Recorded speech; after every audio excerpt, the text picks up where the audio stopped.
Rich Dad Poor Dad book by Robert Kiyosaki and Sharon Lechter. Chapter 1. Lesson 1. The rich don't work for money. The poor and the middle class work for money. The rich have money work for them. Dad, can you tell me how to get rich? My dad put down the evening paper. Why do you want to get rich, son? Because today Jimmy's mom drove up in their new Cadillac, and they were going to their beach house for the weekend. He took 3 of his friends, but Mike and I weren't invited. They told us we weren't invited because we were poor kids. They did? My dad asked incredulously. Yeah, they did, I replied in a hurt tone. My dad silently shook his head, pushed his glasses up the bridge of his nose, and went back to reading the paper. I stood waiting for an answer. The year was 1956. I was 9 years old. By some twist of fate, I attended the same public school where the rich people sent their kids. We were primarily a sugar plantation town. The managers of the plantation and the other affluent people, such as doctors, business owners, and bankers, sent their children to this elementary school. After grade 6, their children were generally sent off to private schools. Because my family lived on one side of the street, I went to the school. Had I lived on the other side of the street, I would have gone to a different school with kids from families more like mine. After grade 6, these kids and I would go on to the public intermediate and high school. There was no private school for them or for me. My dad finally put down the paper. I could tell he was thinking. Well, son, he began slowly. If you want to be rich, you have to learn to make money. How do I make money? I asked. Well, use your head, son, he said, smiling. Even then I knew that really meant, that's all I'm going to tell you. Oh, I don't know the answer, so don't embarrass me. A partnership is formed. The next morning, I told my best friend, Mike, what my dad had said. As best as I could tell, Mike and I were the only poor kids in this school. Mike was also in this school by a twist of fate. Someone had drawn a jog in the line for the school district, and we wound up in school with the rich kids. We weren't really poor, but we felt as if we were because all the other boys had new baseball gloves, new bicycles, new everything. Mom and dad provided us with the basics, like food, shelter, and clothes. But that was about it.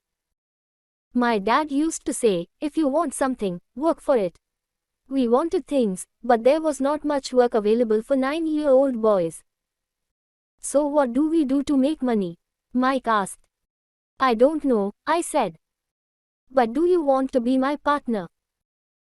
He agreed, and so on that Saturday morning, Mike became my first business partner.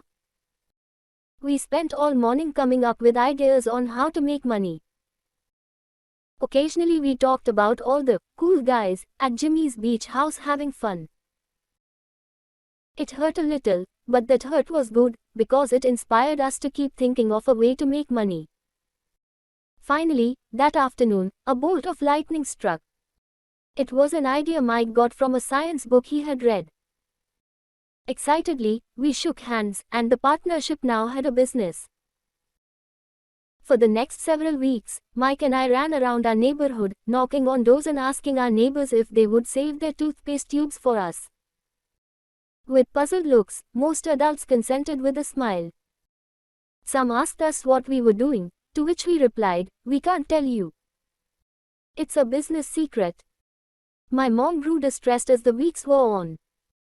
We had selected a site next to her washing machine as the place we would stockpile our raw materials. In a brown cardboard box that at one time held catsup bottles, a little pile of used toothpaste tubes began to grow. Finally my mom put her foot down. The sight of her neighbor's messy, crumpled, used toothpaste tubes had gotten to her.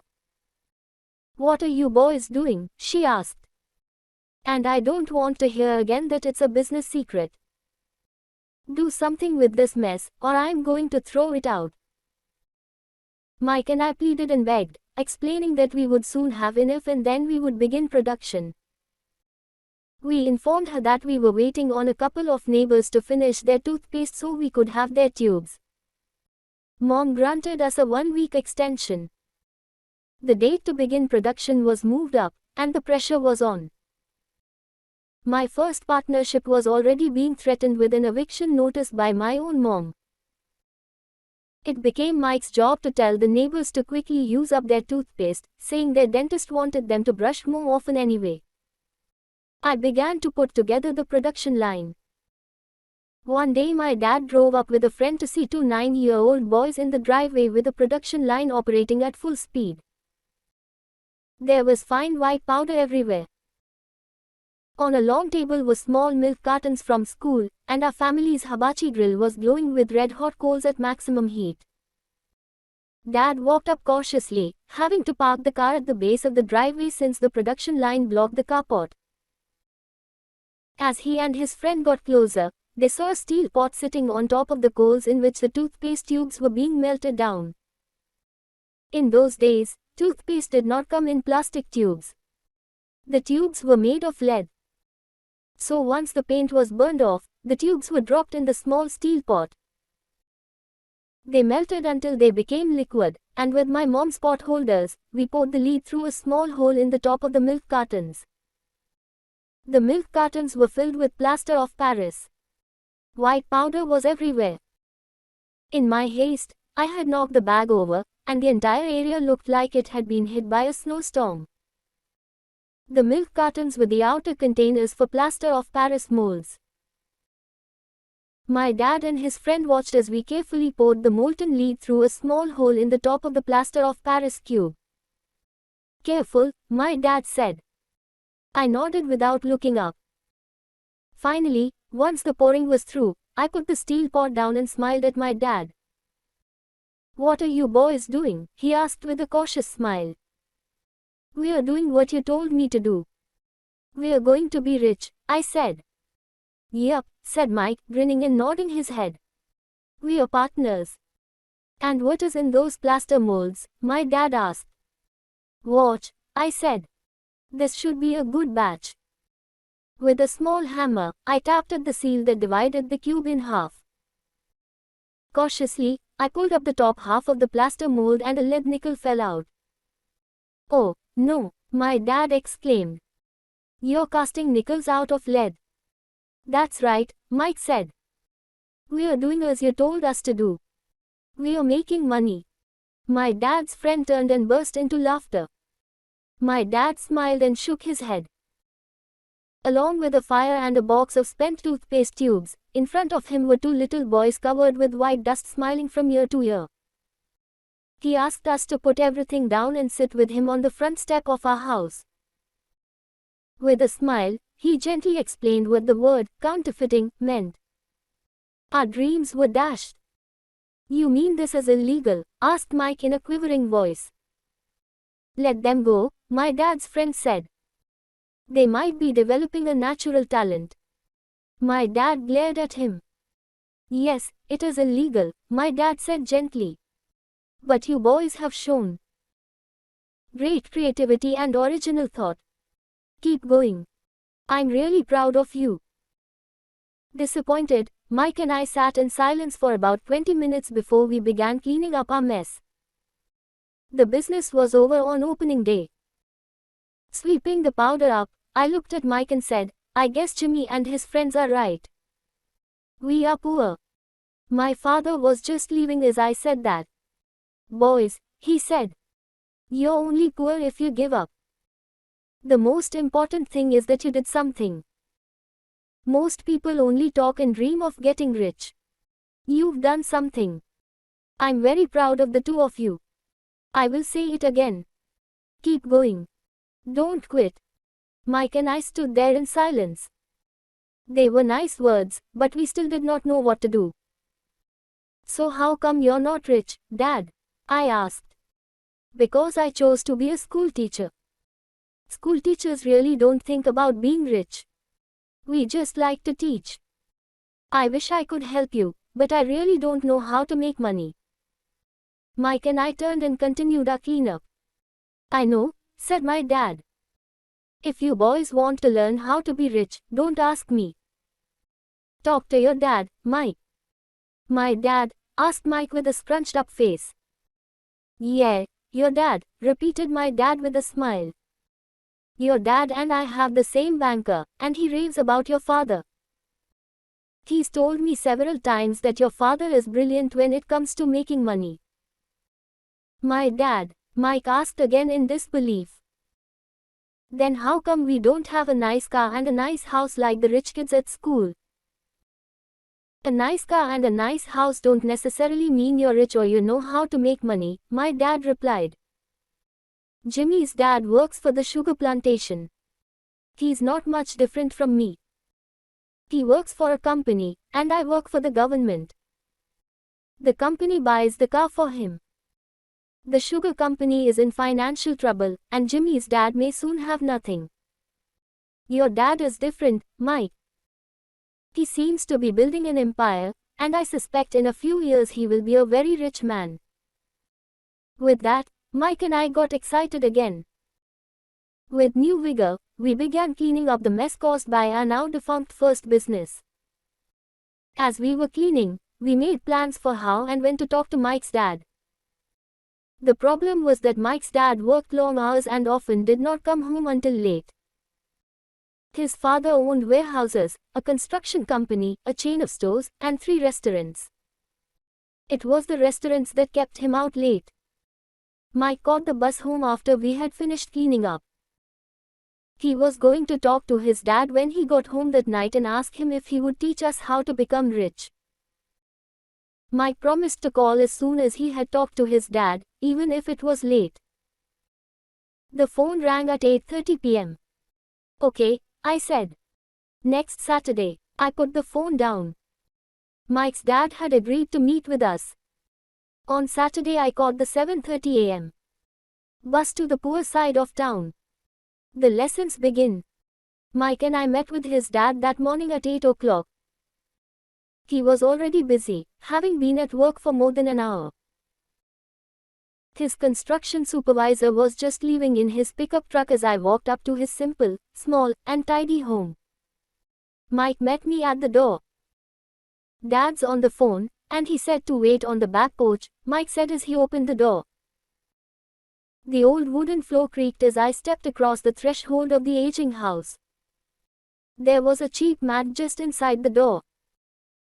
The mat was there to hide the years of wear from countless footsteps that the floor had supported.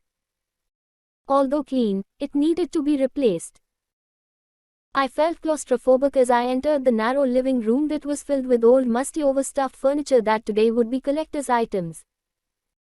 Sitting on the couch were 2 women, both a little older than my mom.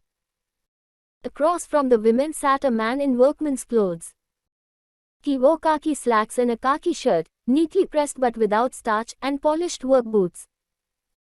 He was about 10 years older than my dad. They smiled as Mike and I walked past them toward the back porch. I smiled back shyly. Who are those people? I asked. Oh, they work for my dad. The older man runs his warehouses, and the women are the managers of the restaurants. And as you arrived, you saw the construction supervisor who is working on a road project about 50 miles from here. His other supervisor, who is building a track of houses, left before you got here. Does this go on all the time? I asked.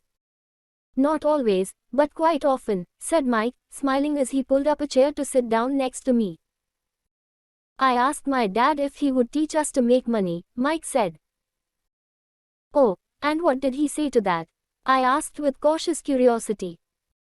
Well, he had a funny look on his face at first, and then he said he would make us an offer. Oh, I said, rocking my chair back against the wall. I sat there perched on 2 rear legs of the chair. Mike did the same thing. Do you know what the offer is? I asked. No, but we'll soon find out. Suddenly, Mike's dad burst through the rickety screen door and onto the porch. Mike and I jumped to our feet, not out of respect, but because we were startled. Ready, boys? He asked as he pulled up a chair to sit down with us. We nodded our heads as we pulled our chairs away from the wall to sit in front of him. He was a big man, about 6 feet tall and 200 pounds. My dad was taller, about the same weight, and 5 years older than Mike's dad. They sort of looked alike, though not of the same ethnic makeup.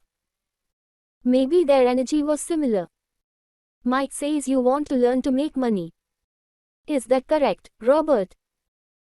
I nodded my head quickly, but with a little trepidation. He had a lot of power behind his words and smiled. Okay, here's my offer. I'll teach you, but I won't do it classroom style. Classroom style. You work for me, I'll teach you. You don't work for me, I won't teach you.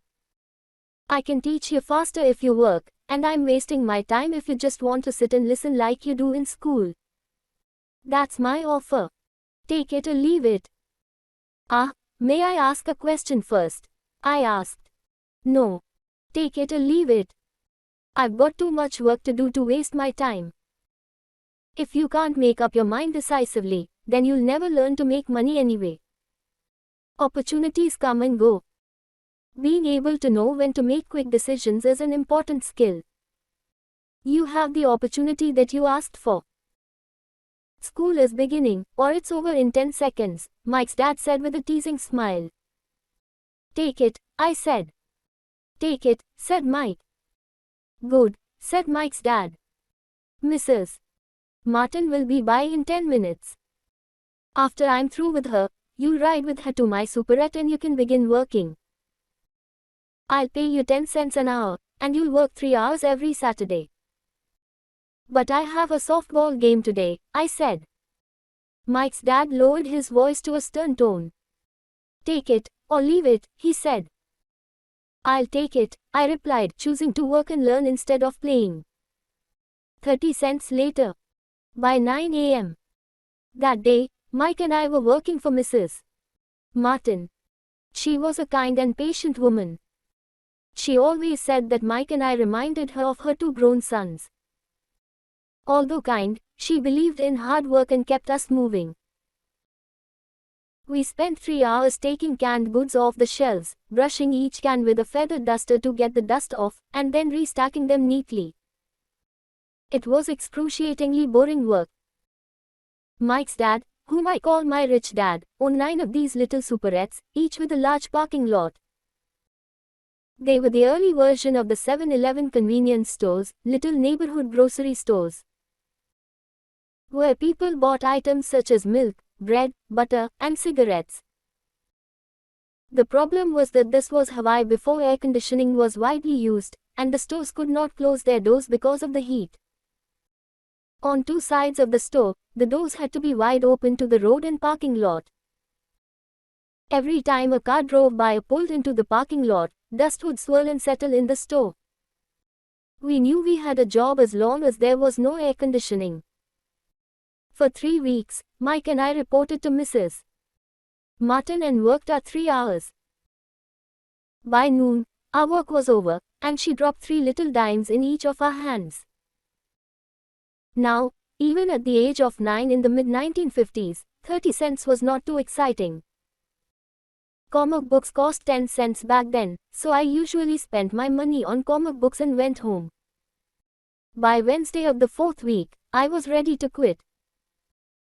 I had agreed to work only because I wanted to learn to make money from Mike's dad, and now I was a slave for 10 cents an hour. On top of that, I had not seen Mike's dad since that first Saturday. I'm quitting, I told Mike at lunchtime. School was boring, and now I did not even have my Saturdays to look forward to. But it was the 30 cents that really got to me. This time Mike smiled. What are you laughing at? I asked with anger and frustration. Dad said this would happen. He said to meet with him when you were ready to quit. What? I said indignantly. He's been waiting for me to get fed up. Sort of, Mike said. Dad's kind of different. He doesn't teach like your dad. Your mom and dad lecture a lot. My dad is quiet and a man of few words. You just wait till this Saturday. I'll tell him you're ready. You mean I've been set up? No, not really, but maybe. Dad will explain on Saturday. Waiting in line on Saturday. I was ready to face Mike's dad. Even my real dad was angry with him. My real dad, the one I call the poor one, thought that my rich dad was violating child labor laws and should be investigated. My educated, poor dad told me to demand what I deserve, at least 25 cents an hour. My poor dad told me that if I did not get a raise, I was to quit immediately. You don't need that damn job anyway, said my poor dad with indignation. At 8 o'clock Saturday morning, I walked through the door of Mike's house when Mike's dad opened it. Take a seat and wait in line, he said as I entered. He turned and disappeared into his little office next to a bedroom. I looked around the room and didn't see Mike anywhere. Feeling awkward, I cautiously sat down next to the same two women who were there 4 weeks earlier. They smiled and slid down the couch to make room for me. 45 minutes went by, and I was steaming. The two women had met with him and left 30 minutes earlier. An older gentleman was in there for 20 minutes and was also gone. The house was empty, and here I sat in a musty, dark living room on a beautiful sunny Hawaiian day, waiting to talk to a cheapskate who exploited children. I could hear him rustling around the office, talking on the phone, and ignoring me. I was ready to walk out, but for some reason I stayed. Finally, 15 minutes later, at exactly 9 o'clock, Rich Dad walked out of his office, said nothing, and signaled with his hand for me to enter. I understand you want a raise, or you're going to quit, Rich Dad said as he swiveled in his office chair. Well, you're not keeping your end of the bargain, I blurted out, nearly in tears. It was really frightening for me to confront a grown-up. You said that you would teach me if I worked for you. Well, I've worked for you. I've worked hard. I've given up my baseball games to work for you, but you haven't kept your word, and you haven't taught me anything. You are a crook like everyone in town thinks you are. You're greedy. You want all the money and don't take care of your employees. You made me wait and don't show me any respect. I'm only a little boy, but I deserve to be treated better. Rich Dad rocked back in his swivel chair, hands up to his chin, and stared at me. Not bad, he said. In less than a month, you sound like most of my employees. What? I asked. Not understanding what he was saying, I continued with my grievance. I thought you were going to keep your end of the bargain and teach me. Instead you want to torture me. That's cruel. That's really cruel. I am teaching you, Rich Dad said quietly. What have you taught me? Nothing, I said angrily. You haven't even talked to me once since I agreed to work for peanuts. 10 cents an hour. Huh. I should notify the government about you. We have child labor laws, you know. My dad works for the government, you know. Wow, said Rich Dad. Now you sound just like most of the people who used to work for me, people I've either fired or who have quit. So what do you have to say?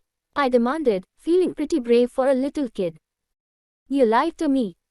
I've worked for you, and you have not kept your word. You haven't taught me anything. How do you know that I've not taught you anything? Asked Rich Dad calmly. Well, you've never talked to me. I've worked for 3 weeks and you have not taught me anything, I said with a pout. Does teaching mean talking or a lecture? Rich Dad asked. Well, yes, I replied. That's how they teach you in school, he said, smiling. But that is not how life teaches you, and I would say that life is the best teacher of all. Most of the time, life does not talk to you. It just sort of pushes you around. Each push is life saying, wake up. There's something I want you to learn.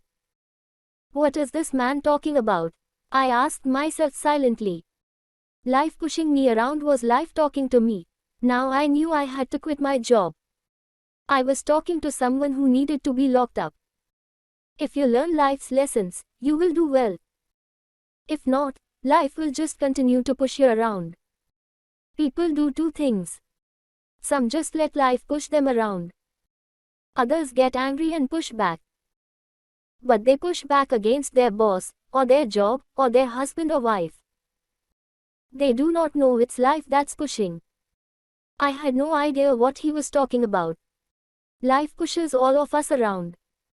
Some people give up and others fight. A few learn the lesson and move on. They welcome life pushing them around.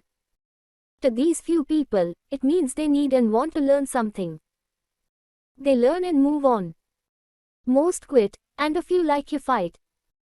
Rich Dad stood and shut the creaky old wooden window that needed repair.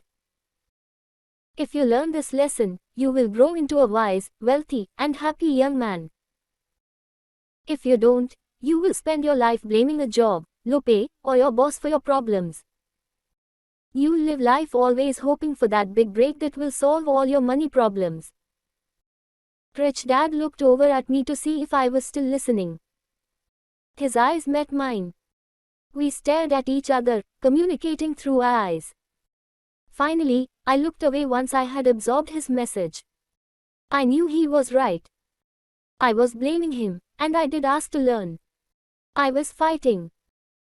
Rich Dad continued, or if you're the kind of person who has no guts, you just give up every time life pushes you.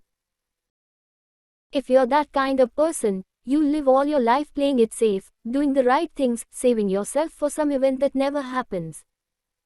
Then you die a boring old man. You'll have lots of friends who really like you because you were such a nice hardworking guy. But the truth is that you let life push you into submission. Deep down you were terrified of taking risks. You really wanted to win, but the fear of losing was greater than the excitement of winning. Deep inside, you and only you will know you didn't go for it. You chose to play it safe. Our eyes met again. You've been pushing me around, I asked. Some people might say that, smiled Rich Dad. I would say that I just gave you a taste of life. What taste of life? I asked, still angry, but now curious and ready to learn. You boys are the first people who have ever asked me to teach them how to make money. I have more than 150 employees, and not one of them has asked me what I know about money. They ask me for a job and a paycheck, but never to teach them about money. So most will spend the best years of their lives working for money, not really understanding what it is they are working for. I sat there listening intently. So when Mike told me you wanted to learn how to make money, I decided to design a course that mirrored real life. I could talk until I was blue in the face, but you wouldn't hear a thing. So I decided to let life push you around a bit so you could hear me. That's why I only paid you 10 cents. So what is the lesson I learned from working for only 10 cents an hour? I asked. That you're cheap and exploit your workers. Rich Dad rocked back and laughed heartily. Finally he said, you'd best change your point of view. Stop blaming me and thinking I'm the problem. If you think I'm the problem, then you have to change me. If you realize that you're the problem, then you can change yourself, learn something, and grow wiser. Most people want everyone else in the world to change but themselves. Let me tell you, it's easier to change yourself than everyone else. I don't understand, I said. Don't blame me for your problems, Rich Dad said, growing impatient. But you only pay me 10 cents. So what are you learning? Rich Dad asked, smiling. That you're cheap, I said with a sly grin. See, you think I'm the problem, said Rich Dad. But you are. Well, keep that attitude and you'll learn nothing. Keep the attitude that I'm the problem and what choices do you have? Well, if you don't pay me more or show me more respect and teach me, I'll quit. Well put, Rich Dad said. And that's exactly what most people do. They quit and go looking for another job, a better opportunity, and higher pay, actually thinking that this will solve the problem. In most cases, it won't. So what should I do? I asked. Just take this measly 10 cents an hour and smile. Rich Dad smiled. That's what the other people do.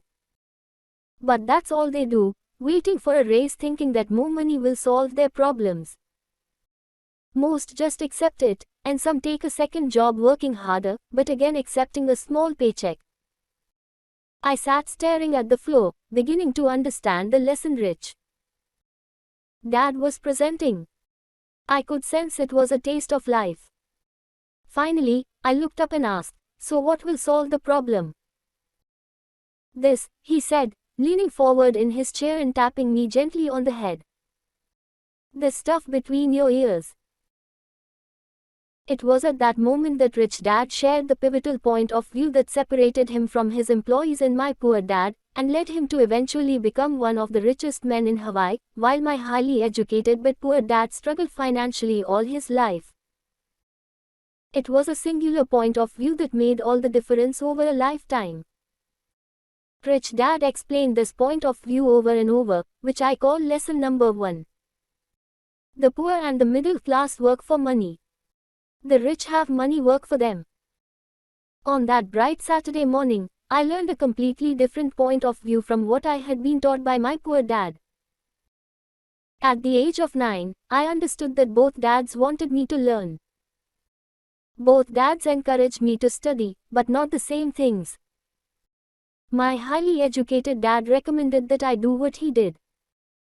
Son, I want you to study hard, get good grades, so you can find a safe, secure job with a big company. And make sure it has excellent benefits. My rich dad wanted me to learn how money works so I could make it work for me. These lessons I would learn through life with his guidance, not because of a classroom.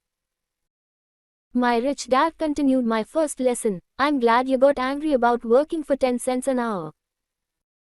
If you hadn't got angry and had simply accepted it, I would have to tell you that I could not teach you.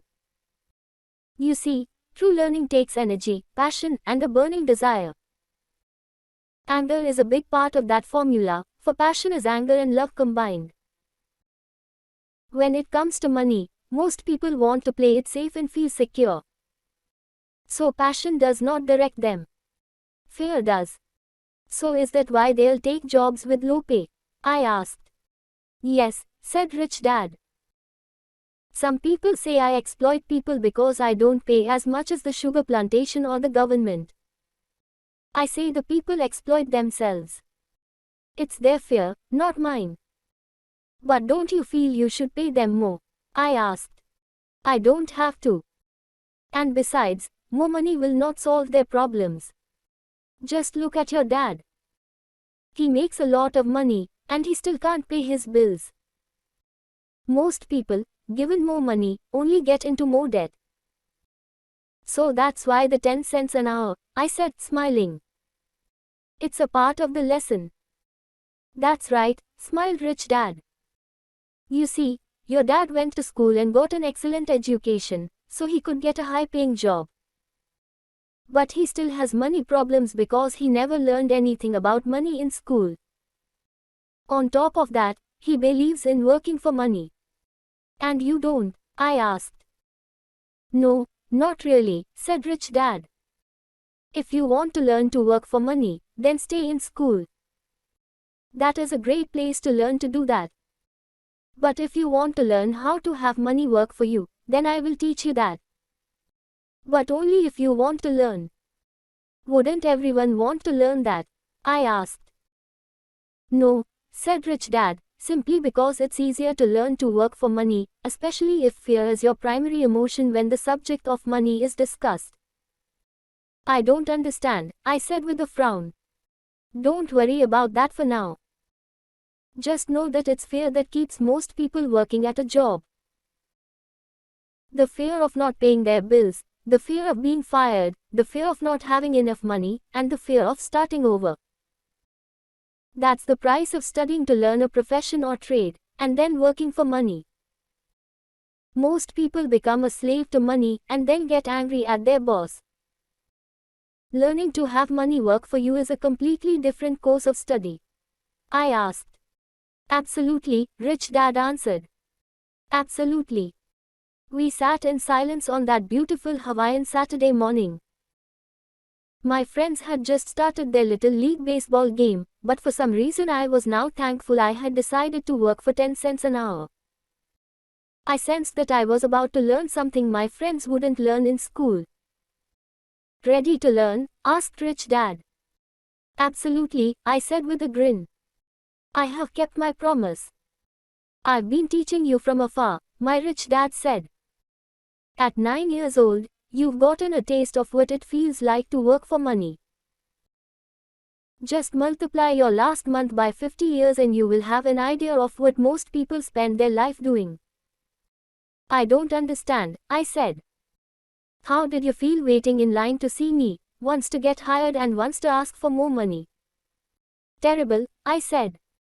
If you choose to work for money, that is what life will be like, said Rich Dad. And how did you feel when Mrs. Martin dropped 3 dimes in your hand for 3 hours of work? I felt like it wasn't enough. It seemed like nothing. I was disappointed, I said. And that is how most employees feel when they look at their paychecks, especially after all the tax and other deductions are taken out. At least you got 100%. You mean most workers don't get paid everything? I asked with amazement. Heavens no, said Rich Dad. The government always takes its share first. How do they do that? I asked. Taxes, said Rich Dad. You're taxed when you earn. You're taxed when you spend. You're taxed when you save. You're taxed when you die. Why do people let the government do that to them? The rich don't, said Rich Dad with a smile. The poor and the middle class do. I'll bet you that I earn more than your dad, yet he pays more in taxes. How can that be? I asked. At my age, that made no sense to me. Why would someone let the government do that to them? Rich Dad rocked slowly and silently in his chair, just looking at me. Ready to learn? He asked. I nodded my head slowly. As I said, there is a lot to learn.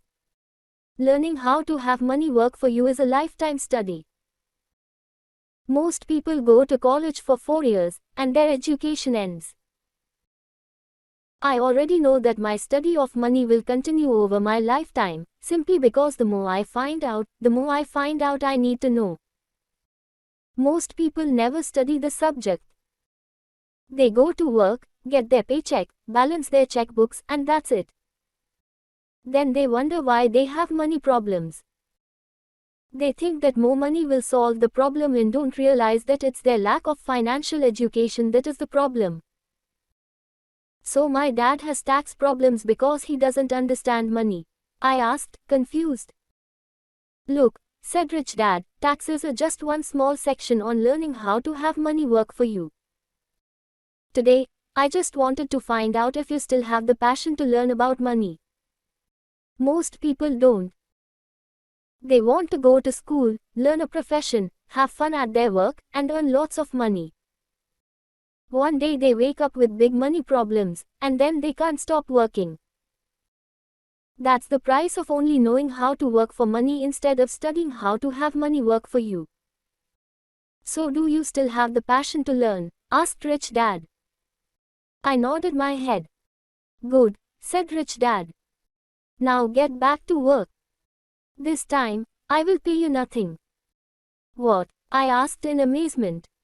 You heard me. Nothing. You will work the same 3 hours every Saturday, but this time you will not be paid 10 cents per hour. You said you wanted to learn to not work for money, so I'm not going to pay you anything. I couldn't believe what I was hearing. I've already had this conversation with Mike and he's already working, dusting and stacking canned goods for free. You'd better hurry and get back there. That's not fair, I shouted. You've got to pay something. You said you wanted to learn. If you don't learn this now, you'll Grow up to be like the two women and the older man sitting in my living room, working for money and hoping I don't fire them. Or like your dad, earning lots of money only to be in debt up to his eyeballs, hoping more money will solve the problem. If that's what you want, I'll go back to our original deal of 10 cents an hour. Or you can do what most adults do. Complain that there is not enough pay, quit, and go looking for another job. But what do? I asked. Rich Dad tapped me on the head. Use this, he said. If you use it well, you will soon thank me for giving you an opportunity and you will grow into a rich man. I stood there, still not believing what a raw deal I was handed. I came to ask for a raise, and somehow I was instead working for nothing. Rich Dad tapped me on the head again and said, use this. Now get out of here and get back to work. Lesson number 1. The rich don't work for money. I didn't tell my poor dad I wasn't being paid. He wouldn't have understood, and I didn't want to try to explain something I didn't understand myself. For 3 more weeks, Mike and I worked 3 hours every Saturday for nothing. The work didn't bother me, and the routine got easier, but it was the missed baseball games and not being able to afford to buy a few comic books that got to me. Rich Dad stopped by at noon on the 3rd week. We heard his truck pull up in the parking lot and sputter when the engine was turned off. He entered the store and greeted Mrs. Martin with a hug. After finding out how things were going in the store, he reached into the ice cream freezer, pulled out 2 bars, paid for them, and signaled to Mike and me. Let's go for a walk, boys. We crossed the street, dodging a few cars, and walked across a large grassy field where a few adults were playing softball. Sitting down at a lone picnic table, he handed Mike and me the treats. How's it going, boys? Okay, Mike said. I nodded in agreement. Learn anything yet? Rich Dad asked. Mike and I looked at each other, shrugged our shoulders, and shook our heads in unison. Avoiding one of life's biggest traps. Well, you boys had better start thinking. You're staring at one of life's biggest lessons. If you learn it, you'll enjoy a life of great freedom and security. If you don't, you'll wind up like Mrs. Martin and most of the people playing softball in this park. They work very hard for little money, clinging to the illusion of job security and looking forward to a 3-week vacation each year and maybe a skimpy pension after 45 years of service. If that excites you, I'll give you a raise to 25 cents an hour. But these are good hardworking people. Are you making fun of them? I demanded. A smile came over Rich Dad's face. Mrs. Martin is like a mother to me. I would never be that cruel. I may sound unkind because I'm doing my best to point something out to the two of you. I want to expand your point of view so you can see something most people never have the benefit of seeing because their vision is too narrow. Most people never see the trap they are in. Mike and I sat there, uncertain of his message. He sounded cruel, yet we could sense he was trying to drive home a point. With a smile, Rich Dad said, doesn't that 25 cents an hour sound good? Doesn't it make your heart beat a little faster? I shook my head no, but it really did. 25 cents an hour would be big bucks to me. Okay, I'll pay you $1 an hour, Rich Dad said, with a sly grin. Now my heart started to race. My brain was screaming, take it. Take it. I could not believe what I was hearing. Still, I said nothing. Okay, $2 an hour. My little brain and heart nearly exploded. After all, it was 1956 and being paid $2 an hour would have made me the richest kid in the world. I couldn't imagine earning that kind of money. I wanted to say yes. I wanted the deal. I could picture a new bicycle, new baseball glove, and the adoration of my friends when I flashed some cash. On top of that, Jimmy and his rich friends could never call me poor again. But somehow my mouth stayed shut. The ice cream had melted and was running down my hand. Rich Dad was looking at two boys staring back at him, eyes wide open and brains empty. He was testing us, and he knew there was a part of our emotions that wanted to take the deal. He understood that every person has a weak and needy part of their soul that can be bought, and he knew that every individual also had a part of their soul that was resilient and could never be bought. It was only a question of which one was stronger. Okay, $5 an hour. Suddenly I was silent. Something had changed. The offer was too big and ridiculous. Not many grown-ups in 1956 made more than that, but quickly my temptation disappeared, and calm set in. Slowly, I turned to my left to look at Mike. He looked back at me. The part of my soul that was weak and needy was silenced. The part of me that had no price took over. I knew Mike had gotten to that point too. People's lives are forever controlled by two emotions: fear and greed. Good, Rich Dad said softly. Most people have a price. And they have a price because of human emotions named fear and greed. First, the fear of being without money motivates us to work hard, and then once we get that paycheck, greed or desire starts us thinking about all the wonderful things money can buy. The pattern is then set. What pattern? I asked. The pattern of get up, go to work, pay bills. Get up, go to work, pay bills. People's lives are forever controlled by two emotions: fear and greed. Offer them more money and they continue the cycle by increasing their spending. This is what I call the rat race. There is another way, Mike asked. Yes, said Rich Dad slowly. But only a few people find it. And what is that way? Mike asked.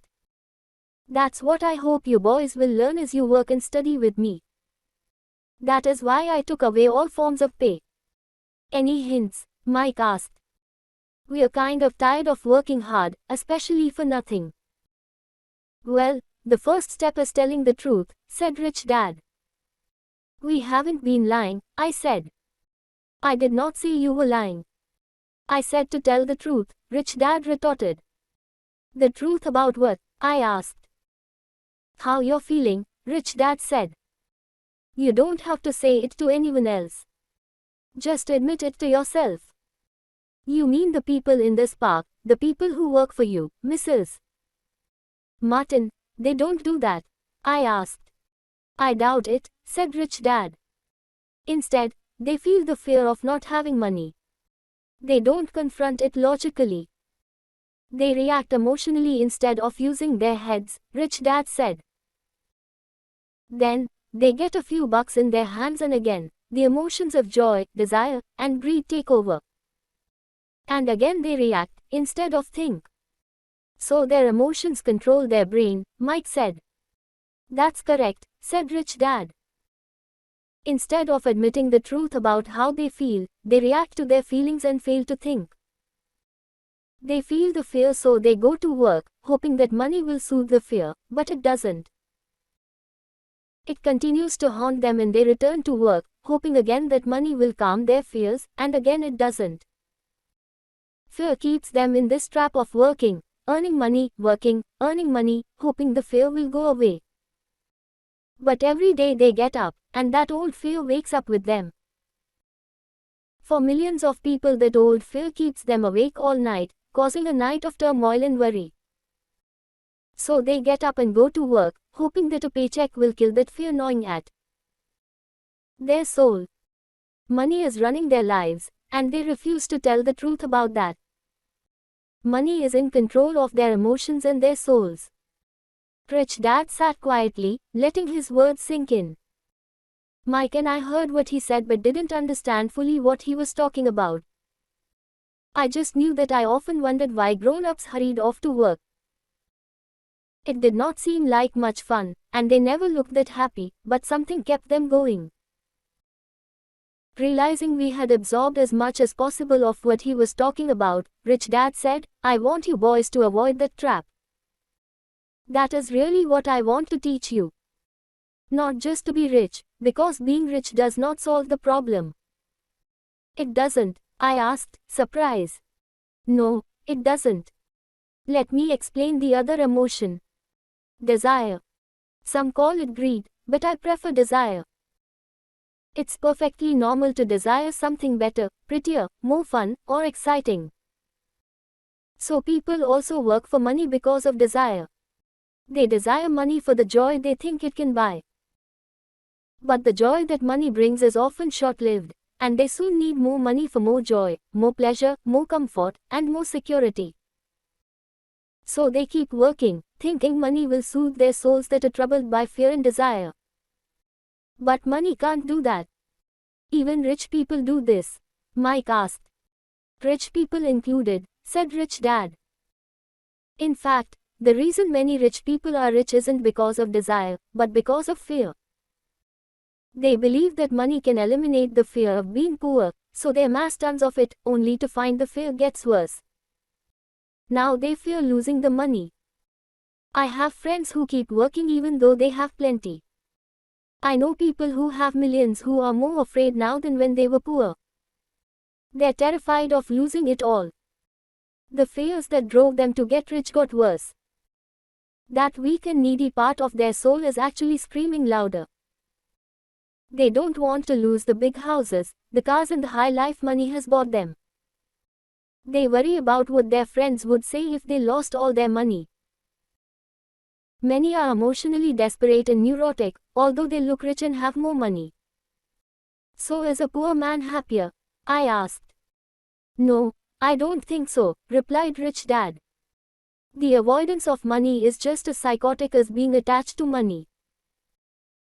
As if on cue, the town derelict went past our table, stopping by the large rubbish can and rummaging around in it. The three of us watched him with great interest, when before we probably would have just ignored him. Rich Dad pulled $1 out of his wallet and gestured to the older man. Seeing the money, the derelict came over immediately, took the bill, thanked Rich Dad profusely, and hurried off, ecstatic with his good fortune. He's not much different from most of my employees, said Rich Dad. I've met so many people who say, oh, I'm not interested in money. Yet they'll work at a job for 8 hours a day. That's a denial of truth. If they weren't interested in money, then why are they working? That kind of thinking is probably more psychotic than a person who hoards money. As I sat there listening to my rich dad, my mind flashed back to the countless times my own dad said, I'm not interested in money. He said those words often. He also covered himself by always saying, I work because I love my job. So many people say, oh, I'm not interested in money. Yet they'll work at a job for 8 hours a day. So what do we do? I asked. Not work for money until all traces of fear and greed are gone. No, that would be a waste of time, said Rich Dad. Emotions are what make us human. The word emotion stands for energy in motion. Be truthful about your emotions and use your mind and emotions in your favor, not against yourself. Whoa, said Mike. Don't worry about what I just said. It will make more sense in years to come. Just be an observer, not a reactor, to your emotions. Most people do not know that it's their emotions that are doing the thinking. Your emotions are your emotions, but you have got to learn to do your own thinking. Can you give me an example? I asked. Sure, replied Rich Dad. When a person says, I need to find a job, it's most likely an emotion doing the thinking. Fear of not having money generates the thought. But people do need money if they have bills to pay, I said. Sure they do, smiled Rich Dad.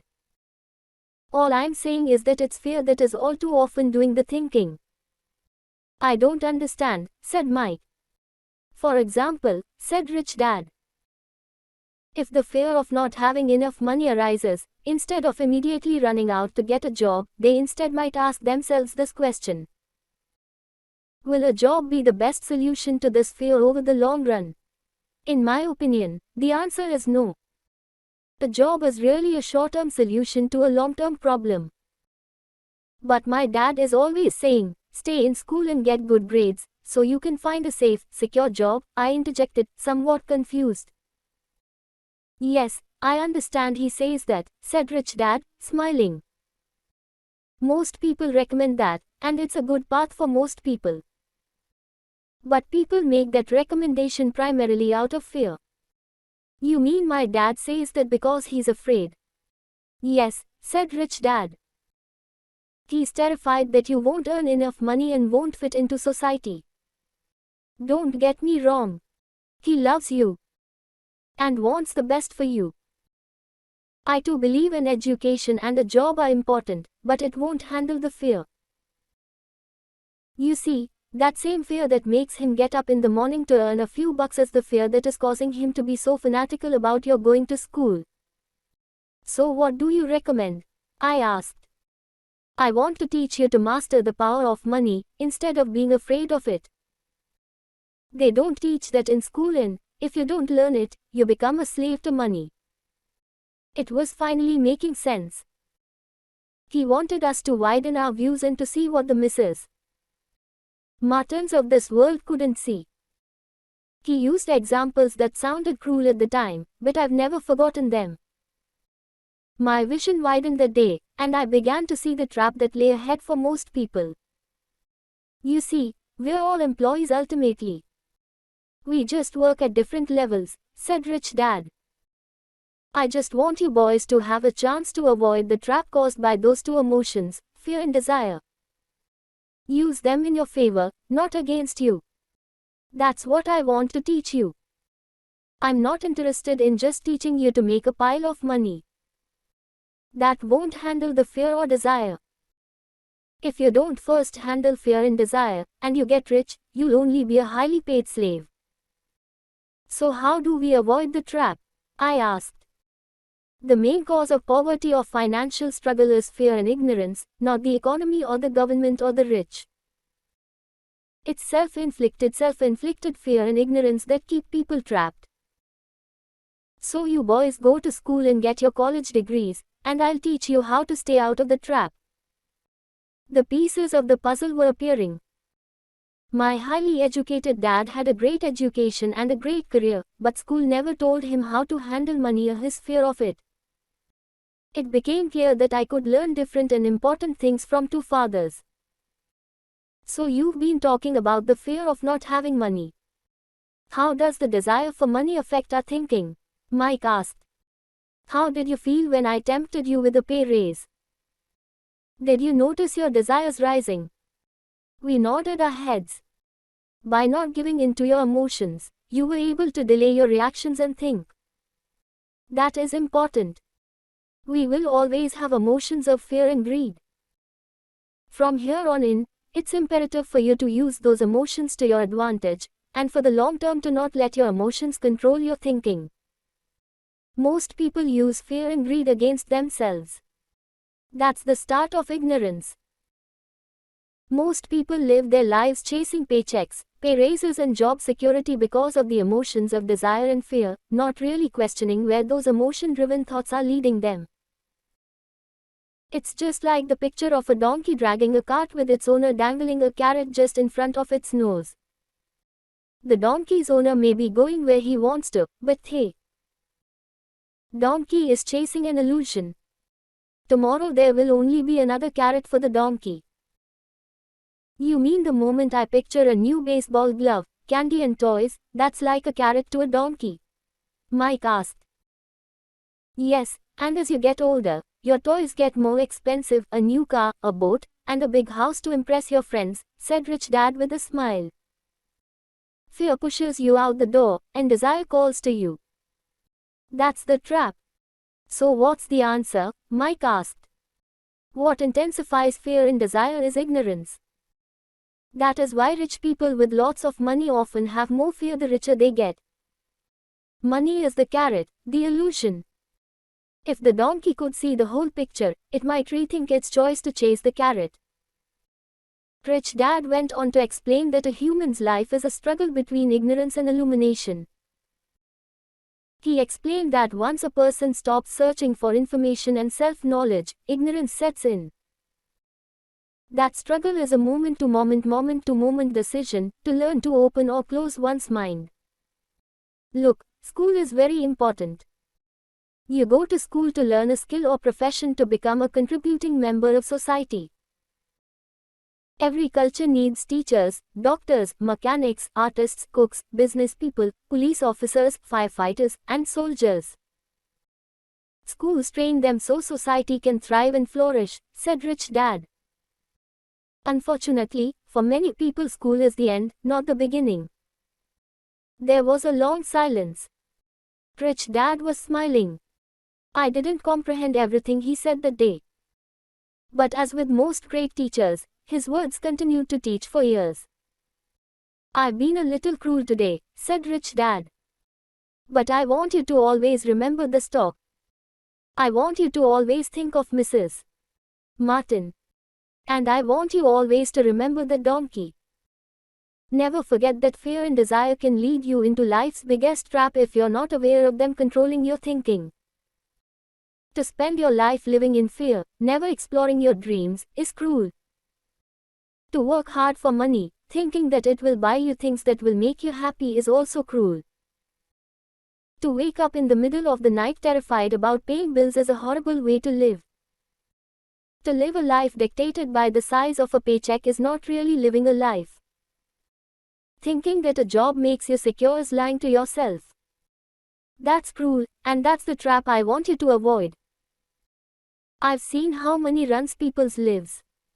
Don't let that happen to you. Please don't let money run your life. A softball rolled under our table. Rich Dad picked it up and threw it back. So what does ignorance have to do with greed and fear? I asked.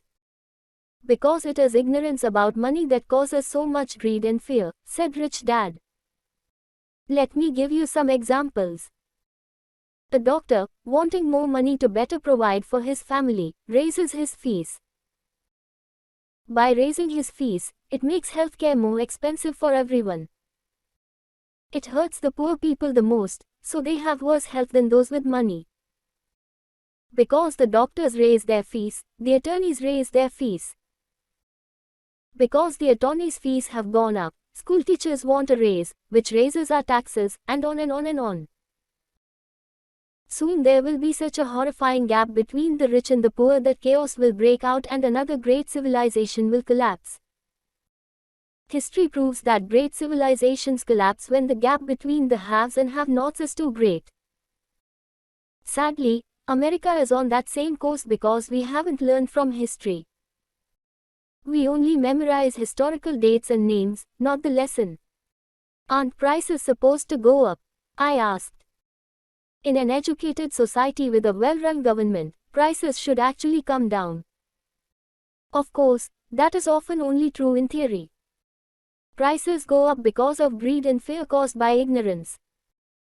If schools taught people about money, there would be more money and lower prices. But schools focus only on teaching people to work for money, not how to harness money's power. But don't we have business schools? Mike asked. And haven't you encouraged me to go for my MBA? Yes, said Rich Dad. But all too often business schools train employees to become sophisticated bean counters. Heaven forbid a bean counter takes over a business. All they do is look at the numbers, fire people, and kill the business. I know this because I hire bean counters. All they think about is cutting costs and raising prices, which cause more problems. Bean counting is important. I wish more people knew it, but it, too, is not the whole picture, added Rich Dad angrily. So is there an answer? Asked Mike. Yes, said Rich Dad. Learn to use your emotions to think, not think with your emotions. When you boys mastered your emotions by agreeing to work for free, I knew there was hope. When you again resisted your emotions when I tempted you with more money, you were again learning to think in spite of being emotionally charged. That's the first step. Why is that step so important? I asked. Well, that's up to you to find out. If you want to learn, I'll take you boys into the briar patch, a place almost everyone else avoids. If you go with me, you'll let go of the idea of working for money and instead learn to have money work for you. And what will we get if we go with you? What if we agree to learn from you? What will we get? I asked. The same thing Brer Rabbit got, said Rich Dad, referring to the classic children's story. Is there a briar patch? I asked. Yes, said Rich Dad. The briar patch is our fear and greed. Confronting fear, weaknesses, and neediness by choosing our own thoughts is the way out. Choosing our thoughts? Mike asked, puzzled. Yes. Choosing what we think rather than reacting to our emotions. Instead of just getting up and going to work because not having the money to pay your bills is scaring you, ask yourself, is working harder at this the best solution to this problem? Most people are too afraid to rationally think things through and instead run out the door to a job they hate. The tar baby is in control. That's what I mean by choosing your thoughts. And how do we do that? Mike asked. That's what I will teach you. I'll teach you to have a choice of thoughts rather than a knee-jerk reaction, like gulping down your morning coffee and running out the door. Remember what I said before. A job is only a short-term solution to a long-term problem. Most people have only one problem in mind, and it's short-term. It's the bills at the end of the month, the tar baby. Money controls their lives, or should I say the fear and ignorance about money controls it. So they do as their parents did. They get up every day and go work for money, not taking the time to ask the question, is there another way? Their emotions now control their thinking, not their heads. Can you tell the difference between emotions thinking and the head thinking? Mike asked. Oh, yes. I hear it all the time, said Rich Dad. I hear things like, well, everyone has to work. Or, the rich are crooks. Or, I'll get another job. I deserve this raise. You can't push me around. Or, I like this job because it's secure. No one asks, is there something I'm missing here, which would break through the emotional thought and give you time to think clearly? As we headed back to the store, Rich Dad explained that the rich really did make money. They did not work for it. He went on to explain that when Mike and I were casting 5-cent pieces out of lead, thinking we were making money, we were very close to thinking the way the rich think. The problem was that creating money is legal for the government and banks to do, but illegal for us to do. There are legal ways to create money from nothing, he told us. Rich Dad went on to explain that the rich know that money is an illusion, truly like the carrot for the donkey. It's only out of fear and greed that the illusion of money is held together by billions of people who believe that money is real. It's not. Money is really made up. It is only because of the illusion of confidence and the ignorance of the masses that this house of cards stands. He talked about the gold standard that America was on, and that each dollar bill was actually a silver certificate. What concerned him was the rumor that we would someday go off the gold standard and our dollars would no longer be backed by something tangible. If that happens, boys, all hell will break loose. The poor, the middle class, and the ignorant will have their lives ruined simply because they will continue to believe that money is real and that the company they work for, or the government, will look after them. We really did not understand what he was saying that day, but over the years, it made more and more sense. Seeing what others miss. As he climbed into his pickup truck outside his convenience store, Rich Dad said, "Keep working, boys, but the sooner you forget about needing a paycheck, the easier your adult life will be. Keep using your brain, work for free, and soon your mind will show you ways of making money far beyond what I could ever pay you. You will see things that other people never see. Most people never see these opportunities because they're looking for money and security, so that's all they get. The moment you see one opportunity, you see them for the rest of your life. The moment you do that, I'll teach you something else.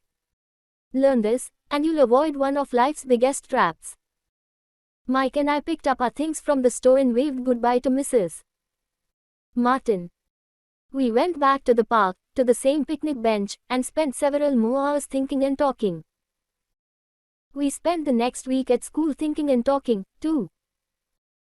For 2 more weeks, we kept thinking, talking, and working for free.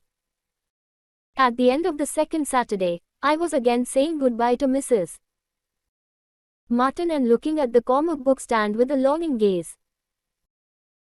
The hard thing about not even getting 30 cents every Saturday was that I didn't have any money to buy comic books. Suddenly, as Mrs. Martin said goodbye to Mike and me, I saw her do something I'd never seen her do before. Mrs. Martin was cutting the front page of the comic book in half. She kept the top half of the comic book cover and threw the rest of the book into a large cardboard box. When I asked her what she did with the comic books, she said, I throw them away. I give the top half of the cover back to the comic book distributor for credit when he brings in the new comics. He's coming in an hour. Mike and I waited for an hour. Soon the distributor arrived, and I asked him if we could have the comic books. To my delight, he said, you can have them if you work for the store and do not resell them.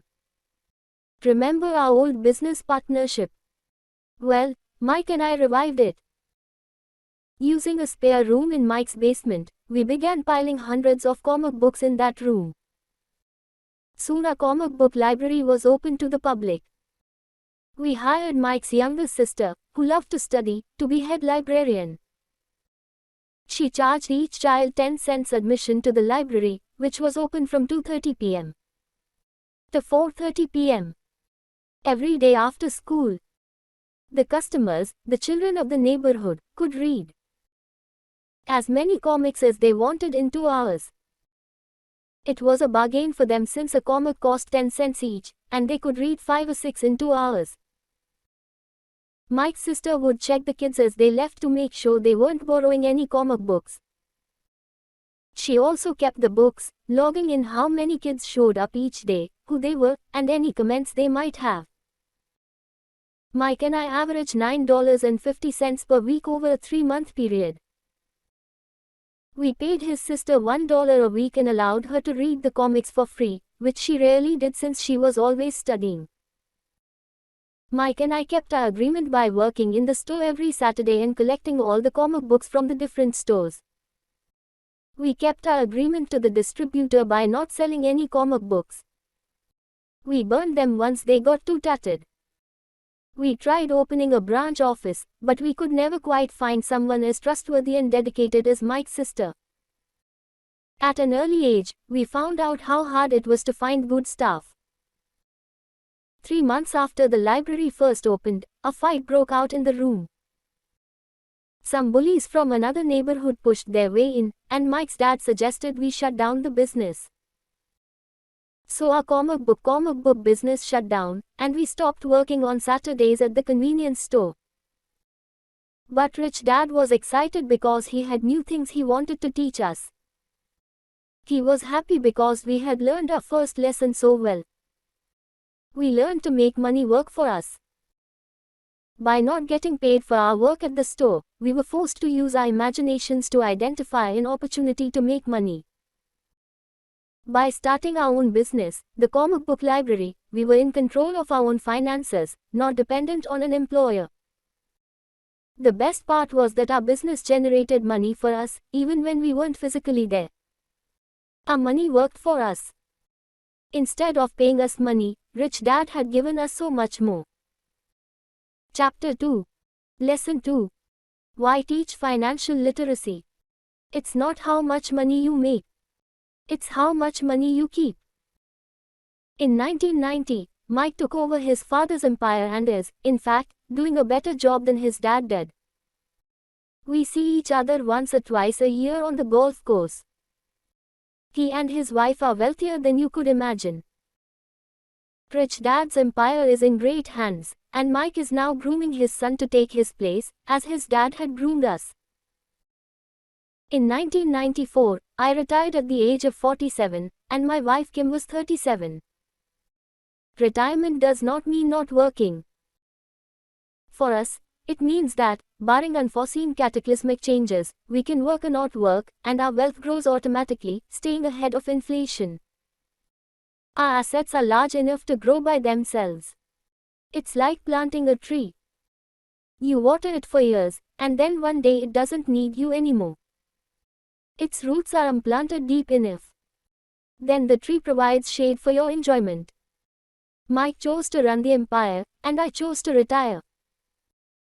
Whenever I speak to groups of people, they often ask what I would recommend that they do. How do I get started? Is there a book you would recommend? What should I do to prepare my children? What is your secret to success?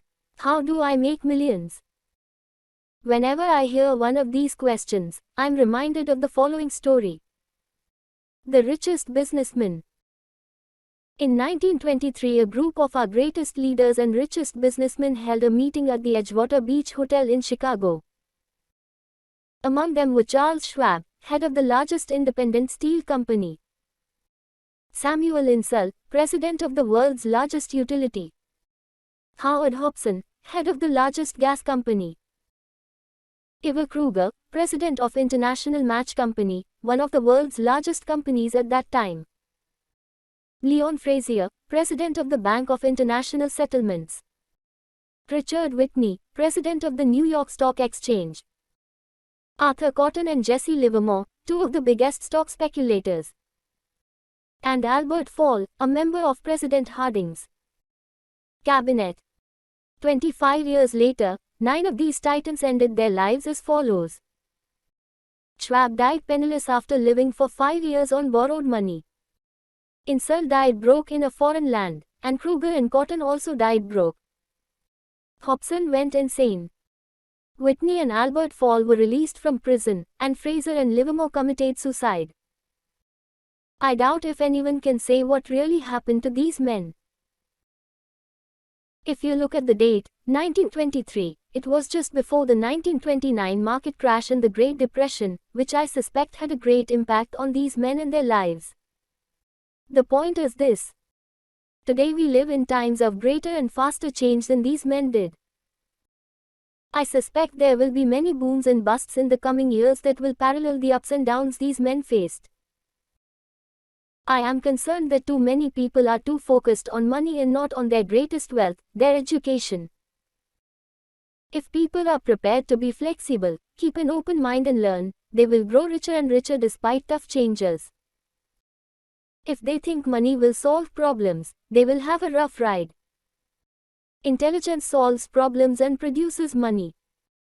Money without financial intelligence is money soon gone. Most people fail to realize that in life, it's not how much money you make. It's how much money you keep. We've all heard stories of lottery winners who are poor, then suddenly rich, and then poor again. They win millions, yet are soon back where they started. Or stories of professional athletes, who at the age of 24 are earning millions, but are sleeping under a bridge 10 years later. I remember a story of a young basketball player who a year ago had millions. Today, at just 29, he claims his friend's attorney and accountant took his money, and he was forced to work at a car wash for minimum wage.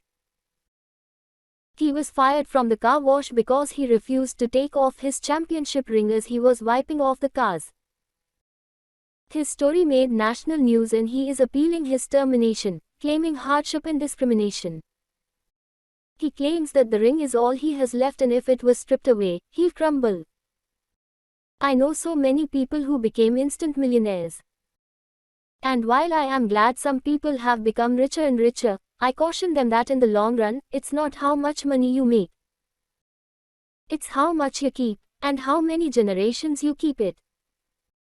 So when people ask, where do I get started, or tell me how to get rich quick, they often are greatly disappointed with my answer. I simply say to them what my rich dad said to me when I was a little kid. If you want to be rich, you need to be financially literate. That idea was drummed into my head every time we were together. As I said, my educated dad stressed the importance of reading books, while my rich dad stressed the need to master financial literacy. If you are going to build the Empire State Building, the first thing you need to do is dig a deep hole and pour a strong foundation. If you are going to build a home in the suburbs, all you need to do is pour a 6-inch slab of concrete. Most people, in their drive to get rich, are trying to build an Empire State Building on a 6-inch slab. Our school system, created in the agrarian age, still believes in homes with no foundation. Dirt floors are still the rage. So kids graduate from school with virtually no financial foundation. One day, sleepless and deep in debt in suburbia, living the American dream, they decide that the answer to their financial problems is to find a way to get rich quick. Construction on the skyscraper begins. It goes up quickly, and soon, instead of the Empire State Building, we have the Leaning Tower of suburbia. The sleepless nights return. As for Mike and me in our adult years, both of our choices were possible because we were taught to pour a strong financial foundation when we were just kids. Accounting is possibly the most confusing, boring subject in the world, but if you want to be rich long term, it could be the most important subject. For Rich Dad, the question was how to take a boring and confusing subject and teach it to kids. The answer he found was to make it simple by teaching it in pictures. My rich dad poured a strong financial foundation for Mike and me. Since we were just kids, he created a simple way to teach us. For years he only drew pictures and used few words. Mike and I understood the simple drawings, the jargon, the movement of money, and then in later years, Rich Dad began adding numbers. Today, Mike has gone on to master much more complex and sophisticated accounting analysis because he had to in order to run his empire. I am not as sophisticated because my empire is smaller, yet we come from the same simple foundation. Over the following pages, I offer to you the same simple line drawings Mike's dad created for us. Though basic, those drawings helped guide two little boys in building great sums of wealth on a solid and deep foundation. Rich people acquire assets. The poor and middle class acquire liabilities that they think are assets. Rule number 1. You must know the difference between an asset and a liability, and buy assets. If you want to be rich, this is all you need to know. It is rule number 1. It is the only rule. This may sound absurdly simple, but most people have no idea how profound this rule is. Most people struggle financially because they do not know the difference between an asset and a liability. Rich people acquire assets. The poor and middle class acquire liabilities that they think are assets, said Rich Dad. When Rich Dad explained this to Mike and me, we thought he was kidding. Here we were, nearly teenagers and waiting for the secret to getting rich, and this was his answer. It was so simple that we stopped for a long time to think about it. What is an asset? Asked Mike. Don't worry right now, said Rich Dad. Just let the idea sink in. If you can comprehend the simplicity, your life will have a plan and be financially easy. It is simple. That is why the idea is missed. You mean all we need to know is what an asset is, acquire them, and we'll be rich? I asked. Rich Dad nodded his head. It's that simple. If it's that simple, how come everyone is not rich? I asked. Rich Dad smiled. Because people do not know the difference between an asset and a liability. I remember asking, how could adults be so misguided? If it is that simple, if it is that important, why would everyone not want to find out? It took Rich Dad only a few minutes to explain what assets and liabilities were. As an adult, I have difficulty explaining it to other adults. The simplicity of the idea escapes them because they have been educated differently. They were taught by other educated professionals, such as bankers, accountants, real estate agents, financial planners, and so forth. The difficulty comes in asking adults to unlearn, or become children again. An intelligent adult often feels it is demeaning to pay attention to simplistic definitions. Rich Dad believed in the KISS principle, keep it simple, stupid, or keep it super simple, so he kept it simple for us, and that made our financial foundation strong. So what causes the confusion? How could something so simple be so screwed up? Why would someone buy an asset that was really a liability? The answer is found in basic education. We focus on the word literacy and not financial literacy. What defines something to be an asset or a liability are not words. In fact, if you really want to be confused, look up the words asset and liability in the dictionary. I know the definition may sound good to a trained accountant, but for the average person, it makes no sense. But we adults are often too proud to admit that something does not make sense. An asset puts money in my pocket. A liability takes money out of my pocket. To us young boys, Rich Dad said, what defines an asset are not words, but numbers. And if you can't read the numbers, you can't tell an asset from a hole in the ground. In accounting, Rich Dad would say, it's not the numbers, but what the numbers are telling you. It's just like words. It's not the words, but the story the words are telling you. If you want to be rich, you've got to read and understand numbers. If I heard that once, I heard it 1,000 times from my rich dad. And I also heard, the rich acquire assets, and the poor and middle class acquire liabilities. Here is how to tell the difference between an asset and a liability. Most accountants and financial professionals do not agree with the definitions, but these simple drawings were the start of strong financial foundations for two young boys. This is the cash flow pattern of an asset. The top part of the diagram is an income statement, often called a profit and loss statement. It measures income and expenses, money in and money out. The lower part of the diagram is a balance sheet. It's called that because it's supposed to balance assets against liabilities. Many financial novices do not know the relationship between the income statement and the balance sheet, and it is vital to understand that relationship. So as I said earlier, my rich dad simply told two young boys that assets put money in your pocket. Nice, simple, and usable. This is the cash flow pattern of a liability. Now that assets and liabilities have been defined through pictures, it may be easier to understand my definitions in words. An asset is something that puts money in my pocket. A liability is something that takes money out of my pocket. This is really all you need to know. If you want to be rich, simply spend your life buying assets. If you want to be poor or middle class, spend your life buying liabilities. Illiteracy, both in words and numbers, is the foundation of financial struggle. If people are having difficulties financially, there is something that they don't understand, either in words or numbers. The rich are rich because they are more literate in different areas than people who struggle financially. So if you want to be rich and maintain your wealth, it's important to be financially literate, in words as well as numbers. The arrows in the diagrams represent the flow of cash, or cash flow. Numbers alone mean little, just as words out of context mean little.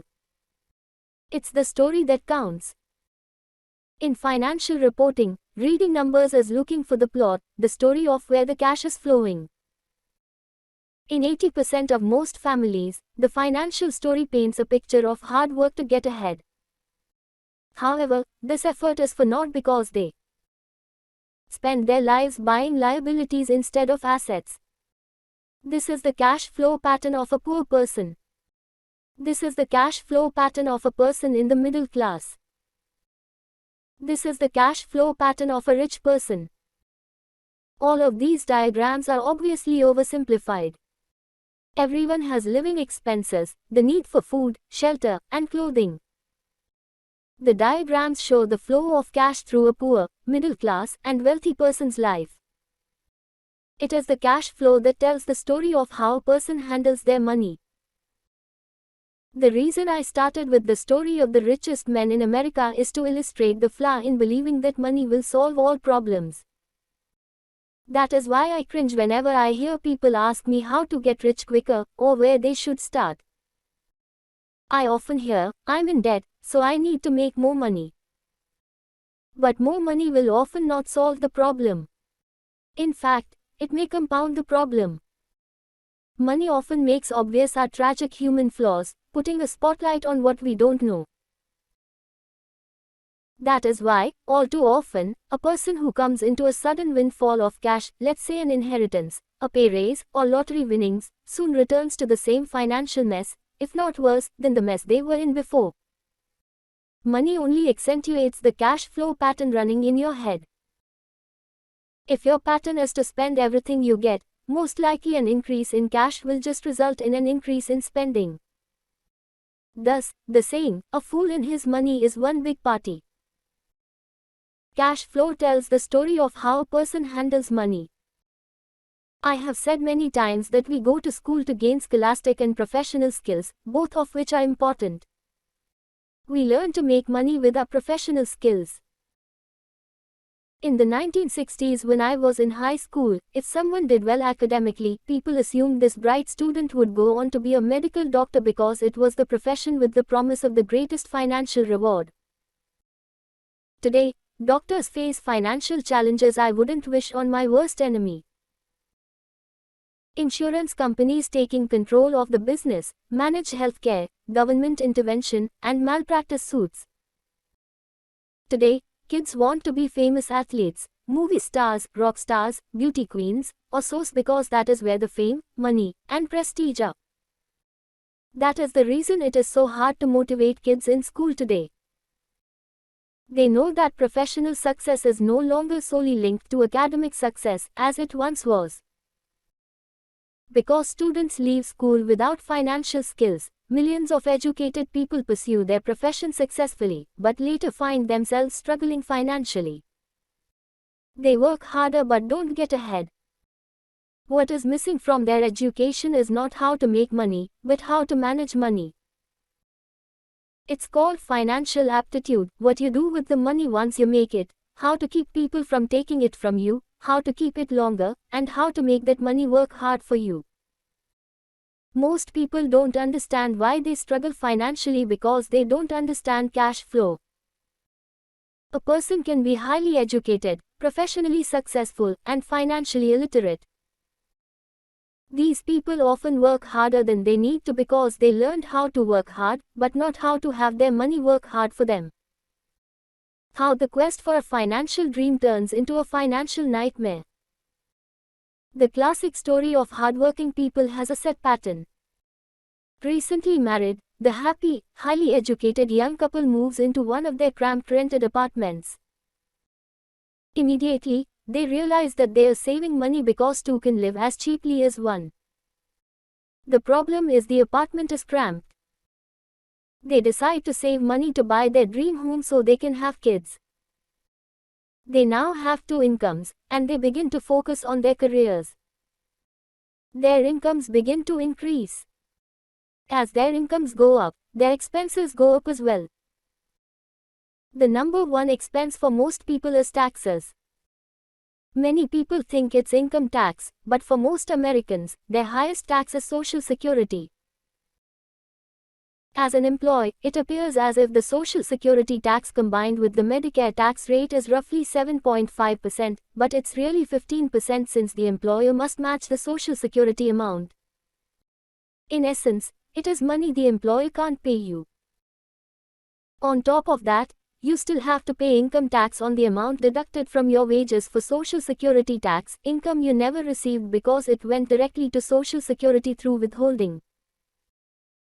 Going back to the young couple, as a result of their incomes increasing, they decide to buy the house of their dreams. Once in their house, they have a new tax, called property tax. Then they buy a new car, new furniture, and new appliances to match their new house. All of a sudden, they wake up and their liabilities column is full of mortgage and credit card debt. Their liabilities go up. They're now trapped in the rat race. Pretty soon a baby comes along and they work harder. The process repeats itself.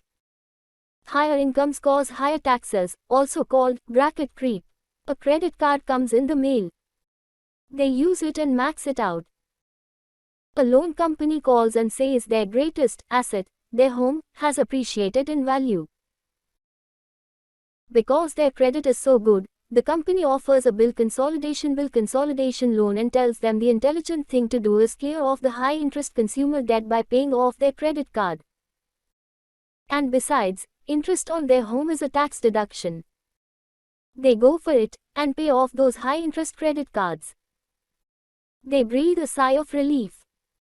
Their credit cards are paid off. They've now folded their consumer debt into their home mortgage. Their payments go down because they extend their debt over 30 years.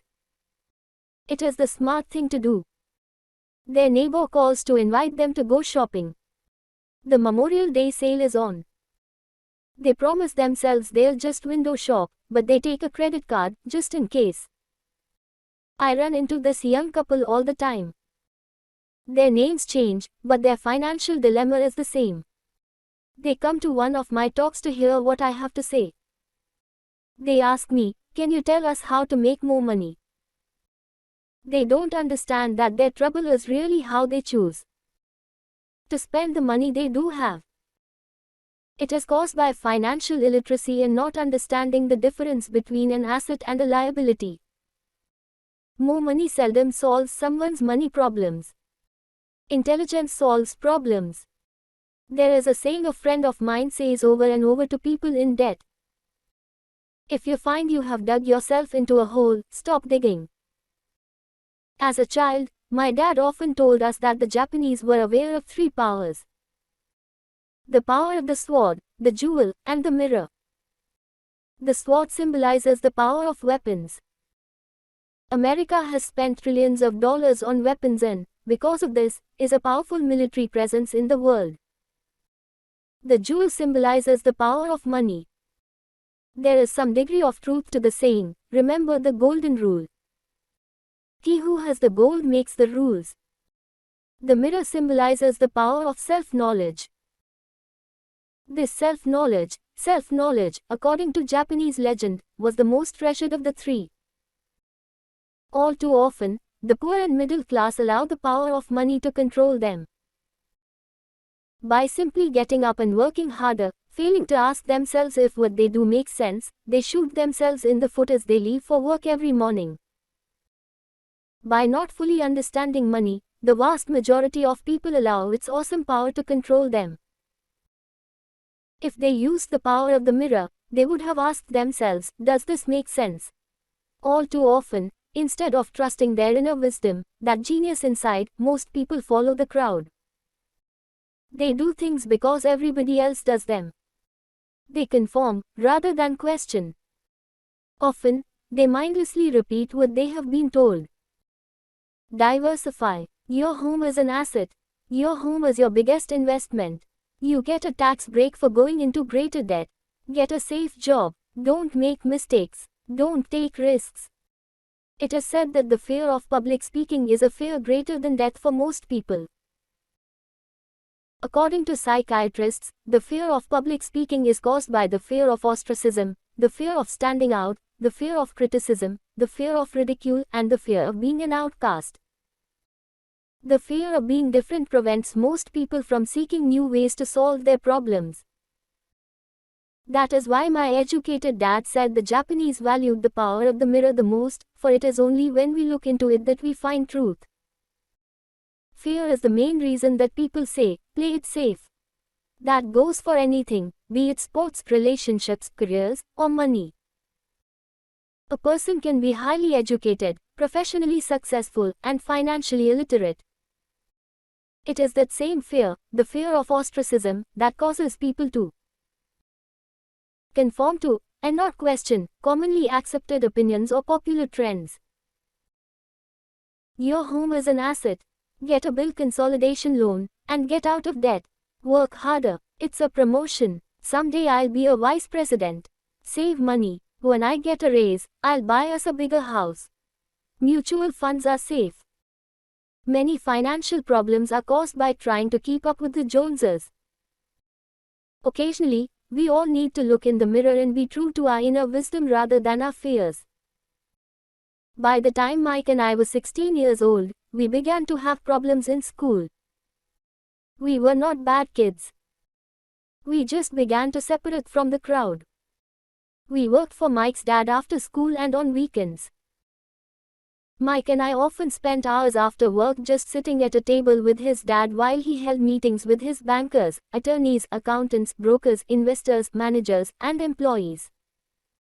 Here was a man who had left school at 13 who was now directing, instructing, ordering, and asking questions of educated people. They came at his beck and call, and cringed when ordering and asking questions of educated people.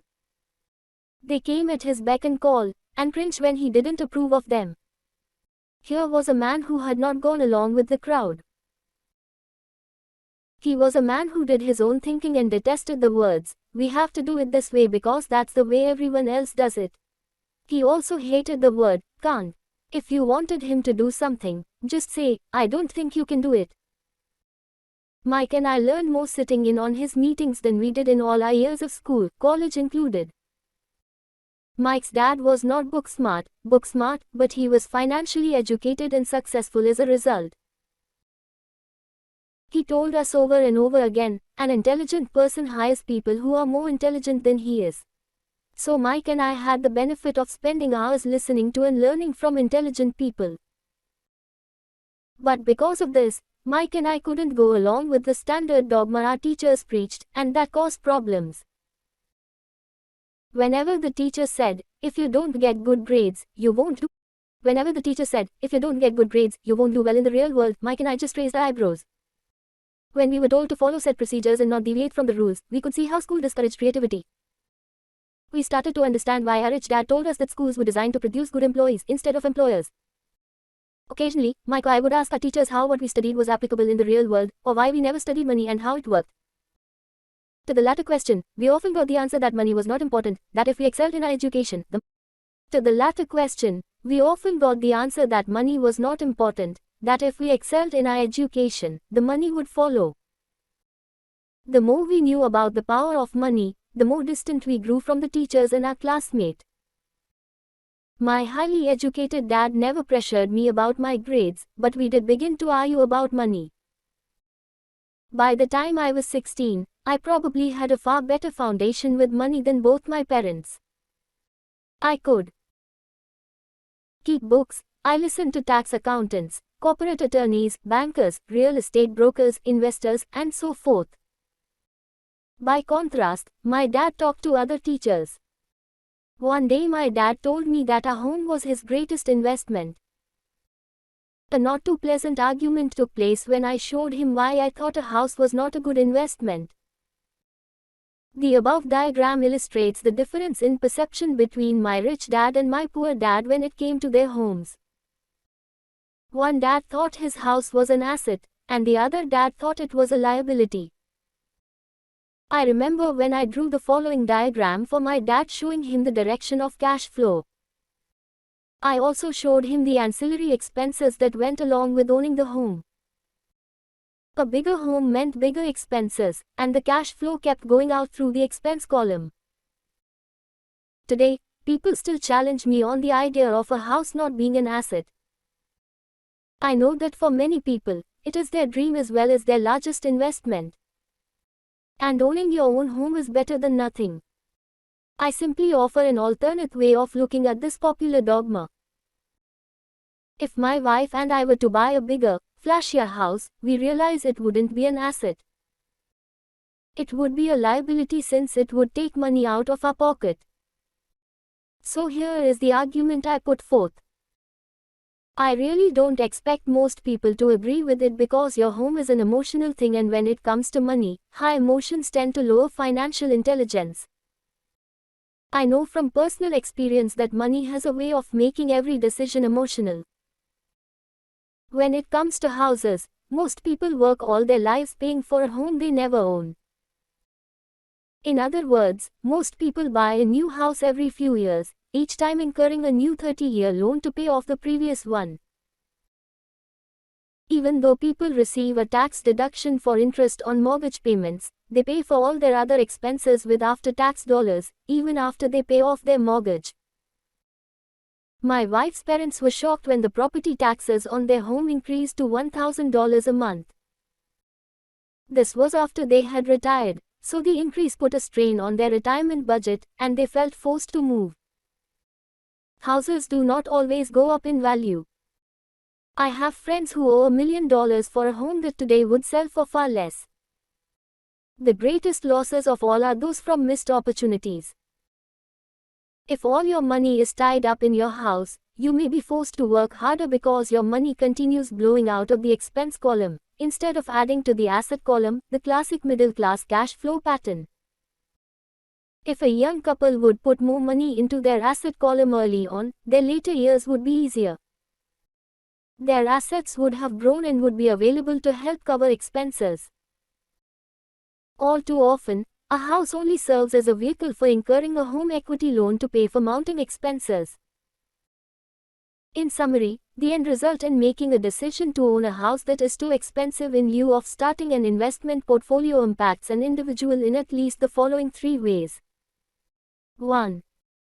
Loss of time, during which other assets could have grown in value. 2. Loss of additional capital, which could have been invested instead of paying for high maintenance expenses related directly to the home. 3. Loss of education. Too often, people count their house and savings and retirement plans as all they have in their asset column. Because they have no money to invest, they simply don't invest. This costs them investment experience. Most never become what the investment world calls a sophisticated investor. And the best investments are usually first sold to sophisticated investors, who then turn around and sell them to the people playing it safe. I am not saying don't buy a house.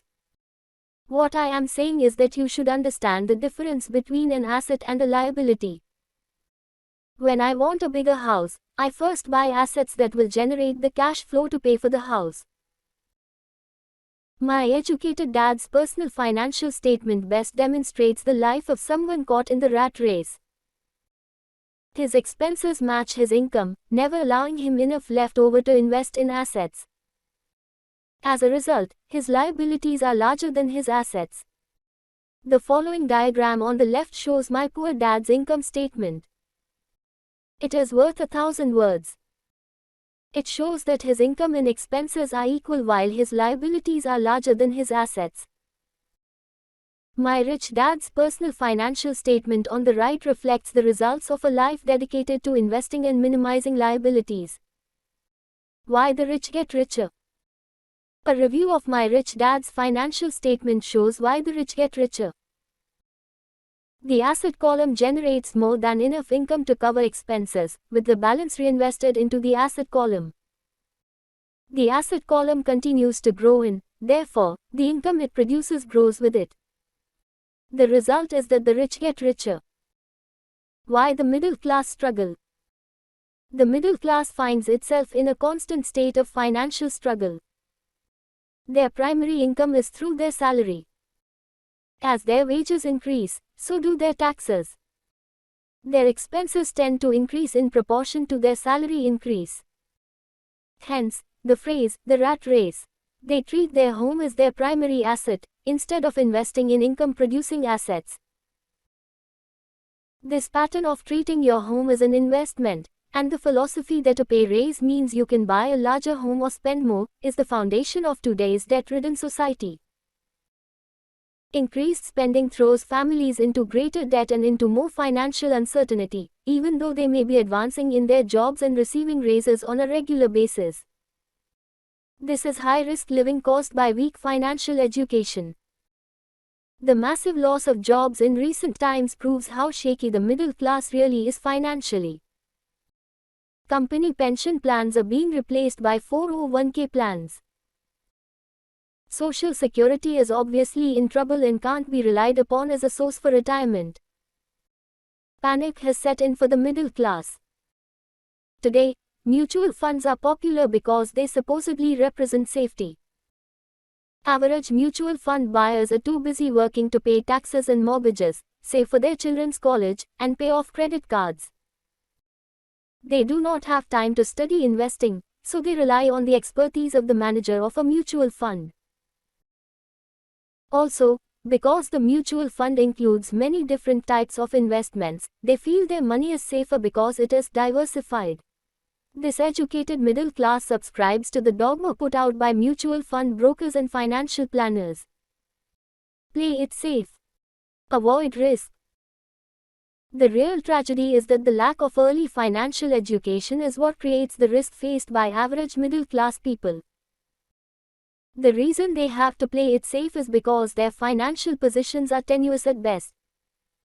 Their balance sheets are not balanced. Instead, they are loaded with liabilities and have no real assets that generate income. Typically, their only source of income is their paycheck.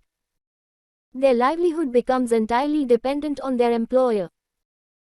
So when genuine deals of a lifetime come along, these people can't take advantage of them because they are working so hard, are taxed to the max, and are loaded with debt. As I said at the start of the section, the most important rule is to know the difference between an asset and a liability. Once you understand the difference, concentrate your efforts on buying income-generating assets. That's the best way to get started on a path to becoming rich. Keep doing that, and your asset column will grow. Keep liabilities and expenses down so more money is available to continue pouring into the asset column. Soon the asset base will be so deep that you can afford to look at more speculative investments. Investments that may have returns of 100% to infinity. $5,000 investments that are soon turned into $1 million or more. Investments that the middle class calls too risky. The investment is not risky for the financially literate. If you do what the masses do, you get the following picture. As an employee who is also a homeowner, your working efforts are generally as follows. 1. You work for the company. Employees make their business owner or the shareholders rich, not themselves.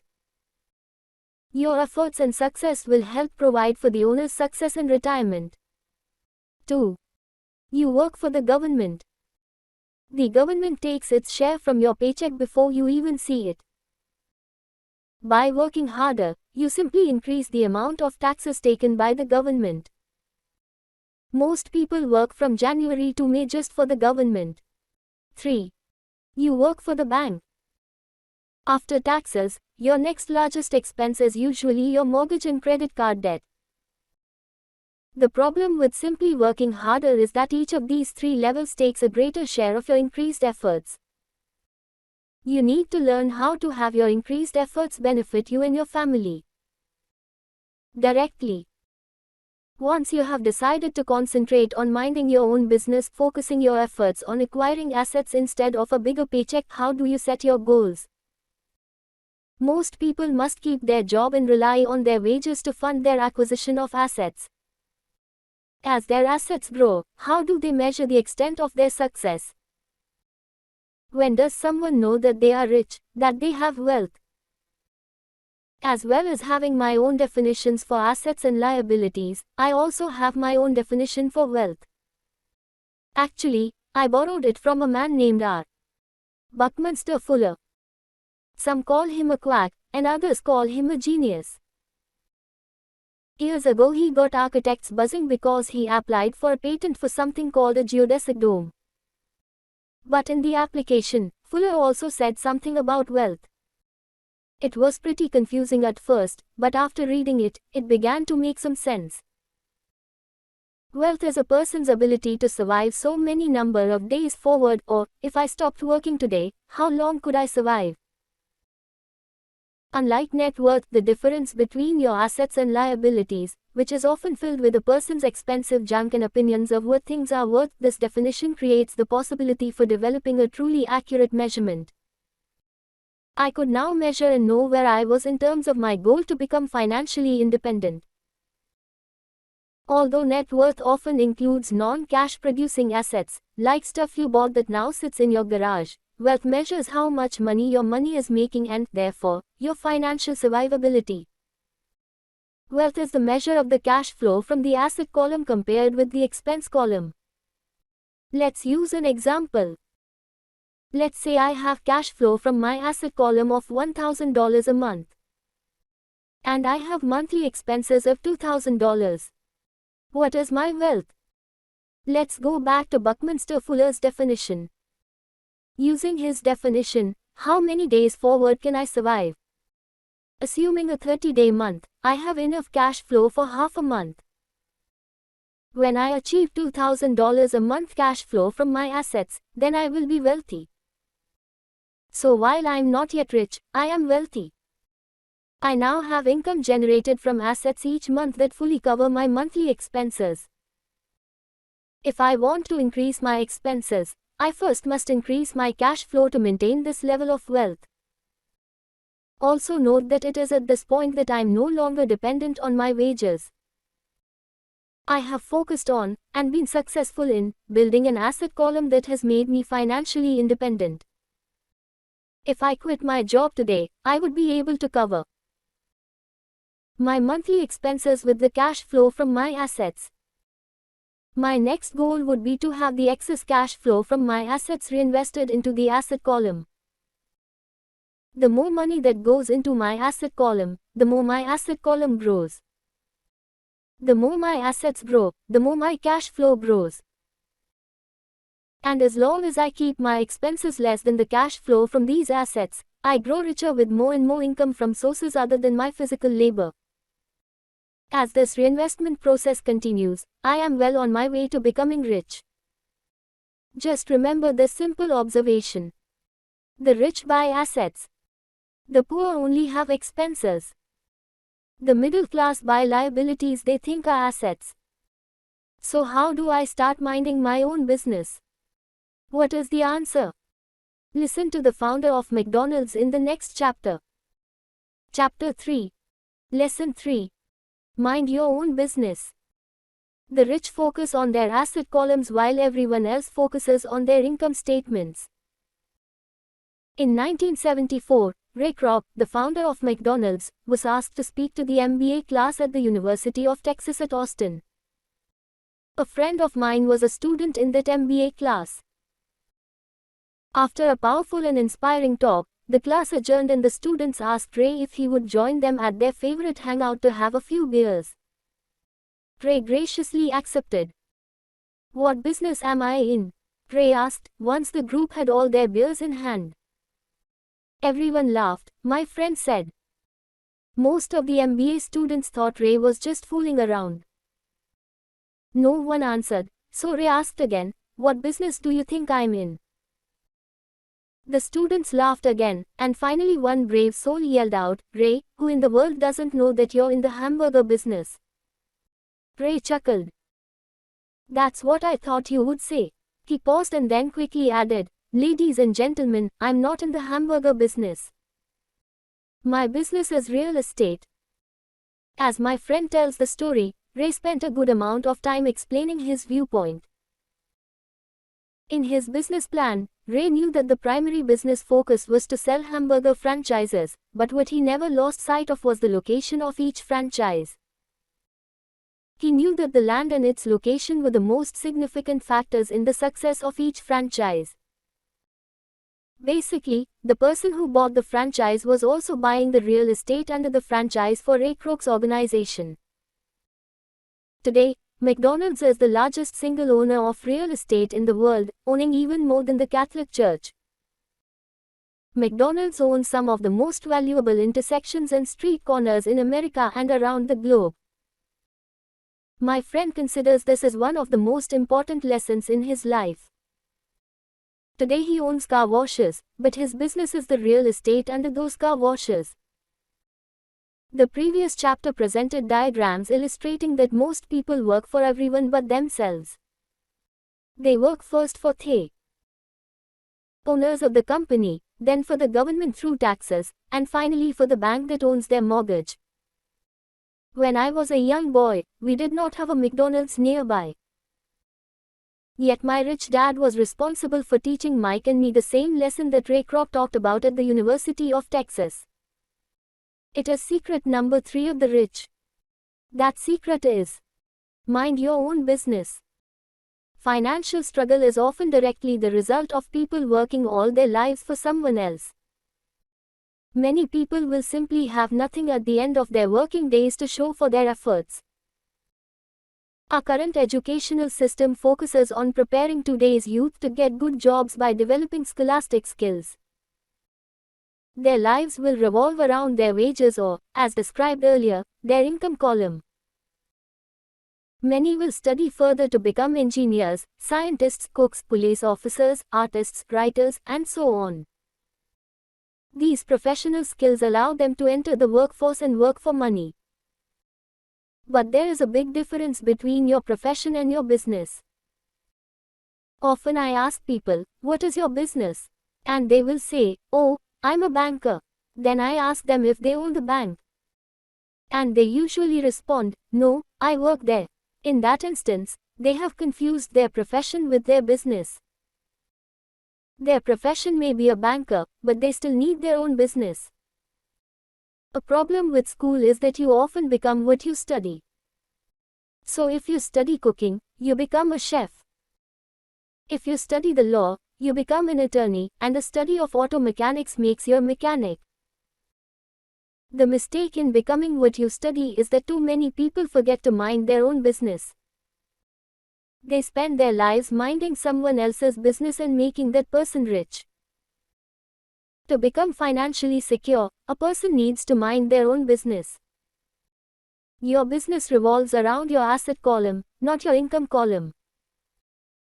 As stated earlier, the number one rule is to know the difference between an asset and a liability, and to buy assets. The rich focus on their asset columns, while everyone else focuses on their income statements. That is why we hear so often, "I need a raise. If only I had a promotion. I am going back to school to get more training so I can get a better job. I am going to work overtime. Maybe I can get a second job." In some circles, these are sensible ideas. But you are still not minding your own business. These ideas all still focus on the income column and will only help a person become more financially secure if the additional money is used to purchase income-generating assets. Financial struggle is often the result of people working all their lives for someone else. The primary reason the majority of the poor and middle class are fiscally conservative, which means, "I can't afford to take risks," is that they have no financial foundation. They have to cling to their jobs and play it safe. When downsizing became the in thing to do, millions of workers found out their largest so-called asset, their home, was eating them alive. Their asset was costing them money every month. Their car, another asset, was eating them alive. The golf clubs in the garage that cost $1,000 were not worth $1,000 anymore. Without job security, they had nothing to fall back on. What they thought were assets could not help them survive in a time of financial crisis.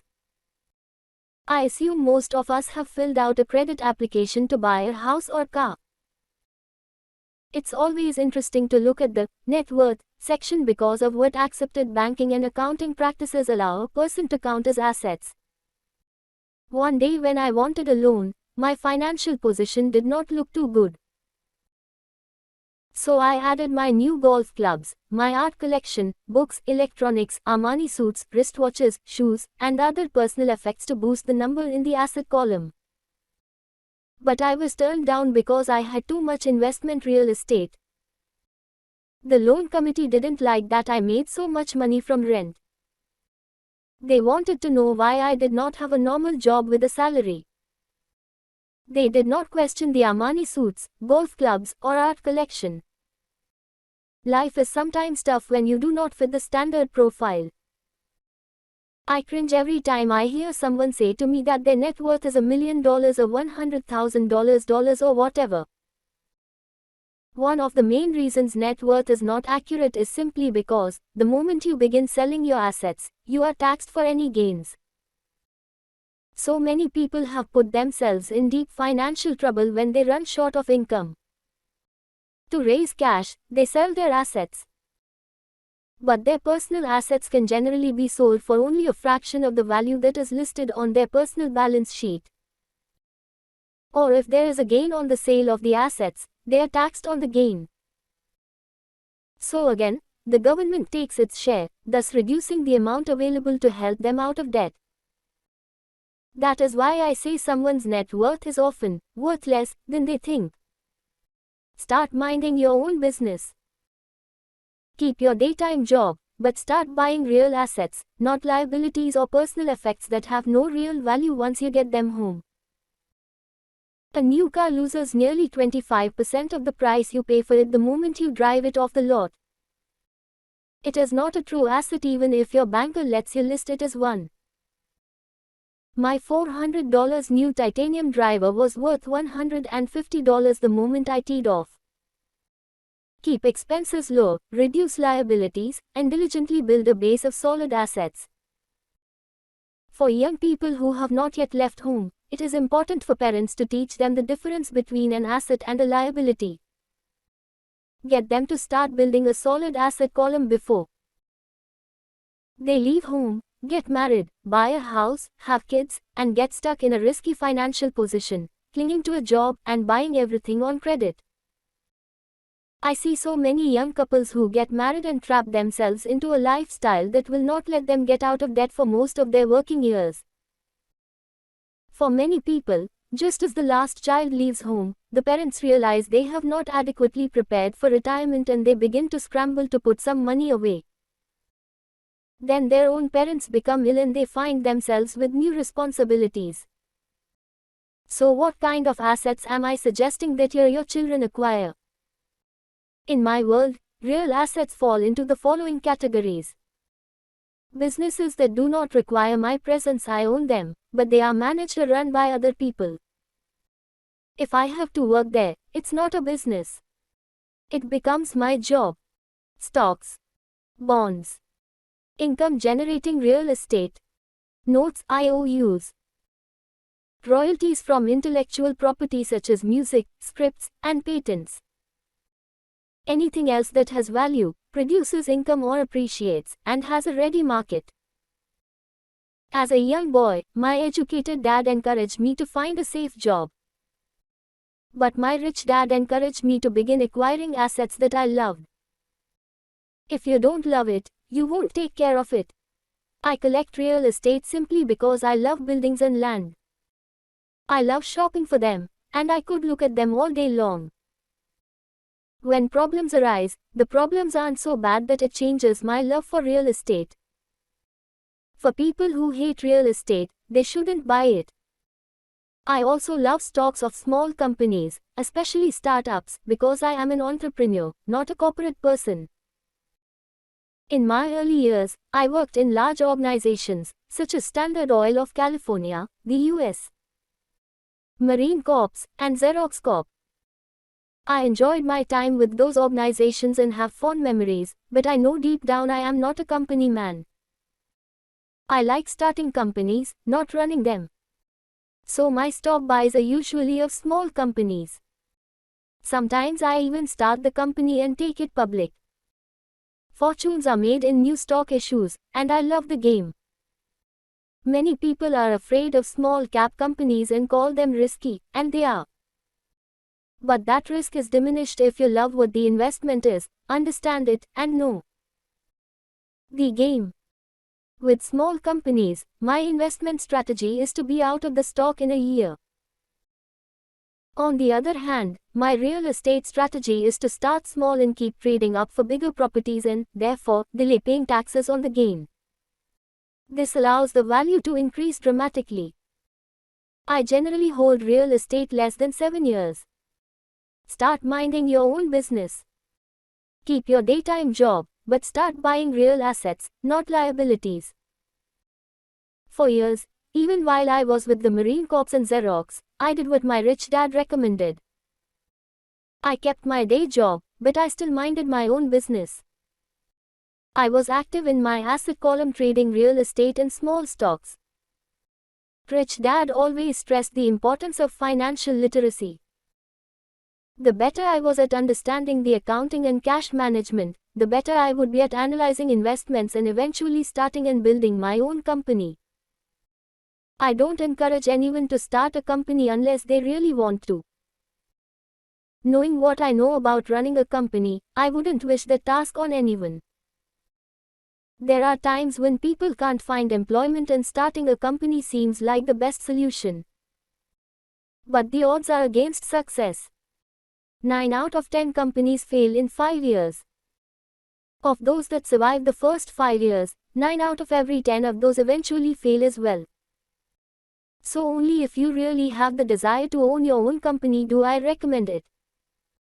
Otherwise, keep your day job and mind your own business. When I say mind your own business, I mean to build and keep your asset column strong.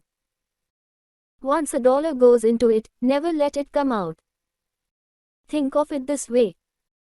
Once a dollar goes into your asset column, it becomes your employee. The best thing about money is that it works 24 hours a day and can work for generations. Keep your day job, be a great hardworking employee, but keep building that asset column. As your cash flow grows, you can indulge in some luxuries. An important distinction is that rich people buy luxuries last, while the poor and middle class tend to buy luxuries first. The poor and the middle class often buy luxury items like big houses, diamonds, furs, jewelry, or boats because they want to look rich. They look rich, but in reality they just get deeper in debt on credit. The old money people, the long-term rich, build their asset column first. Then the income generated from the asset column buys their luxuries. The poor and middle class buy luxuries with their own sweat, blood, and children's inheritance. A true luxury is a reward for investing in and developing a real asset. For example, when my wife came and I had extra money coming from our apartment houses, she went out and bought her Mercedes. It didn't take any extra work or risk on her part because the apartment house bought the car. She did, however, have to wait 4 years while the real estate investment portfolio grew and began generating enough extra cash flow to pay for the car. But the luxury, the Mercedes, was a true reward because she proved she knew how to grow her asset column. That car now means a lot more to her than simply another pretty car. It means she used her financial intelligence to afford it. Instead, most people impulsively go out and buy a new car, or some other luxury, on credit. They may feel bored and just want a new toy. Buying a luxury on credit often causes a person to eventually resent that luxury because the debt becomes a financial burden. After you've taken the time and invested in and built your own business, you are now ready to learn the biggest secret of the rich, that secret that puts the rich way ahead of the pack. Chapter 4. Lesson 4. The history of taxes and the power of corporations. My rich dad just played the game smart, and he did it through corporations, the biggest secret of the rich. I remember in school being told the story of Robin Hood and his merry men. My teacher thought it was a wonderful story of a romantic hero who robbed from the rich and gave to the poor. My rich dad did not see Robin Hood as a hero. He called Robin Hood a crook. Robin Hood may be long gone, but his followers live on. I often still hear people say, "Why don't the rich pay for it?" or, "The rich should pay more in taxes and give it to the poor." It is this Robin Hood fantasy, or taking from the rich to give to the poor, that has caused the most pain for the poor and the middle class. The reason the middle class is so heavily taxed is because of the Robin Hood ideal. The reality is that the rich are not taxed. It's the middle class, especially the educated upper-income middle class, who pays for the poor. Again, to understand fully how things happen, we need to look at the history of taxes. Although my highly educated dad was an expert on the history of education, my rich dad fashioned himself as an expert on the history of taxes. Rich dad explained to Mike and me that originally, in England and America, there were no taxes. Occasionally, there were temporary taxes levied in order to pay for wars. The king or the president would put the word out and ask everyone to chip in. Taxes were levied in Britain for the fight against Napoleon from 1799 to 1816, and in America to pay for the Civil War from 1861 to 1865. In 1874, England made income tax a permanent levy on its citizens. In 1913, an income tax became permanent in the United States with the adoption of the 16th Amendment to the U.S. Constitution. At one time, Americans were anti-tax. It had been the tax on tea that led to the famous Tea Party in Boston Harbor, an incident that helped ignite the Revolutionary War. It took approximately 50 years in both England and the United States to sell the idea of a regular income tax. What these historical dates fail to reveal is that both of these taxes were initially levied against only the rich. It was this point that Rich Dad wanted Mike and me to understand. He explained that the idea of taxes was made popular and accepted by the majority by telling the poor and the middle class that taxes were created only to punish the rich. This is how the masses voted for the law, and it became constitutionally legal. Although it was intended to punish the rich, in reality it wound up punishing the very people who voted for it, the poor and middle class. Once government got a taste of money, its appetite grew, said Rich Dad. Your dad and I are exactly opposite. He's a government bureaucrat, and I am a capitalist. We get paid, and our success is measured on opposite behaviors. He gets paid to spend money and hire people. The more he spends and the more people he hires, the larger his organization becomes. In the government, a large organization is a respected organization. On the other hand, within my organization, the fewer people I hire and the less money I spend, the more I am respected by my investors. That's why I don't like government people. They have different objectives than most business people. As the government grows, more and more tax dollars are needed to support it. My educated dad sincerely believed that government should help people. He loved John F. Kennedy and especially the idea of the Peace Corps. He loved the idea so much that both he and my mom worked for the Peace Corps, training volunteers to go to Malaysia, Thailand, and the Philippines.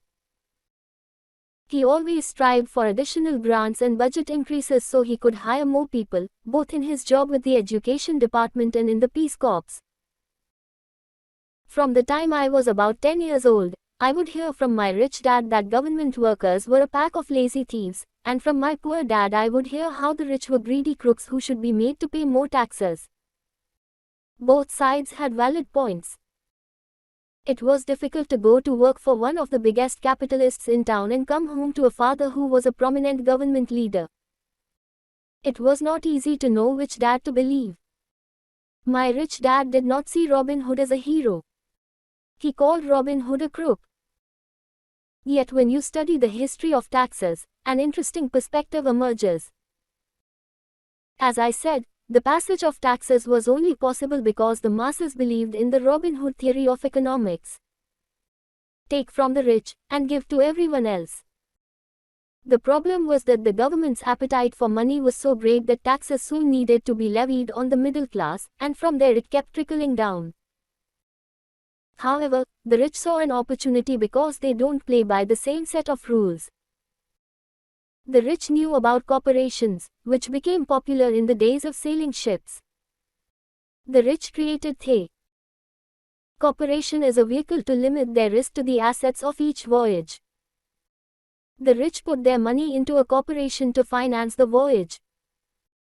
The corporation would then hire a crew to sail to the New World to look for treasure. If the ship was lost, the crew lost their lives, but the loss to the rich would be limited only to the money they invested for that particular voyage. The diagram that follows shows how the corporate structure sits outside your personal income statement and balance sheet. It is the knowledge of the legal corporate structure that really gives the rich a vast advantage over the poor and the middle class. Having two fathers teaching me, one a socialist and the other a capitalist, I quickly began to realize that the philosophy of the capitalist made more financial sense to me. It seemed to me that the socialists ultimately penalized themselves due to their lack of financial education. No matter what the take from the rich crowd came up with, the rich always found a way to outsmart them. That is how taxes were eventually levied on the middle class.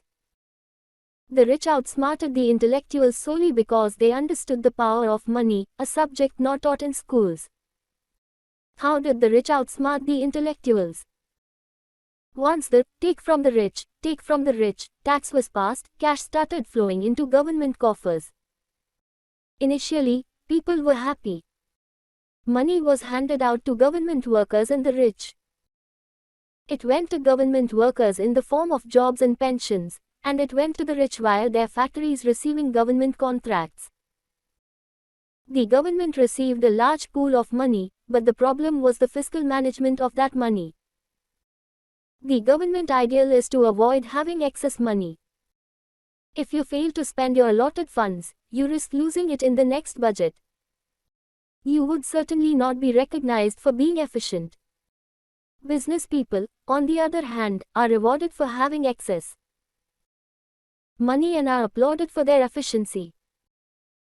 As the cycle of growing government spending continued, the demand for money increased, and the tax the rich idea was adjusted to include low income levels, down to the very people who voted it in, the poor and the middle class. True capitalists used their financial knowledge to simply find an escape. They headed back to the protection of a corporation. But what many people who have never formed a corporation don't know is that a corporation is not really a thing. A corporation is merely a file folder with some legal documents in it, sitting in some attorney's office and registered with a state government agency. It's not a big building or a factory or a group of people. A corporation is merely a legal document that creates a legal body without a soul. Using it, the wealth of the rich was once again protected. It was popular because the income tax rate of a corporation is less than the individual income tax rates. In addition, certain expenses could be paid by a corporation with pre-tax dollars. This war between the haves and have-nots has raged for hundreds of years. The battle is waged whenever and wherever laws are made, and it will go on forever. The problem is that the people who lose are the uninformed. The ones who get up every day and diligently go to work and pay taxes. If they only understood the way the rich play the game, they could play it too. Then they would be on their way to their own financial independence. This is why I cringe every time I hear a parent advise their children to go to school so they can find a safe, secure job. An employee with a safe, secure job, without financial aptitude, has no escape. Average Americans today work 4 to 5 months for the government just to cover their taxes. In my opinion, that is simply too long. The harder you work, the more you pay the government. That is why I believe that the idea of take from the rich backfired on the very people who voted it in. Every time people try to punish the rich don't simply comply. They react. They have the money, power, and intent to change things. They don't just sit there and voluntarily pay more taxes. Instead, they search for ways to minimize their tax burden. They hire smart attorneys and accountants, and persuade politicians to change laws or create legal loopholes. They use their resources to affect change. The tax code of the United States also allows other ways to reduce taxes. Most of these vehicles are available to anyone, but it is the rich who find them because they are minding their own business. For example, 1031 is jargon for Section 1031 of the Internal Revenue Code, which allows a seller to delay paying taxes on a piece of real estate that is sold for a capital gain through in exchange for a more expensive piece of real estate. Real estate is one investment vehicle that has a great tax advantage. As long as you keep trading up in value, you will not be taxed on the gains until you liquidate. People who don't take advantage of these legal tax savings are missing a great opportunity to build their asset columns. The poor and middle class don't have the same resources. They sit there and let the government's needles enter their arm and allow the blood donation to begin. Today, I am constantly shocked at the number of people who pay more taxes or take fewer deductions simply because they are afraid of the government. I have friends who have had their businesses shut down and destroyed, only to find out it was a mistake on the part of the government. I realize all that. But the price of working from January to May is a high price to pay for that intimidation. My poor dad never fought back. My rich dad didn't either. He just played the game smarter, and he did it through corporations. Third biggest secret of the rich. You may remember the first lesson I learned from my rich dad.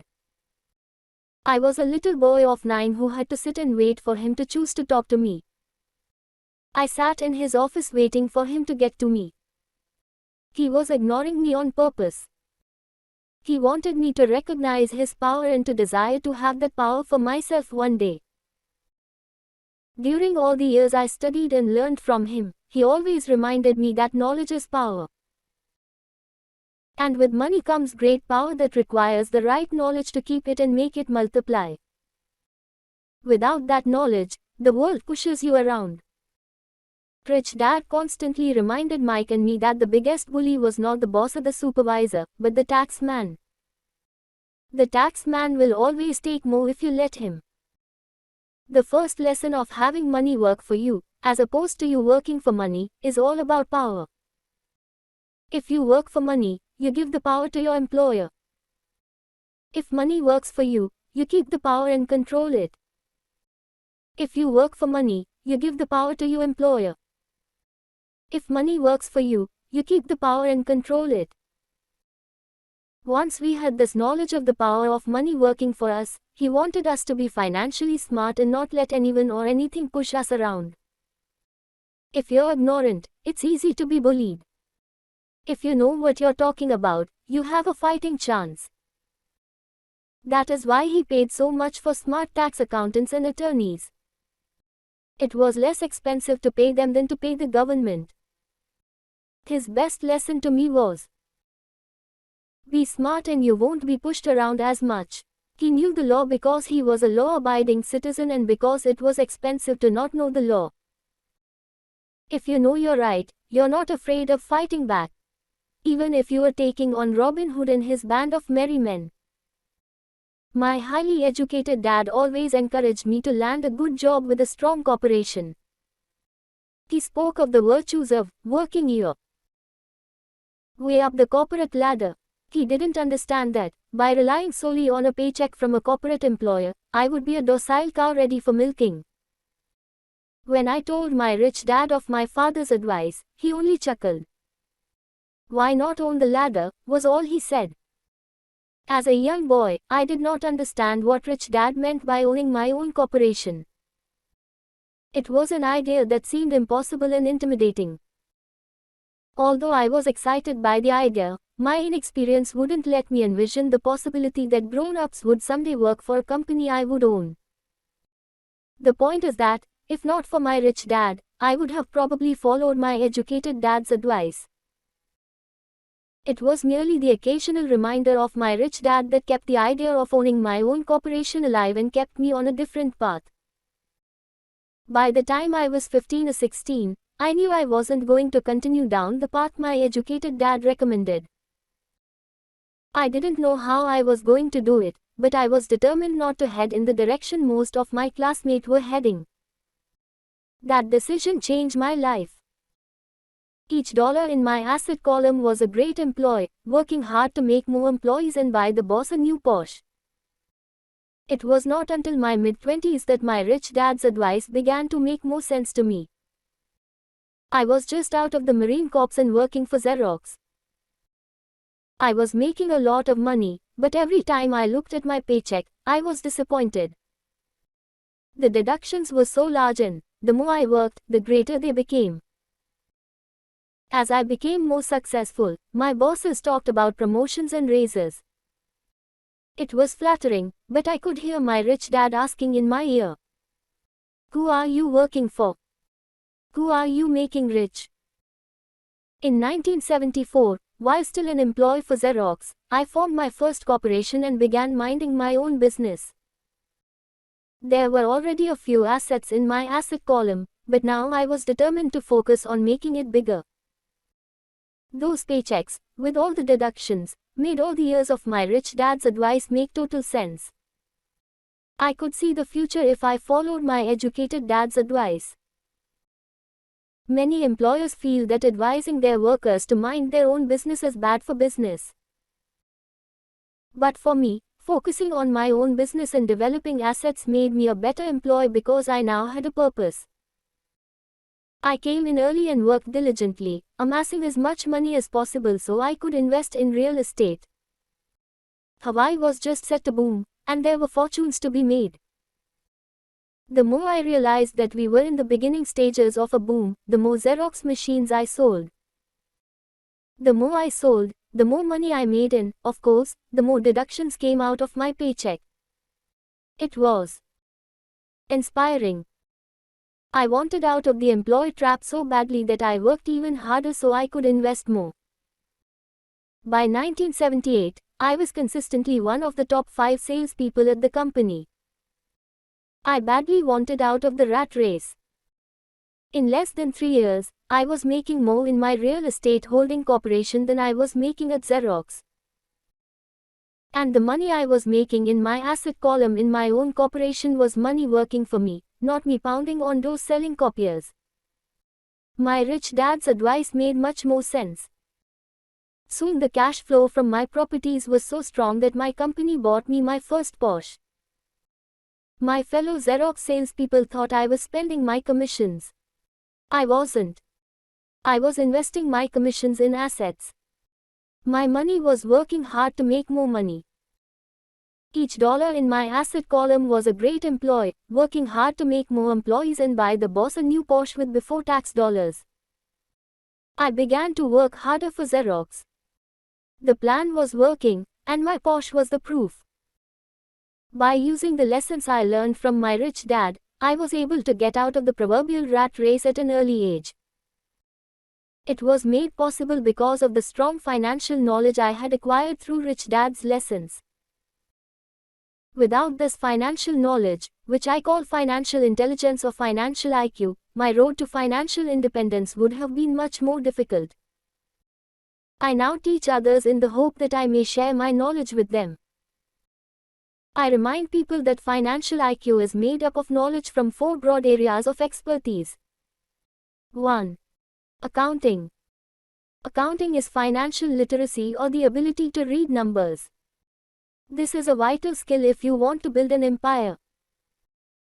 The more money you are responsible for, the more accuracy is required, or the house comes tumbling down. This is the left brain side, or the details. Financial literacy is the ability to read and understand financial statements, which allows you to identify the strengths and weaknesses of any business. 2. Investing. Investing is the science of money making money. This involves strategies and formulas which use the creative right brain side. 3. Understanding markets. Understanding markets is the science of supply and demand. You need to know the technical aspects of the market, which are emotion-driven, in addition to the fundamental or economic aspects of an investment. Does an investment make sense or does it not make sense based on current market conditions? 4. The law. A corporation wrapped around the technical skills of accounting, investing, and markets can contribute to explosive growth. A person who understands the tax advantages and protections provided by a corporation can get rich so much faster than someone who is an employee or a small business sole proprietor. It's like the difference between someone walking and someone flying. The difference is profound when it comes to long-term wealth. Tax advantages. A corporation can do many things that an employee cannot, like pay expenses before paying taxes. That is a whole area of expertise that is very exciting. Employees earn and get taxed, and they try to live on what is left. A corporation earns, spends everything it can, and is taxed on anything that is left. It's one of the biggest legal tax loopholes that the rich use. They're easy to set up and are not expensive if you own investments that are producing good cash flow. For example, by owning your own corporation, your vacations can be board meetings in Hawaii. Car payments, insurance, repairs, and health club memberships are company expenses. Most restaurant meals are partial expenses, and on and on. But it's done legally with pre-tax dollars. Protection from lawsuits. We live in a litigious society. Everybody wants a piece of your action. The rich hide much of their wealth using vehicles such as corporations and trusts to protect their assets from creditors. When someone sues a wealthy individual, they are often met with layers of legal protection and often find that the wealthy person actually owns nothing. They control everything, but own nothing. The poor and middle class try to own everything and lose it to the government or to fellow citizens who like to sue the rich. They learned it from the Robin Hood story. Take from the rich, and give it to the poor. It is not the purpose of this book to go into the specifics of owning a corporation. But I will say that if you own any kind of legitimate assets, I would consider finding out more about the benefits and protection offered by a corporation as soon as possible. There are many books written on the subject that will detail the benefits and even walk you through the steps necessary to set up a corporation. Garrett Sutton's books on corporations provide wonderful insight into the power of personal corporations. Financial IQ is actually the synergy of many skills and talents. I would say it is the combination of the 4 technical skills listed above that make up basic financial intelligence. If you aspire to great wealth, it is the combination of these skills that will greatly amplify your financial intelligence. In summary, as part of your overall financial strategy, I recommend that you learn about the protection that legal entities can provide for businesses and assets.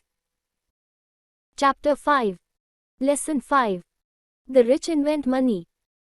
Often in the real world, it's not the smart who get ahead, but the bold. Last night, I took a break from writing and watched a TV program on the history of a young man named Alexander Graham Bell. Bell had just patented his telephone and was having growing pains because the demand for his new invention was so strong. Needing a bigger company, he then went to the giant at that time, Western Union, and asked them if they would buy his patent and his tiny company. He wanted $100,000 for the whole package. The president of Western Union scoffed at him and turned him down, saying the price was ridiculous. The rest is history. A multi-billion-dollar industry emerged, and AT&T was born. The evening news came on right after the story of Alexander Graham Bell. On the news was a story of another downsizing at a local company. The workers were angry and complained that the company ownership was unfair. A terminated manager of about 45 years of age had his wife and 2 babies at the plant and was begging the guards to let him talk to the owners to ask if they would reconsider his termination. He had just bought a house and was afraid of losing it. The camera focused in on his pleading for all the world to see. Needless to say, it held my attention. I have been teaching professionally since 1984. It has been a great experience and a rewarding one. It is also a disturbing profession, for I have taught thousands of individuals and I see one thing in common in all of us, myself included. We all have tremendous potential, and we all are blessed with gifts. Yet the one thing that holds all of us back is some degree of self-doubt. It is not so much the lack of technical information that holds us back, but more the lack of self-confidence. Some are more affected than others. Once we leave school, most of us know that it is not so much a matter of college degrees or good grades that count. In the real world outside of academics, something more than just grades is required.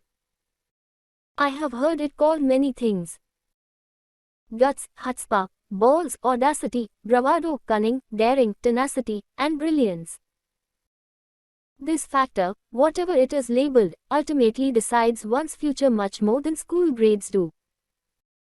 Inside each of us is one of these brave, brilliant, and daring Characters. There is also the flip side of that character. People who could get down on their knees and beg if necessary. After a year in Vietnam as a Marine Corps pilot, I got to know both of those characters inside of me intimately. One is not better than the other. Yet as a teacher, I recognized that it was excessive fear and self-doubt that were the greatest detractors of personal genius. It broke my heart to see students know the answers, yet lack the courage to act on the answer. Often in the real world, it's not the smart who get ahead, but the bold. In my personal experience, your financial genius requires both technical knowledge as well as courage.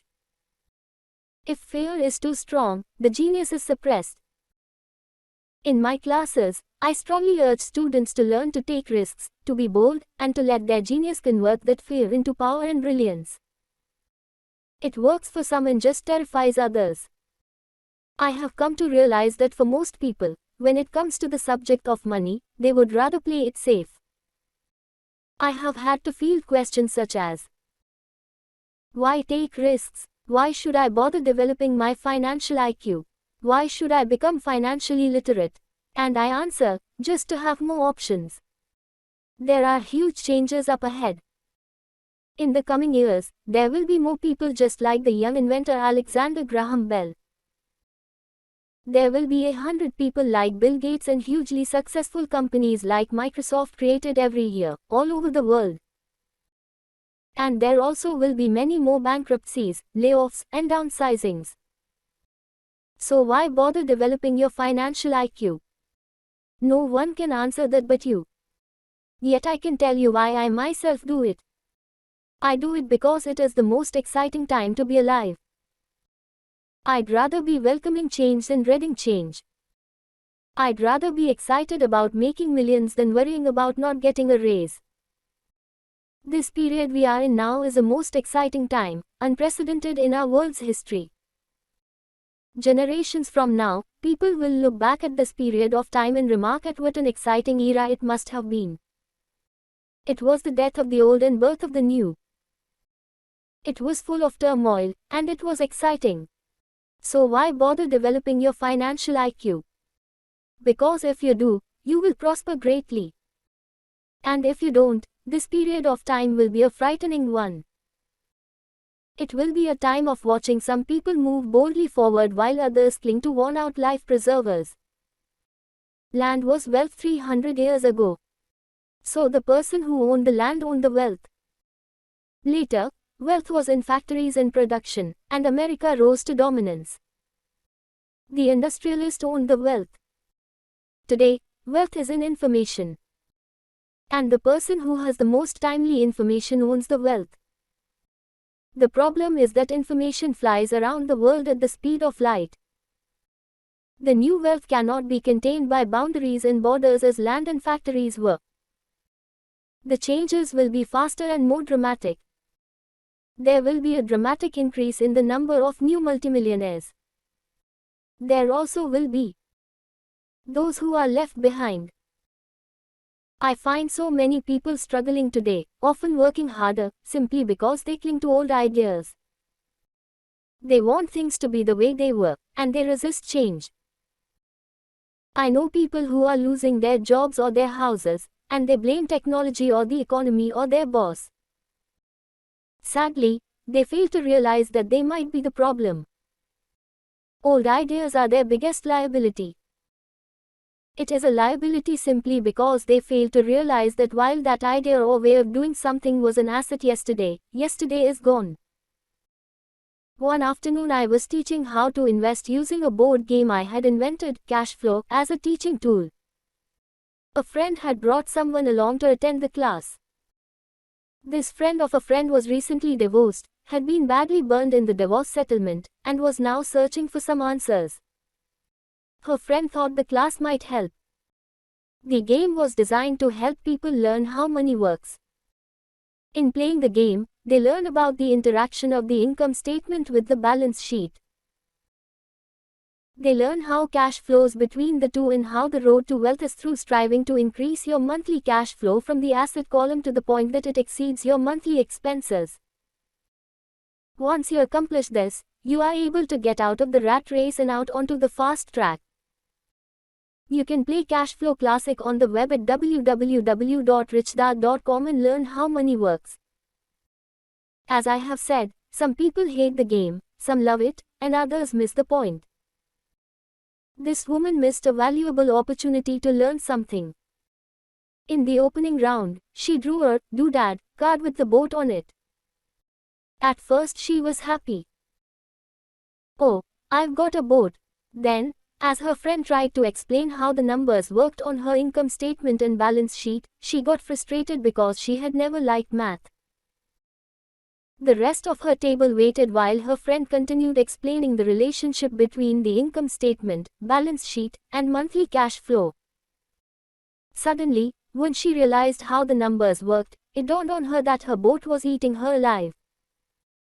Later on in the game, she was also downsized and had a child. It was a horrible game for her.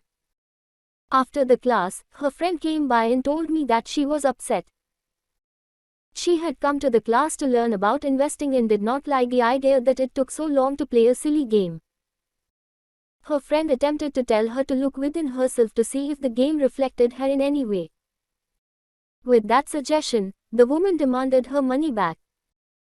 She said that the very idea that a game could be a reflection of her was ridiculous. Her money was promptly refunded, and she left. Since 1984, I have made millions simply by doing what the school system does not do. In school, most teachers lecture. I hated lectures as a student. I was soon bored, and my mind would drift. In 1984, I began teaching via games and simulations, and I still rely on these tools today. I always encourage adult students to look at games as reflecting back to them what they know and what they need to learn. Most importantly, games reflect behavior.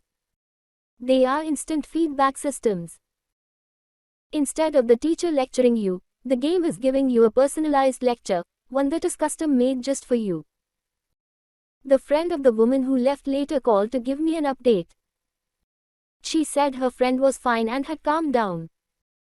In her cooling-off period, she could see some slight relationship between the game and her life. Although she and her husband did not own a boat, they did own everything else imaginable. She was angry after their divorce, both because he had run off with a younger woman and because, after 20 years of marriage, they had accumulated little in the way of assets. There was virtually nothing for them to split. Their 20 years of married life had been incredible fun, but all they had accumulated was a ton of doodads. Games reflect behavior. They are instant feedback systems. She realized that her anger at doing the numbers, the income statement and balance sheet came from her embarrassment about not understanding them. She had believed that finances were the man's job. She maintained the house and did the entertaining, and he handled the finances. She was now quite certain that in the last 5 years of their marriage, he had hidden money from her. She was angry at herself for not being more aware of where the money was going, as well as for not knowing about the other woman. Just like a board game, the world is always providing us with instant feedback. We could learn a lot if we tuned in more. One day not long ago, I complained to my wife that the cleaners must have shrunk my pants. My wife gently smiled and poked me in the stomach to inform me that the pants had not shrunk. Something else had expanded me. The cash flow game was designed to give every player personal feedback. Its purpose is to give you options. If you draw the board card and it puts you into debt, the question is, now what can you do? How many different financial options can you come up with? That is the purpose of the game. To teach players to think and create new and various financial options. Thousands of people throughout the world have played this game. The players who get out of the rat race the quickest are the people who understand numbers and have creative financial minds. They recognize different financial options. Rich people are often creative and take calculated risks. People who take the longest are people who are not familiar with numbers and often do not understand the power of investing. Some people playing cash flow gain lots of money in the game, but they don't know what to do with it. Even though they have money, everyone else seems to be getting ahead of them. And that is true in real life. There are a lot of people who have a lot of money and do not get ahead financially. Play Cash Flow Classic on the web at www.richdad.com. What did you learn about your true behavior from playing the game? Limiting your options is the same as hanging on to old ideas. I have a friend from high school who now works at 3 jobs. Years ago, he was the richest of all my classmates. When the local sugar plantation closed, the company he worked for went down with the plantation. In his mind, he had but one option, and that was the old option. Work hard. The problem was that he couldn't find an equivalent job that recognized his seniority from the old company. As a result, he is overqualified for the jobs he currently has, so his salary is lower. He now works 3 jobs to earn enough to survive. I have watched people playing cash flow complain that the right opportunity cards are not coming their way. So they sit there. I know people who do that in real life. They wait for the right opportunity. I have watched people get the right opportunity card and then not have enough money. Then they complain that they would have gotten out of the rat race if they had had more money. So they sit there. I know people in real life who do that also. They see all the great deals, but they have no money. And I have seen people pull a great opportunity card, read it out loud, and have no idea that it is a great opportunity. They have the money, the time is right, they have the card, but they can't see the opportunity staring them in the face. They fail to see how it fits into their financial plan for escaping the rat race. And I know more people like that than all the others combined. Most people have an opportunity of a lifetime flash right in front of them, and they fail to see it. A year later, they find out about it, after everyone else got rich. Financial intelligence is simply having more options. If the opportunities aren't coming your way, what else can you do to improve your financial position? If an opportunity lands in your lap and you have no money and the bank won't talk to you, what else can you do to get the opportunity to work in your favor? If your hunch is wrong, and what you've been counting on doesn't happen, how can you turn a lemon into millions? That is financial intelligence. It is not so much what happens, but how many different financial solutions you can think of to turn a lemon into millions. It is how creative you are in solving financial problems. Most people only know one solution. Work hard, save, and borrow. So why would you want to increase your financial intelligence? Because financial intelligence is simply having more options. If the opportunities aren't coming your way, what else can you do to improve your financial position? If an opportunity lands in your lap and you have no money and the bank won't talk to you, what else can you do to get the opportunity to work in your favor? If your hunch is wrong, and what you've been counting on doesn't happen, how can you turn a? That is financial intelligence.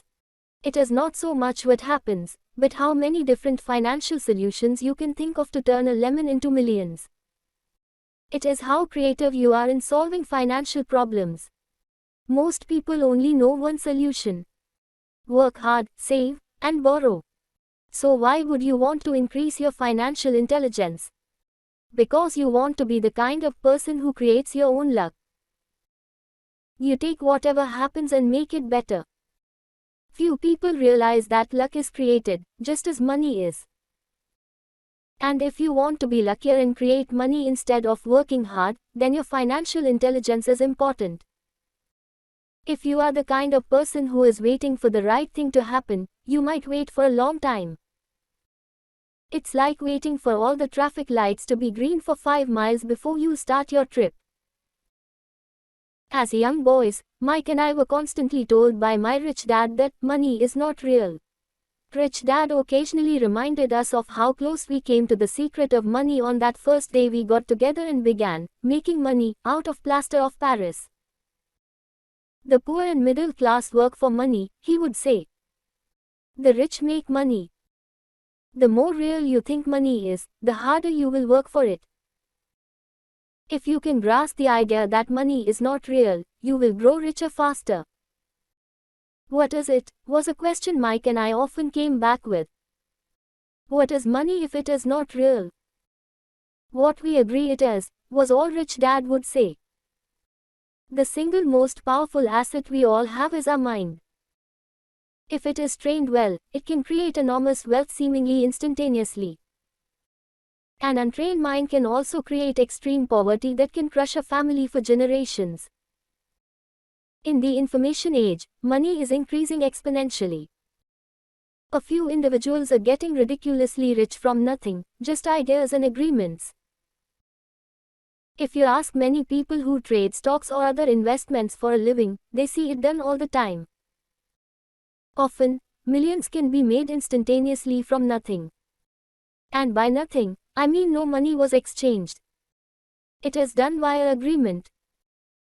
A hand signal in a trading pit, a blip on a trader's screen in Lisbon from a trader's screen in Toronto and back to Lisbon, a call to my broker to buy and a moment later to sell. Money did not change hands. Agreements did. The single most powerful asset we all have is our mind. If it is trained well, it can create enormous wealth. So why develop your financial genius? Only you can answer that. I can tell you why I have been developing this area of my intelligence. I do it because I want to make money fast. Not because I need to, but because I want to. It is a fascinating learning process. I develop my financial IQ because I want to participate in the fastest game and biggest game in the world. And in my own small way, I would like to be part of this unprecedented evolution of humanity, the era where humans work purely with their minds and not with their bodies. Besides, it is where the action is. It is what is happening. It's hip. It's scary. And it's fun. That is why I invest in my financial intelligence, developing the most powerful asset I have. I want to be with people moving boldly forward. I do not want to be with those left behind. I will give you a simple example of creating money. In the early 1990s, the economy of Phoenix, Arizona, was horrible. I was watching a TV show when a financial planner came on and began forecasting doom and gloom. His advice was to save money. Put $100 away every month, he said. In 40 years you will be a multimillionaire.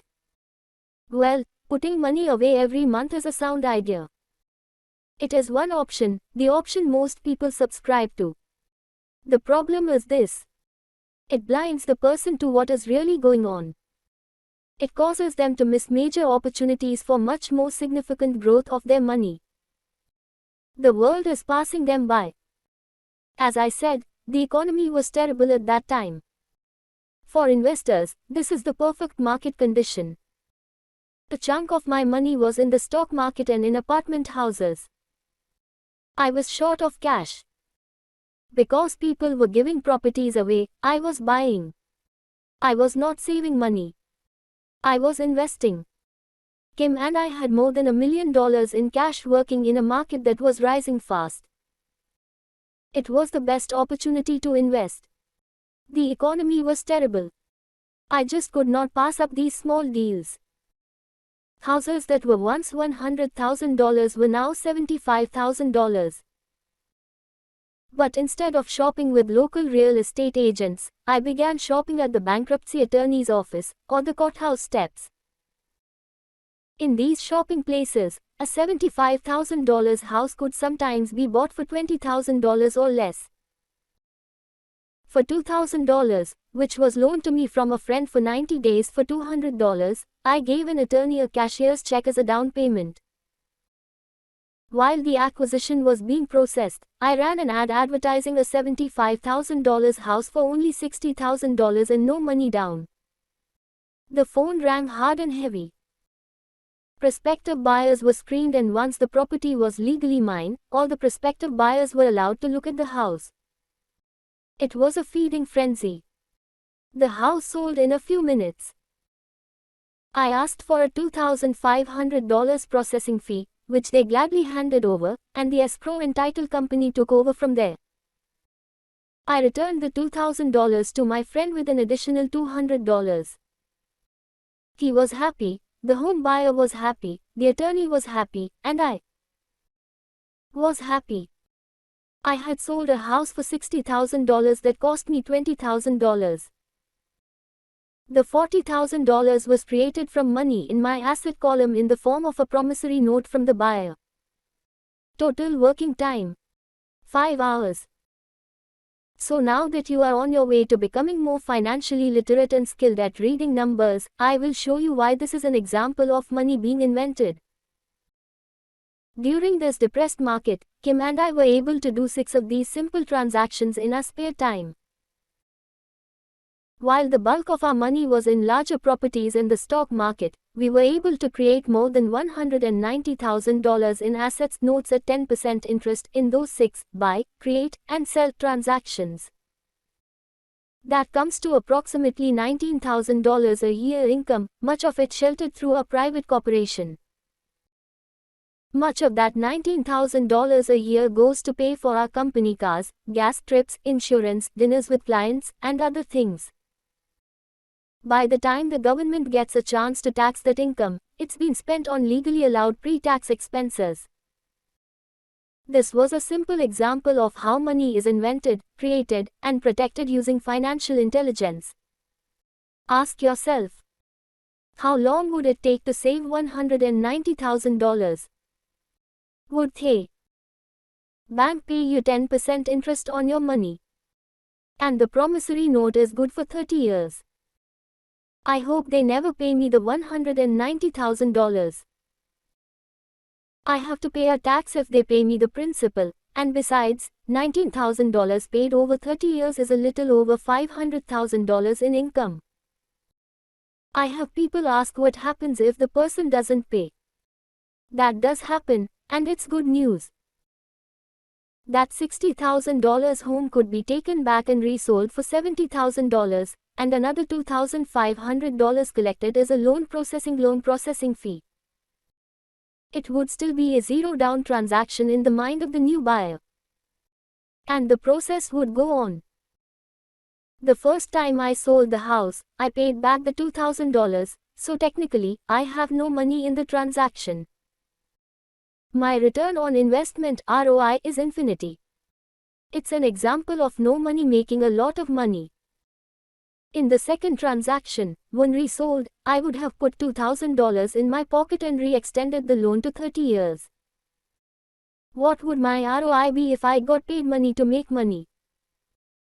I do not know, but it sure beats saving $100 a month, which actually starts out as $150 because it's after-tax income for 40 years earning low interest. And again, you're taxed on the interest. That is not too intelligent. It may be safe, but it's not smart. A few years later, as the Phoenix real estate market strengthened, those houses we sold for $60,000 became worth $110,000. Foreclosure opportunities were still available, but became rare. It cost a valuable asset, my time, to go out looking for them. Thousands of buyers were looking for the few available deals. The market had changed. It was time to move on and look for other opportunities to put in the asset column. You can't do that here. That is against the law. You're lying. I hear those comments much more often than, "Can you show me how to do that?" The math is simple. You do not need algebra or calculus. And the escrow company handles the legal transaction and the servicing of the payments. I have no roofs to fix or toilets to unplug because the owners do that. It's their house. Occasionally someone does not pay. And that is wonderful because there are late fees, or they move out and the property is sold again. The court system handles that. And it may not work in your area. The market conditions may be different. But the example illustrates how a simple financial process can create hundreds of thousands of dollars, with little money and low risk. It is an example of money being only an agreement. Anyone with a high school education can do it. Yet most people won't. Most people listen to the standard advice of work hard and save money. For about 30 hours of work, approximately $190,000 was created in the asset column, and no taxes were paid. Which one sounds harder to you? 1. Work hard. Pay 50% in taxes. Save what is left. Your savings then earn 5%, which is also taxed. Or 2. Take the time to develop your financial intelligence. Harness the power of your brain in the asset column. If you use option number 1, be sure to factor in how much time it takes you to save $190,000. Time is one of your greatest assets. Now you may understand why I silently shake my head when I hear parents say, "My child is doing well in school and receiving a good education." It may be good, but is it adequate? I know the above investment strategy is a small one. It is used to illustrate how small can grow into big. Again, my success reflects the importance of a strong financial foundation, which starts with a strong financial education. I have said it before, but it's worth repeating. Financial intelligence is made up of these 4 main technical skills. 1. Accounting. Accounting is financial literacy, or the ability to read numbers. This is a vital skill if you want to build businesses or investments. 2. Investing. Investing is the science of making money. 3. Understanding markets. Understanding markets is the science of supply and demand. Alexander Graham Bell gave the market what it wanted. So did Bill Gates. A $75,000 house offered for $60,000 that cost $20,000 was also the result of seizing an opportunity created by the market. Somebody was buying, and someone was selling. 4. The law. The law is the awareness of accounting corporate, state and federal regulations. I recommend playing by the rules. It is this basic foundation, or the combination of these skills, that is needed to be successful in the pursuit of wealth, whether it be through the buying of small homes, apartment buildings, companies, stocks, bonds, precious metals, baseball cards, or the like. A few years later, the real estate market rebounded and everyone else was getting in. The stock market was booming, and everyone was getting in. The U.S. economy was getting back on its feet. I began selling and was now traveling to Peru, Norway, Malaysia, and the Philippines. The investment landscape had changed. We were no longer buying real estate. Now I just watch the values climb inside the asset column and will probably begin selling. I suspect that some of those 6 little house deals will sell and the $40,000 note will be converted to cash. I need to call my accountant to be prepared for cash and seek ways to shelter it. The point I would like to make is that investments come and go. The market goes up and comes down. Economies improve and crash. The world is always handing you opportunities of a lifetime, every day of your life, but all too often we fail to see them. But they are there. And the more the world changes and the more technology changes, the more opportunities there will be to allow you and your family to be financially secure for generations to come. So why bother developing your financial intelligence? Again, only you can answer that. I know why I continue to learn and develop. I do it because I know there are changes coming. I'd rather welcome change than cling to the past. I know there will be market booms and market crashes. I want to continually develop my financial intelligence because, at each market change, some people will be on their knees begging for their jobs. Others, meanwhile, will take the lemons that life hands them, and we are all handed lemons occasionally, and turn them into millions. That's financial intelligence. I am often asked about the lemons I have turned into millions. I hesitate using many more examples of personal investments because I am afraid it comes across as bragging or tooting my own horn. That is not my intention. I use the examples only as numerical and chronological illustrations of actual and simple cases. I use the examples because I want you to know that it is easy. And the more familiar you become with the 4 pillars of financial intelligence, the easier it becomes. Personally, I use 2 main vehicles to achieve financial growth: real estate and small cap stocks. I use real estate as my foundation.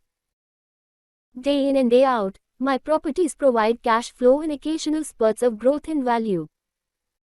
The small cap stocks are used for fast growth. I do not recommend anything that I do. The examples are just that, examples. If the opportunity is too complex and I do not understand the investment, I don't do it. Simple math and common sense are all you need to do well financially. There are 5 reasons for using examples. 1. To inspire people to learn more. 2. To let people know it is easy if the foundation is strong. 3. To show that anyone can achieve great wealth. 4.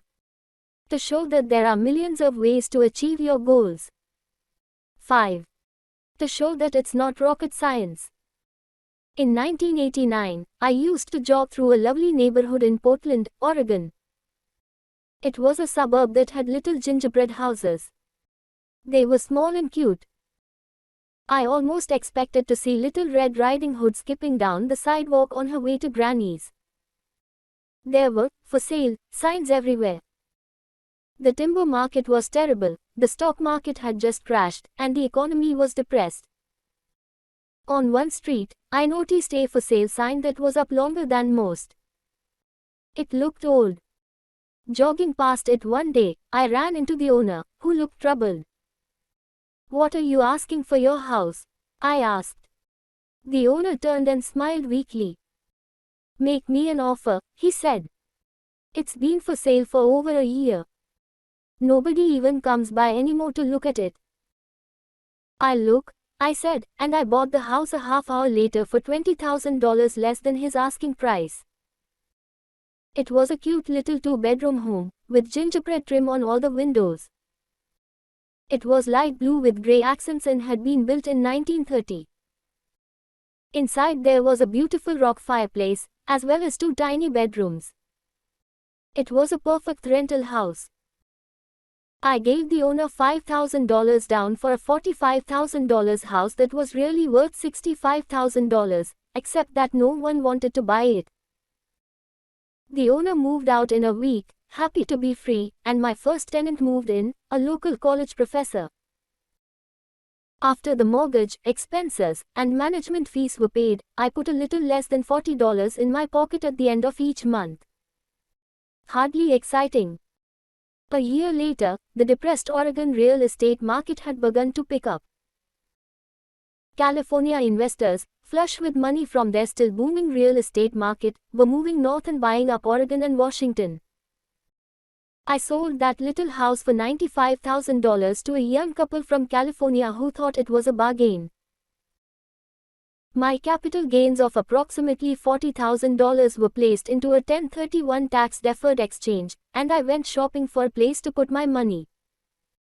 In about a month, I found a 12-unit apartment house right next to the Intel plant in Beaverton, Oregon. The owners lived in Germany, had no idea what the place was worth, and again, just wanted to get out of it. I offered $275,000 for a $450,000 building. They agreed to $300,000. I bought it and held it for 2 years. Utilizing the same 1031 exchange process, we sold the building for $495,000 and bought a 30-unit apartment building in Phoenix, Arizona. We had moved to Phoenix by then to get out of the rain, and needed to sell anyway. Like the former Oregon market, the real estate market in Phoenix was depressed. The price of The 30-unit apartment building in Phoenix was $875,000, with $225,000 down. The cash flow from the 30 units was a little over $5,000 a month. The problem with secure investments is that they are often sanitized, that is, made so safe that the gains are less. The Arizona market began moving up and, a few years later, a Colorado investor offered us $1.2 million for the property. The point of this example is how a small amount can grow into a large amount. Again, it is a matter of understanding financial statements, investment strategies, a sense of the market, and the laws. If people are not versed in these subjects, then obviously they must follow standard dogma, which is to play it safe, diversify, and only invest in secure investments. The problem with secure investments is that they are often sanitized, that is, made so safe that the gains are less. Most large brokerage houses will not touch speculative transactions in order to protect themselves and their clients. And that is a wise policy. The really hot deals are not offered to people who are novices. Often, the best deals that make the rich even richer are reserved for those who understand the game. It is technically illegal to offer speculative deals to someone who is considered not sophisticated, but of course it happens. The more sophisticated I get, the more opportunities come my way. Another case for developing your financial intelligence over a lifetime is simply that more opportunities are presented to you. And the greater your financial intelligence, the easier it is to tell whether a deal is good. It's your intelligence that can spot a bad deal, or make a bad deal good. The more I learn, and there is a lot to learn, the more money I make simply because I gain experience and wisdom as the years go on. I have friends who are playing it safe, working hard at their profession, and failing to gain financial wisdom, which does take time to develop. My overall philosophy is to plant seeds inside my asset column. That is my formula. I start small and plant seeds. Some grow, some don't. Inside our real estate corporation, we have property worth several $million. It is our own REIT, or real estate investment trust. The point I am making is that most of those millions started out as little $5,000 to $10,000 investments. All of those down payments were fortunate to catch a fast rising market and increase tax-free. We traded in and out several times over a number of years. We also own a stock portfolio, surrounded by a corporation that Kim and I call our personal mutual fund. We have friends who deal specifically with investors like us who have extra money each month to invest. We buy high-risk, speculative private companies that are just about to go public on a stock exchange in the United States or Canada. An example of how fast gains can be made: of 100,000 shares purchased for 25 cents each before the company goes public. 6 months later, the company is listed, and the 100,000 shares now are worth $2 each. If the company is well managed, the price keeps going up, and the stock may go to $20 or more per share. There are years when our $25,000 has gone to $1 million in less than a year. It is not gambling if you know what you're doing. It is gambling if you're just throwing money into a deal and praying. The idea in anything is to use your technical knowledge, wisdom, and love of the game to cut the odds down, to lower the risk. Of course, there is always risk. It is financial intelligence that improves the odds. Thus, what is risky for one person is less risky to someone else. That is the primary reason I constantly encourage people to invest more in their financial education than in stocks, real estate, or other markets. The smarter you are, the better chance you have of beating the odds. The stock plays I personally invested in were extremely high risk for most people and absolutely not recommended. I have been playing that game since 1979 and have paid more than my share in dues. But if you will reread why investments such as these are high risk for most people, you may be able to set your life up differently, So that the ability to take $25,000 and turn it into $1 million in a year is low risk for you. As stated earlier, nothing I have written is a recommendation. It is only used as an example of what is simple and possible. What I do is small potatoes in the grand scheme of things. Yet for the average individual, a passive income of more than $100,000 a year is nice and not hard to achieve. Depending on the market and how smart you are, it could be done in 5 to 10 years. If you keep your living expenses modest, $100,000 coming in as additional income is pleasant, regardless of whether you work. You can work if you like or take time off if you choose and use the government tax system in your favor, rather than against you. It is not gambling if you know what you're doing. It is gambling if you're just throwing money into a deal and praying. My personal basis is real estate. I love real estate because it's stable and slow moving. I keep the base solid.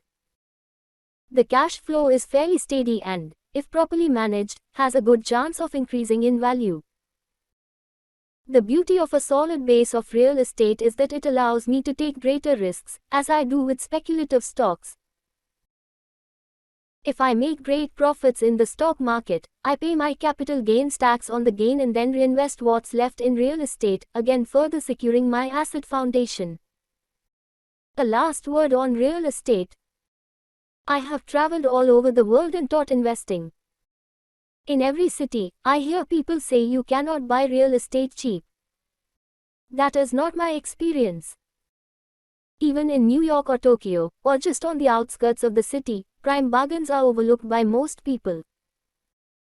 In Singapore, with their high real estate prices, there are still bargains to be found within a short driving distance. So whenever I hear someone say, "You can't do that here," pointing at me, I remind them that maybe the real statement is, "I don't know how to do that here yet." Great opportunities are not seen with your eyes. They are seen with your mind. Most people never get wealthy simply because they are not trained financially to recognize opportunities right in front of them.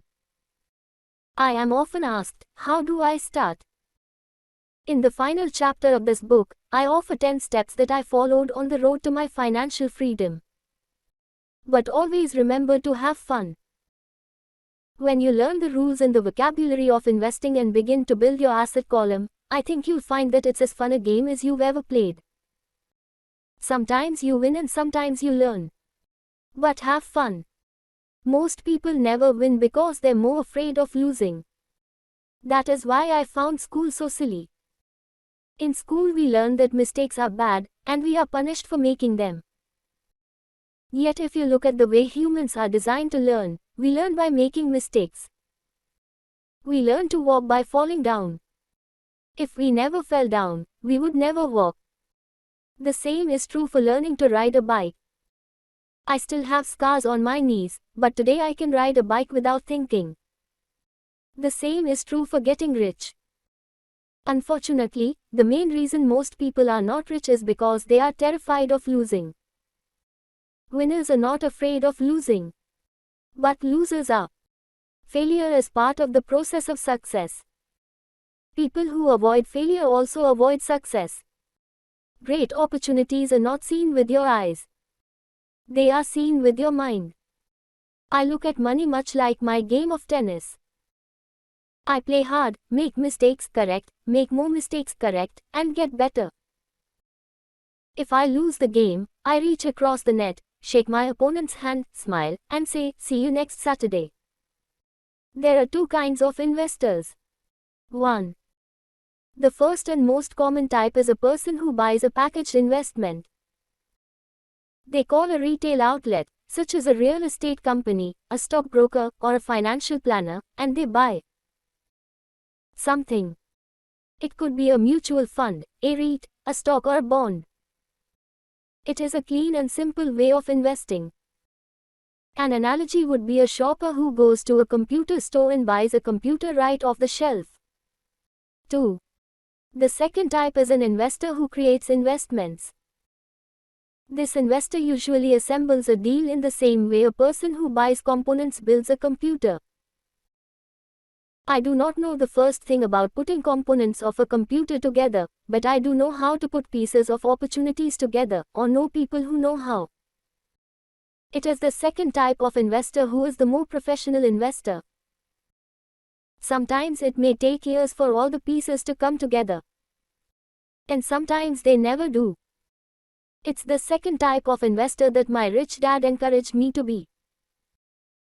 It is important to learn how to put the pieces together, because that is where the huge wins reside, and sometimes some huge losses if the tide goes against you. If you want to be the second type of investor, you need to develop 3 main skills. 1. Find an opportunity that everyone else missed. You see with your mind what others miss with their eyes. For example, a friend bought this rundown old house. It was spooky to look at. Everyone wondered why he bought it. What he saw that we did not was that the house came with 4 extra empty lots. He discovered that after going to the title company. After buying the house, he tore the house down and sold the 5 lots to a builder for 3 times what he paid for the entire package. He made $75,000 for 2 months of work. It's not a lot of money, but it sure beats minimum wage. And it's not technically difficult. 2. Raise money. The average person only goes to the bank. This second type of investor needs to know how to raise capital, and there are many ways that don't require a bank.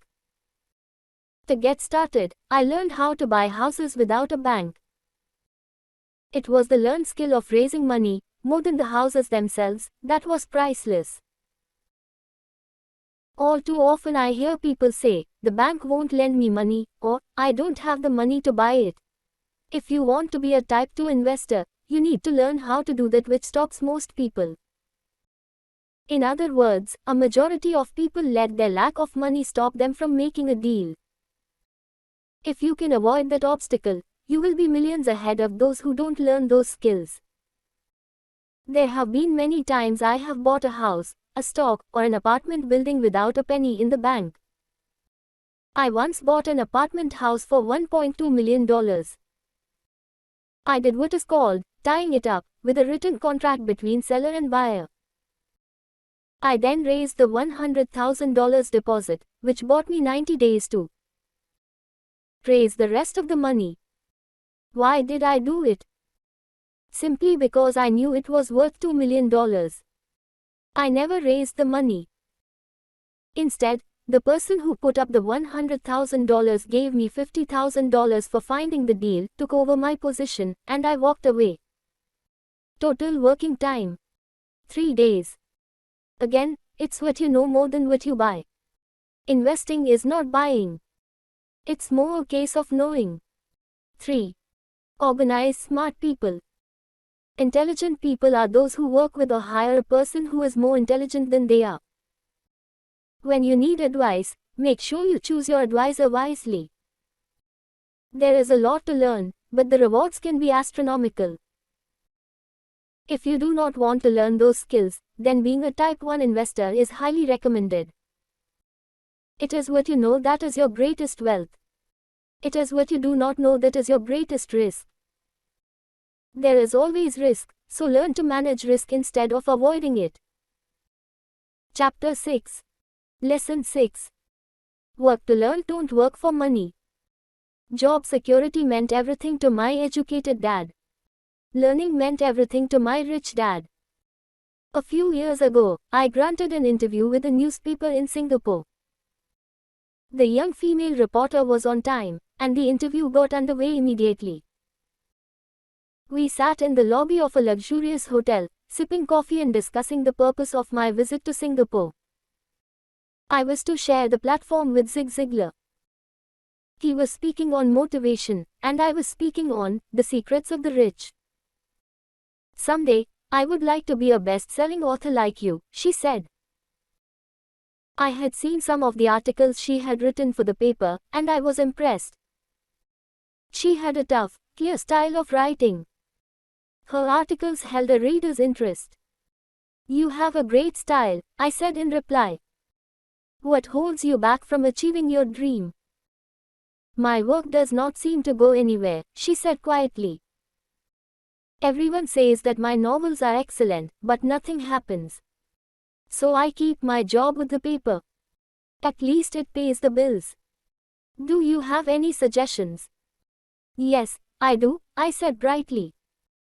A friend of mine here in Singapore runs a school that trains people to sell. He runs sales training courses for many of the top corporations here in Singapore, and I think attending one of his courses would greatly enhance your career. She stiffened. Are you saying I should go to school to learn to sell? I nodded. You aren't serious, are you? Again, I nodded. What is wrong with that? I was now backpedaling. Backpedaling. She was offended by something, and now I was wishing I had not said anything. In my attempt to be helpful, I found myself defending my suggestion. I have a master's degree in English literature. Why would I go to school to learn to be a salesperson? I am a professional. I went to school to be trained in a profession so I would not have to be a salesperson. I hate salespeople. All they want is money. So tell me why I should study sales. She was packing her briefcase. The interview was over. On the coffee table sat a copy of an earlier best-selling book I wrote. I picked it up as well as the notes she had jotted down on her legal pad. Do you see this? I said, pointing to her notes. She looked down at her notes. What? She said, confused. Again, I pointed deliberately to her notes. On her pad she had written, Robert Kiyosaki, best-selling author. It says best-selling author, not best-writing author, I said quietly. Her eyes widened. I am a terrible writer, I said. You are a great writer. I went to sales school. You have a master's degree. Put them together and you get a best-selling author and a best-writing author. Anger flared from her eyes. I'll never stoop so low as to learn how to sell. People like you have no business writing. I am a professionally trained writer and you are a salesman. It is not fair, she fumed. She put the rest of her notes away and hurried out through the large glass doors into the humid Singapore morning. At least she gave me a fair and favorable write-up the next morning. The world is filled with smart, talented, educated, and gifted people. We meet them every day. They are all around us. A few days ago, my car was not running well. I pulled into a garage, and the young mechanic had it fixed in just a few minutes. He knew what was wrong by simply listening to the engine. I was amazed. I am constantly shocked at how little talented people earn. I have met brilliant, highly educated people who earn less than $20,000 a year. A business consultant who specializes in the medical trade was telling me how many doctors, dentists, and chiropractors struggle financially. All this time, I thought that when they graduated, the dollars would pour in. It was this business consultant who gave me the phrase. They are one skill away from great wealth. What this phrase means is that most people need only to learn and master one more skill and their income would jump exponentially. I have mentioned before that financial intelligence is a synergy of accounting, investing, marketing, and law. Combine those 4 technical skills and making money with money is easier than most people would believe. When it comes to money, the only skill most people know is to work hard. The classic example of a synergy of skills was that young writer for the newspaper. If she diligently learned the skills of sales and marketing, her income would jump dramatically. If I were her, I would take some courses in advertising copywriting as well as sales. Then, instead of working at the newspaper, I would seek a job at an advertising agency. Even if it were a cut in pay, she would learn how to communicate in shortcuts that are used in successful advertising. She also would spend time learning public relations, an important skill. She would learn how to get millions in free publicity. Then, at night and on weekends, she could be writing her great novel. When it was finished, she would be better able to sell her book. Then, in a short while, she could be a best-selling author. When I came out with my first book, If You Want to Be Rich and Happy, Don't Go to School, a publisher suggested I change the title to The Economics of Education. I told the publisher that, with a title like that, I would sell 2 books. One to my family, and one to my best friend. The problem is that they would expect it for free. The obnoxious title, If You Want to Be Rich and Happy, Don't Go to School, was chosen because we knew it would get tons of publicity. I am pro-education and believe in education reform. If I were not pro-education, why would I continue to press for changing our antiquated educational system? So I chose a title that would get me on more TV and radio shows, simply because I was willing to be controversial. Many people thought I was a fruitcake, but the book sold and sold. When I graduated from the U.S. Merchant Marine Academy in 1969, my educated dad was happy. Standard Oil of California had hired me for its oil tanker fleet as a third mate. The pay was low compared with my classmate, but it was okay for a first real job after college. My starting pay was about $42,000 a year, including overtime, and I only had to work for 7 months. I had 5 months of vacation. If I had wanted to, I could have taken the run to Vietnam with a subsidiary shipping company and easily doubled my pay instead of taking 5 months of vacation. I had a great career ahead of me, yet I resigned after 6 months with the company and joined the Marine Corps to learn how to fly. My educated dad was devastated. Rich dad congratulated me. In school and in the workplace, the popular opinion is the idea of specialization. That is, in order to make more money or get promoted, you need to specialize. That is why medical doctors immediately begin to seek a specialty such as orthopedics or pediatrics. The same is true for accountants, architects, lawyers, pilots, and others. You want to know a little about a lot, was Rich Dad's suggestion. My educated dad believed in the same dogma. That is why he was thrilled when he eventually achieved his doctorate. He often admitted that schools reward people who study more and more about less and less. Rich Dad encouraged me to do exactly the opposite. You want to know a little about a lot, was his suggestion. That is why for years I worked in different areas of his companies. For a while, I worked in his accounting department. Although I would probably never have been an accountant, he wanted me to learn via osmosis. Rich Dad knew I would pick up jargon and a sense of what is important and what is not. I also worked as a busboy in construction worker as well as in sales, reservations, and marketing. He was grooming Mike and me. That is why he insisted we sit in on the meetings with his bankers, lawyers, accountants, and brokers. He wanted us to know a little about every aspect of his empire. When I quit my high-paying job with Standard Oil, my educated dad had a heart-to-heart talk with me. He was bewildered. He could not understand my decision to resign from a career that offered high pay, great benefits, lots of time off, and opportunity for promotion. When he asked me one evening, "Why did you quit?" I could not explain it to him, though I tried hard to. My logic did not fit his logic.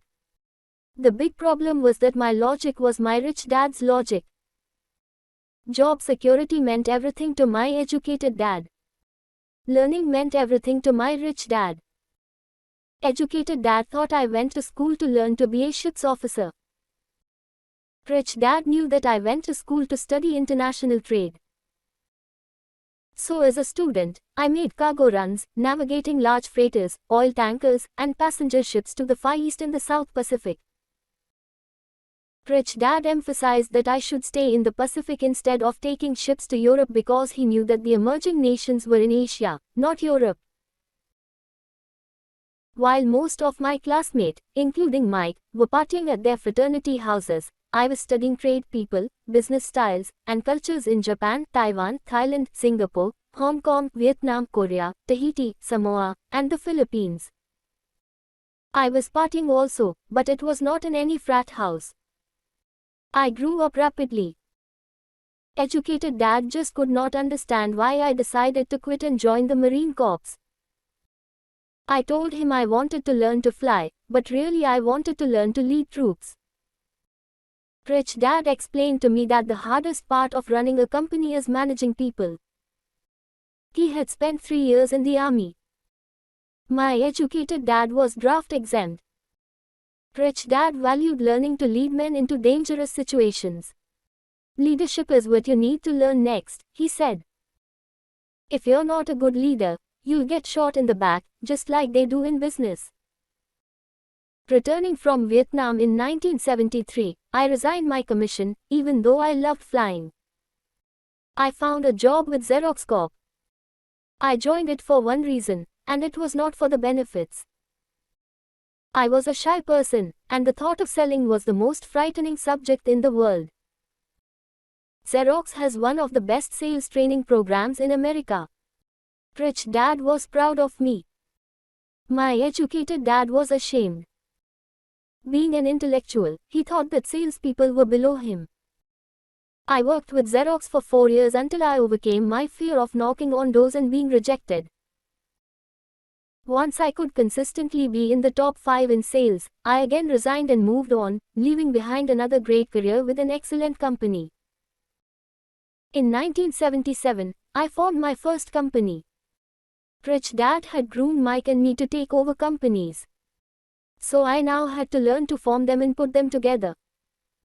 My first product, the nylon and Velcro wallet, was manufactured in the Far East and shipped to a warehouse in New York, near where I had gone to school. My formal education was complete, and it was time to test my wings. If I failed, I would go broke. Rich dad thought it best to go broke before 30. You still have time to recover, was his advice. On the eve of my 30th birthday, my first shipment left Korea for New York. JOB is an acronym for, just over broke. Today, I still do business internationally. And as my rich dad encouraged me to do, I keep seeking the emerging nations. Today my investment company invests in South American countries and Asian countries, as well as in Norway and Russia. There is an old cliché that goes, JOB is an acronym for, just over broke. Unfortunately, I would say that applies to millions of people. Because school does not think financial intelligence is an intelligence, most workers live within their means. They work and they pay the bills. There is another horrible management theory that goes, workers work hard enough to not be fired, and owners pay just enough so that workers won't quit. And if you look at the pay scales of most companies, again I would say there is a degree of truth to that statement. The net result is that most workers never get ahead. They do what they've been taught to do. Get a secure job. Most workers focus on working for pay and benefits that reward them in the short term, but are often disastrous in the long run. Instead, I recommend to young people to seek work for what they will learn, more than what they will earn. Look down the road at what skills they want to acquire before choosing a specific profession and before getting trapped in the rat race. Once people are trapped in the lifelong process of bill paying, they become like those little hamsters running around in those metal wheels.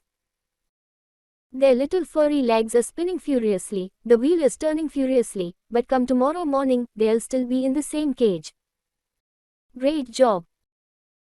In the movie Jerry Maguire starring Tom Cruise, there are many great one-liners. Probably the most memorable is, "Show me the money." But there is one line I thought most truthful. It comes from the scene where Tom Cruise is leaving the firm. He has just been fired, and he is asking the entire company, "Who wants to come with me?" And the whole place is silent and frozen. Only one woman speaks up and says, "I'd like to, but I'm due for a promotion in 3 months." That statement is probably the most truthful statement in the whole movie. It is the type of statement that people use to keep themselves busy, working away to pay bills. I know my educated dad looked forward to his pay raise every year, and every year he was disappointed. So he would go back to school to earn more qualifications so he could get another raise. Then, once again, there would be another disappointment.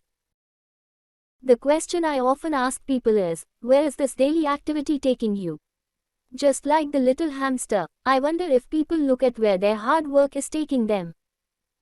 What does the future hold? In his book The Retirement Myth, Craig S. Karpale writes, I visited the headquarters of a major national pension consulting firm and met with a managing director who specializes in designing lush retirement plans for top management. When I asked her what people who don't have corner offices will be able to expect in the way of pension income, she said with a confident smile, the silver bullet. What, I asked, is the silver bullet? She shrugged and said, if baby boomers discover they don't have enough money to live on when they're older, they can always blow their brains out. Karpale goes on to explain the difference between the old defined benefit retirement plans and the new 401k plans that are riskier. It is not a pretty picture for most people working today. And that is just for retirement. Add medical fees and long-term nursing home care and the picture is frightening. Already, many hospitals in countries with socialized medicine need to make tough decisions such as who will live and who will die. They make those decisions purely on how much money they have and how old the patients are. If the patient is old, they often will give the medical care to someone younger. The older poor patient gets put to the back of the line. Just as the rich can afford better education, the rich will be able to keep themselves alive, while those who have little wealth will die. So I wonder, are workers looking into the future or just until their next paycheck, never questioning where they are headed? When I speak to adults who want to earn more money, I always recommend the same thing. I suggest taking a long view of their life. Instead of simply working for the money and security, which I admit are important, I suggest they take a second job that will teach them a second skill. Often I recommend joining a network marketing company, also called multi-level marketing, if they want to learn sales skills. Some of these companies have excellent training programs that help people get over their fear of failure and rejection, which are the main reasons people are unsuccessful. Education is more valuable than money, in the long run. When I offer this suggestion, I often hear in response, oh, that is too much hassle, or I only want to do what I am interested in. If they say, it's too much of a hassle, I ask, so you would rather work all your life giving 50% of what you earn to the government? If they tell me, I only do what I am interested in, I say, I'm not interested in going to the gym, but I go because I want to feel better and live longer. Unfortunately, there is some truth to the old statement, you can't teach an old dog new tricks. Unless a person is used to changing, it's hard to change. But for those of you who might be on the fence when it comes to the idea of working to learn something new, I offer this word of encouragement. Life is much like going to the gym. The most painful part is deciding to go. Once you get past that, it's easy. There have been many days I have dreaded going to the gym, but once I am there and in motion, it is a pleasure. After the workout is over, I am always glad I talked myself into going. If you are unwilling to work to learn something new and instead insist on becoming highly specialized within your field, make sure the company you work for is unionized. Labor unions are designed to protect specialists. My educated dad, after falling from grace with the governor, became the head of the teachers' union in Hawaii. He told me that it was the hardest job he ever held. My rich dad, on the other hand, spent his life doing his best to keep his companies from becoming unionized. He was successful. Although the unions came close, rich dad was always able to fight them off. Personally, I take no sides because I can see the need for and the benefits of both sides. If you do as school recommends, become highly specialized. Then seek union protection. For example, had I continued with my flying career, I would have sought a company that had a strong pilots union. Why? Because my life would be dedicated to learning a skill that was valuable in only one industry. If I were pushed out of that industry, my life skills would not be as valuable to another industry. A displaced senior pilot, with 100,000 hours of heavy airline transport time, earning $150,000 a year, would have a hard time finding an equivalent high-paying job teaching in school. Skills do not necessarily transfer from industry to industry. Skills the pilots are paid for in the airline industry are not as important in, say, the school system. The same is true even for doctors today. With all the changes in medicine, many medical specialists are needing to conform to medical organizations such as HMOs. School teachers definitely need to be union members. Today in America, the teachers' union is the largest and the richest labor union of all. The National Education Association, has tremendous political clout. Teachers need the protection of their union because their skills are also of limited value to an industry outside of education.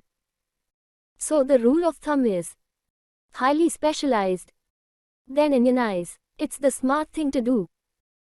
When I ask the classes I teach, how many of you can cook a better hamburger than McDonald's, almost all the students raise their hands. I then ask, so if most of you can cook a better hamburger, how come McDonald's makes more money than you? The answer is obvious. McDonald's is excellent at business systems. The reason so many talented people are poor is because they focus on building a better hamburger and know little to nothing about business systems. A friend of mine in Hawaii is a great artist. He makes a sizable amount of money. One day his mother's attorney called to tell him that she had left him $35,000. That is what was left of her estate after the attorney and the government took their shares. Immediately, he saw an opportunity to increase his business by using some of this money to advertise. 2 months later, his first 4-color, full-page ad appeared in an expensive magazine that targeted the very rich. The ad ran for 3 months. He received no replies from the ad, and all of his inheritance is now gone. He now wants to sue the magazine for misrepresentation. This is a common case of someone who can build a beautiful hamburger, but knows little about business. When I asked him what he learned, his only reply was, advertising salespeople are crooks. I then asked him if he would be willing to take a course in sales and a course in direct marketing. His reply, I don't have the time, and I don't want to waste my money. The world is filled with talented poor people. All too often, they're poor or struggle financially or earn less than they are capable of, not because of what they know, but because of what they do not know. They focus on perfecting their skills at building a better hamburger rather than the skills of selling and delivering the hamburger. Maybe McDonald's does not make the best hamburger, but they are the best at selling and delivering a basic average burger. Poor dad wanted me to specialize. That was his view on how to be paid more. Even after being told by the governor of Hawaii that he could no longer work in state government, my educated dad continued to encourage me to get specialized. Educated dad then took up the cause of the teachers' union, campaigning for further protection and benefits for these highly skilled and educated professionals. We argued often, but I know he never agreed that overspecialization is what caused the need for union protection.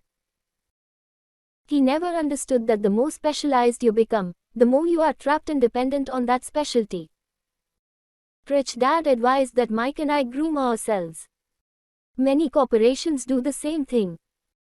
They find a young bright student just out of business school and begin grooming that person to someday take over the company. So these bright young employees do not specialize in one department. They are moved from department to department to learn all the aspects of business systems.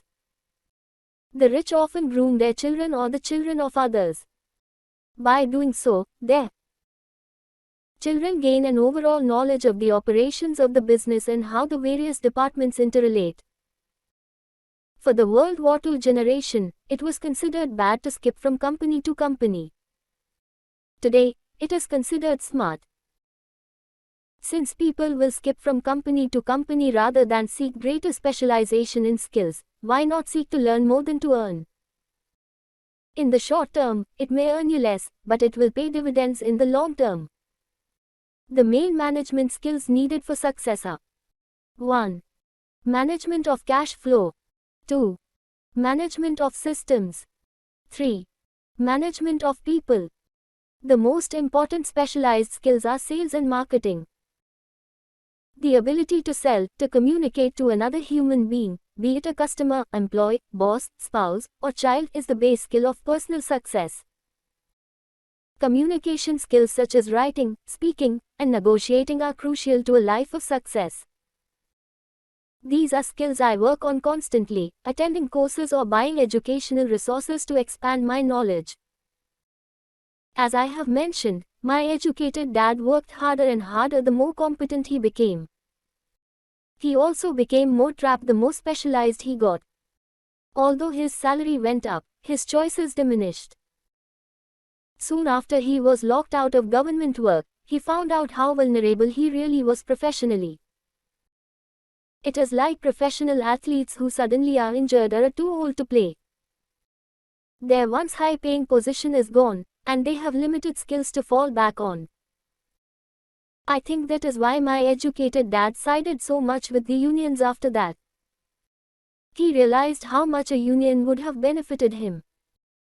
Rich Dad encouraged Mike and me to know a little about a lot. He encouraged us to work with people smarter than we were and to bring smart people together to work as a team. Today it would be called a synergy of professional specialities. Today, I meet ex-school teachers earning hundreds of thousands of dollars a year. They earn that much because they have specialized skills in their field as well as other skills. They can teach, as well as sell and market. I know of no other skills to be more important than selling and marketing. The skills of selling and marketing are difficult for most people, primarily due to their fear of rejection. The better you are at communicating, negotiating, and handling your fear of rejection, the easier life is. Just as I advised that newspaper writer who wanted to become a best-selling author, I advise anyone else today. Being technically specialized has its strengths as well as its weaknesses. I have friends who are geniuses, but they cannot communicate effectively with other human beings and, as a result, their earnings are pitiful. I advise them to just spend a year learning to sell. Even if they earn nothing, their communication skills will improve. And that is priceless. In addition to being good learners, sellers, and marketers, we need to be good teachers as well as good students. To be truly rich, we need to be able to give as well as to receive. In cases of financial or professional struggle, there is often a lack of giving and receiving. I know many people who are poor because they are neither good students nor good teachers. Both of my dads were generous men. Both made it a practice to give first. Teaching was one of their ways of giving. The more they gave, the more they received. One glaring difference was in the giving of money. My rich dad gave lots of money away. He gave to his church, to charities, and to his foundation. He knew that to receive money, you had to give money. Giving money is the secret to most great wealthy families. That is why there are organizations like the Rockefeller Foundation and the Ford Foundation. These are organizations designed to take their wealth and increase it, as well as give it away in perpetuity. My educated dad always said, "When I have some extra money, I'll give it." The problem was that there was never any extra.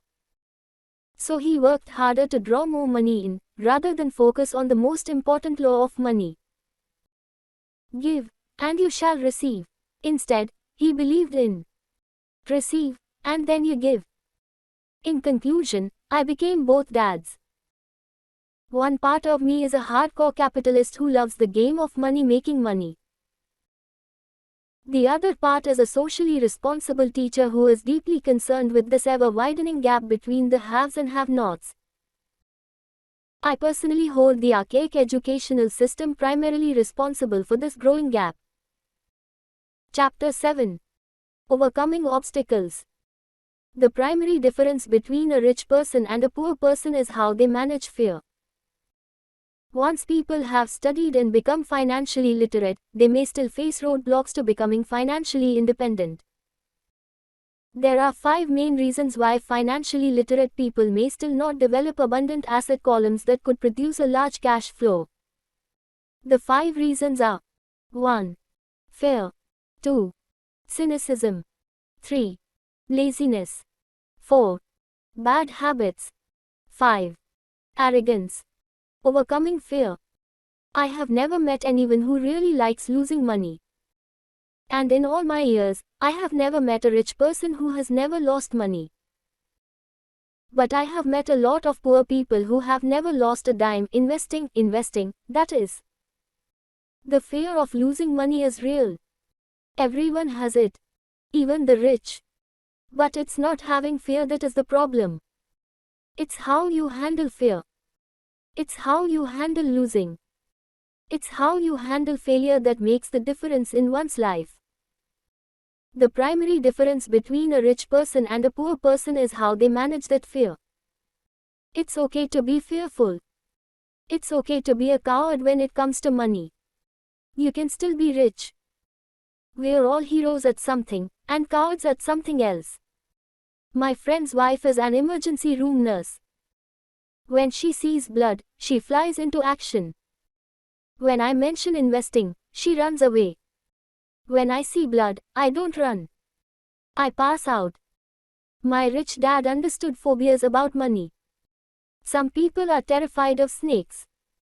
Some people are terrified about losing money.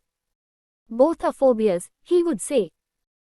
So his solution to the phobia of losing money was this little rhyme. If you hate risk and worry, start early. If you start young, it's easier to be rich. I won't go into it here, but there is a staggering difference between a person who starts investing at age 20 versus age 30. The purchase of Manhattan Island is said to be one of the greatest bargains of all time. New York was purchased for $24 in trinkets and beads. Yet if that $24 had been invested at 8% annually, that $24 would have been worth more than $28 trillion by 1995. Manhattan could be repurchased with money left over to buy much of Los Angeles. But what if you don't have much time left or would like to retire early? How do you handle the fear of losing money? My poor dad did nothing. He simply avoided the issue, refusing to discuss the subject. My rich dad, on the other hand, recommended that I think like a Texan. I like Texas and Texans, he used to say. In Texas, everything is bigger. When Texans win, they win big. And when they lose, it's spectacular. They like losing, I asked. That's not what I'm saying. Nobody likes losing. Show me a happy loser, and I'll show you a loser, said Rich Dad. It's a Texan's attitude toward risk, reward, and failure I'm talking about. It's how they handle life. They live it big. Not like most of the people around here, living like roaches when it comes to money, terrified that someone will shine a light on them, and whimpering when the grocery clerk shortchanges them a quarter. Rich Dad went on. What I like best is the Texas attitude. They're proud when they win, and they brag when they lose.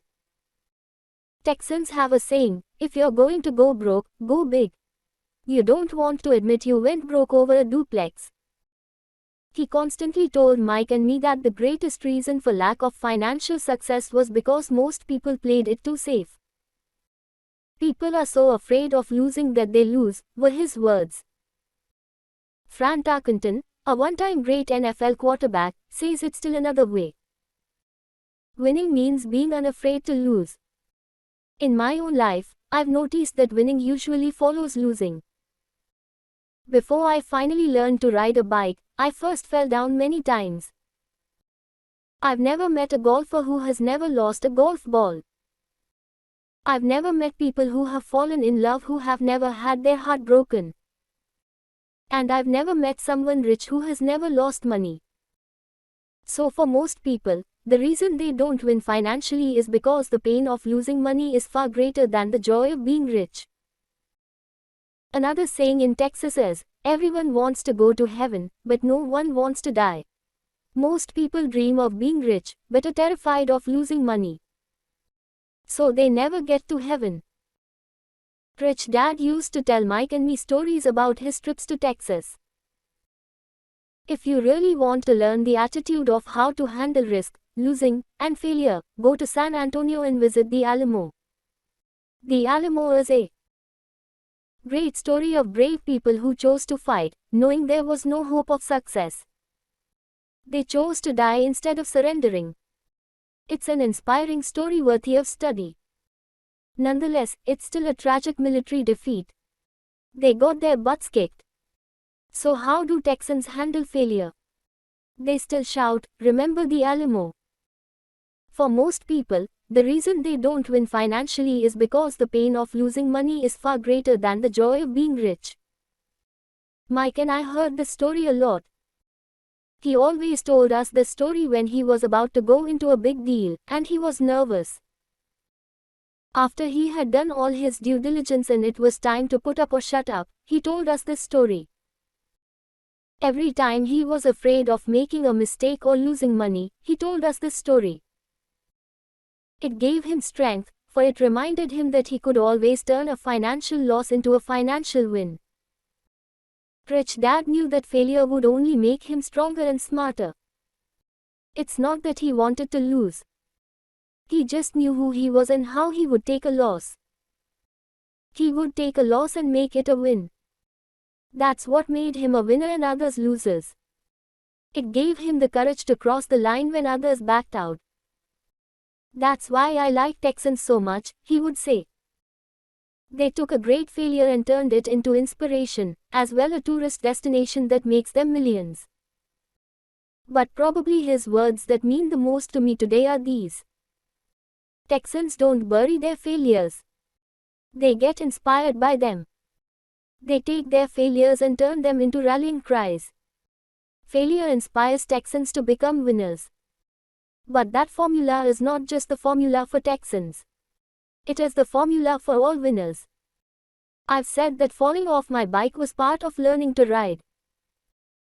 I remember falling off only made me more determined to learn to ride, not less. I also said that I have never met a golfer who has never lost a ball. For top professional golfers, losing a ball or a tournament provides the inspiration to be better, to practice harder, to study more. That's what makes them better. For winners, losing inspires them. For losers, losing defeats them. Failure inspires winners. Failure defeats losers. I like to quote John D. Rockefeller, who said, "I always tried to turn every disaster into an opportunity." And being Japanese American, I can say this. Many people say that Pearl Harbor was an American mistake. I say it was a Japanese mistake. From the movie, Tora, Tora, Tora, a former Japanese admiral says to his cheering subordinates, "I am afraid we have awakened a sleeping giant." Remember Pearl Harbor became a rallying cry. It turned one of America's greatest losses into the reason to win. This great defeat gave America strength, and America soon emerged as a world power. Failure inspires winners. And failure defeats losers. It is the biggest secret of winners. It's the secret that losers do not know. The greatest secret of winners is that failure inspires winning. Thus, they're not afraid of losing. Repeating Fran Tarkenton's quote, "Winning means being unafraid to lose." People like Fran Tarkenton are not afraid of losing, because they know who they are. They hate losing, so they know that losing will only inspire them to become better. There is a big difference between hating losing and being afraid to lose. Most people are so afraid of losing money that they lose. They go broke over a duplex. Financially, they play life too safe and too small. They buy big houses and big cars, but not big investments. The main reason that over 90% of the American public struggles financially is because they play not to lose. They don't play to win. They go to their financial planners or accountants or stockbrokers and buy a balanced portfolio. Most have lots of cash in CDs, low-yield bonds, mutual funds that can be traded within a mutual fund family, and a few individual stocks. It is a safe and sensible portfolio. But it is not a winning portfolio. It is a portfolio of someone playing not to lose. Don't get me wrong. It's probably a better portfolio than more than 70% of the population has, and that's frightening. It's a great portfolio for someone who loves safety. But playing it safe and balanced on your investment portfolio is not the way successful investors play the game. If you have little money and you want to be rich, you must first be focused, not balanced. If you look at any successful person, at the start they were not balanced. Balanced people go nowhere. They stay in one spot. To make progress, you must first go unbalanced. Just look at how you make progress walking.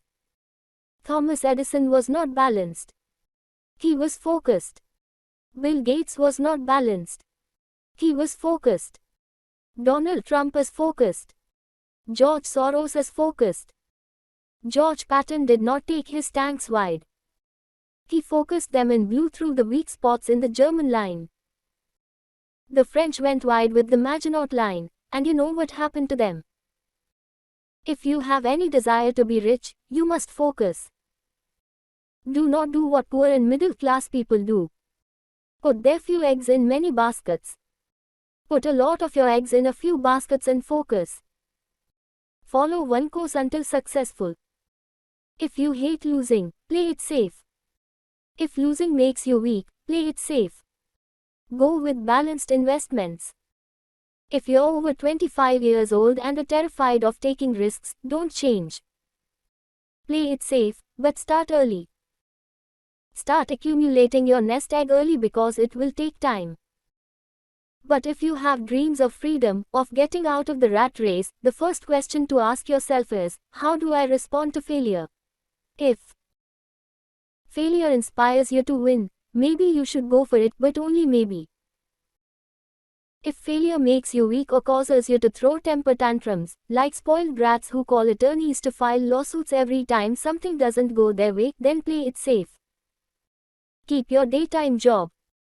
Or buy bonds or mutual funds. But remember, there is risk in those financial instruments also, even though they may appear safe. I say all this, mentioning Texas and Fran Tarkenton, because stacking the asset column is easy. It's really a low aptitude game. It doesn't take much education. 5th grade math will do.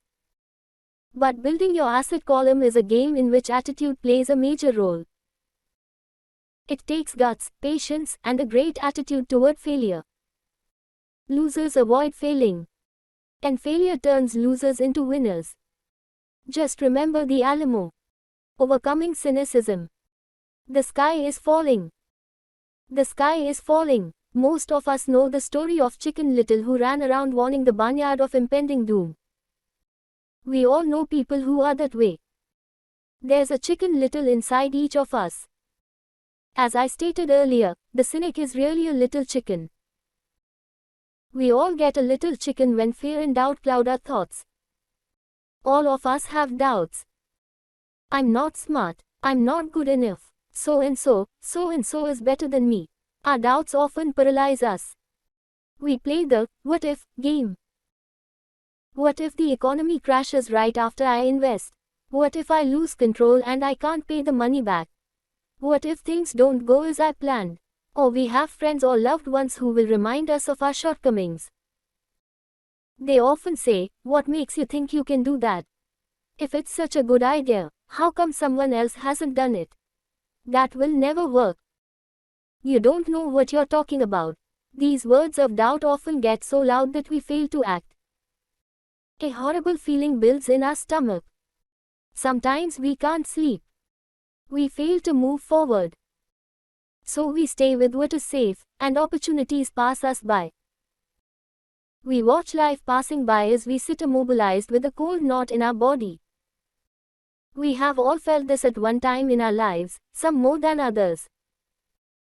Peter Lynch of Fidelity Magellan Mutual Fund fame refers to warnings about the sky falling as noise, and we all hear it.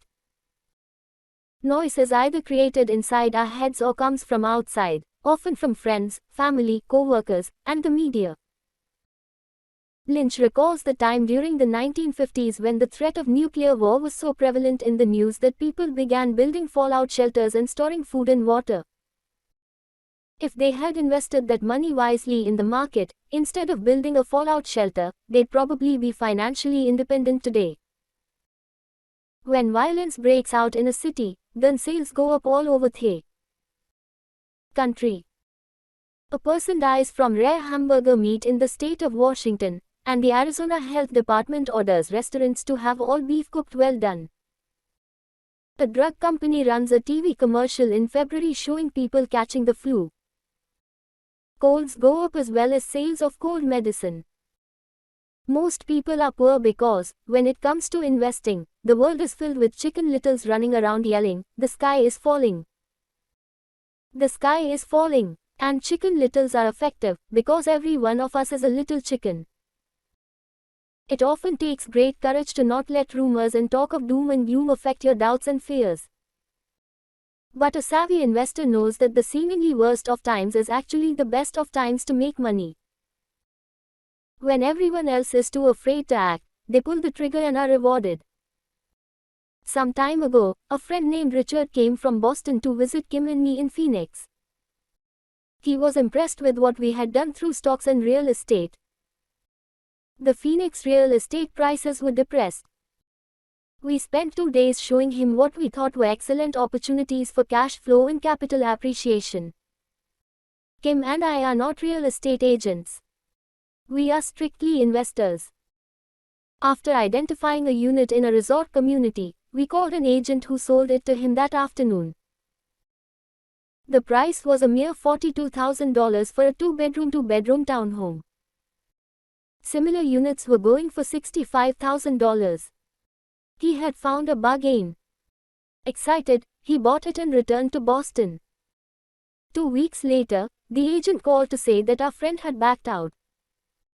I called immediately to find out why. All he said was that he talked to his neighbor, and his neighbor told him it was a bad deal. He was paying too much. I asked Richard if his neighbor was an investor. Richard said he was not. When I asked why he listened to him, Richard got defensive and simply said he wanted to keep looking. The real estate market in Phoenix turned, and a few years later, that little unit was renting for $1,000 a month, $2,500 in the peak winter months. The unit was worth $95,000. All Richard had to put down was $5,000 and he would have had a start at getting out of the rat race. Today, he still has done nothing. Richard's backing out did not surprise me. It's called buyer's remorse, and it affects all of us. The little chicken won, and a chance at freedom was lost. In another example, I hold a small portion of my assets in tax-liant certificates instead of CDs. I earn 16% per year on my money, which certainly beats the interest rates banks offer on CDs. The certificates are secured by real estate and enforced by state law, which is also better than most banks. The formula they're bought on makes them safe. They just lack liquidity. So I look at them as 2 to 7 year CDs. Almost every time I tell someone that I hold my money this way, especially if they have money in CDs, they will tell me it's risky. They tell me why I should not do it. When I ask them where they get their information, they say from a friend or an investment magazine. They've never done it, and they're telling someone who's doing it why they shouldn't. The lowest yield I look for is 16%, but people who are filled with doubt are willing to accept a far lower return. Doubt is expensive. My point is that it's those doubts and cynicism that keep most people poor and playing it safe.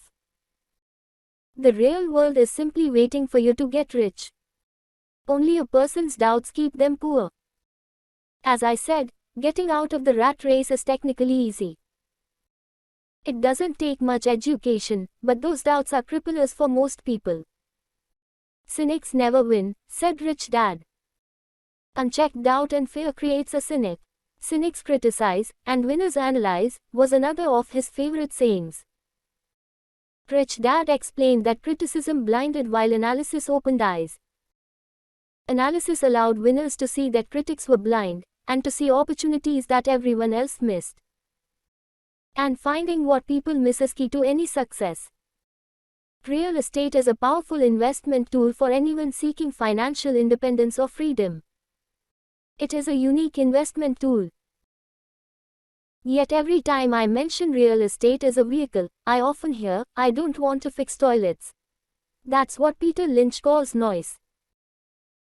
That's what my rich dad would say is the cynic talking, someone who criticizes and does not analyze, someone who lets their doubts and fears close their mind instead of open their eyes. So when someone says, "I don't want to fix toilets, I want to fire back," what makes you think I want to? They're saying a toilet is more important than what they want. I talk about freedom from the rat race, and they focus on toilets. That is the thought pattern that keeps most people poor. They criticize instead of analyze. "I don't once hold the key to your success," Rich Dad would say. Because I, too, do not want to fix toilets, I shop hard for a property manager who does fix toilets. And by finding a great property manager who runs houses or apartments, well, my cash flow goes up. But, more importantly, a great property manager allows me to buy a lot more real estate since I don't have to fix toilets. A great property manager is key to success in real estate. Finding a good manager is more important to me than the real estate. A great property manager often hears of great deals before real estate agents do, which makes them even more valuable. That is what Rich Dad meant by, "I don't once hold the key to your success." Because I do not want to fix toilets either, I figured out how to buy more real estate and expedite my getting out of the rat race. The people who continue to say, "I don't want to fix toilets," often deny themselves the use of this powerful investment vehicle. Toilets are more important than their freedom. In the stock market, I often hear people say, "I don't want to lose money." Well, what makes them think I or anyone else likes losing money? They don't make money because they choose to not lose money. Instead of analyzing, they close their minds to another powerful investment vehicle, the stock market. I was riding with a friend past our neighborhood gas station. He looked up and saw that the price of gas was going up and thus the price of oil. My friend is a worrywart or chicken little. To him, the sky is always going to fall, and it usually does, on him. When we got home, he showed me all the stats as to why the price of oil was going to go up over the next few years, statistics I had never seen before, even though I already owned substantial shares of an existing oil company.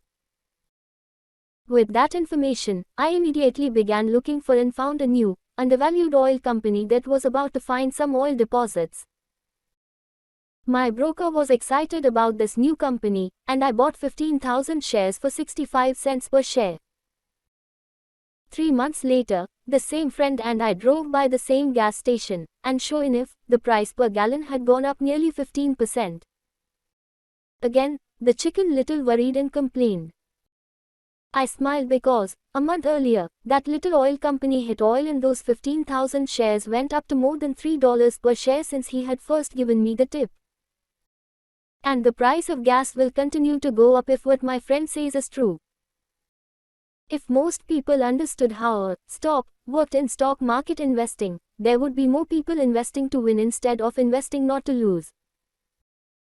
A stop is simply a computer command that sells your stock automatically if the price begins to drop, helping to minimize your losses and maximize some gains.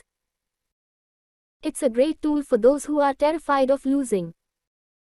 So whenever I hear people focusing on their I don't wants, rather than what they do want, I know the noise in their head must be loud.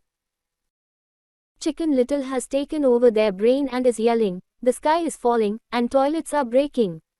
So they avoid their don't wants, but they pay a huge price. They may never get what they want in life. Instead of analyzing, their inner Chicken Little closes their mind. Rich Dad gave me a way of looking at Chicken Little. Just do what Colonel Sanders did. At the age of 66, he lost his business and began to live on his social security check. It wasn't enough. He went around the country selling his recipe for fried chicken.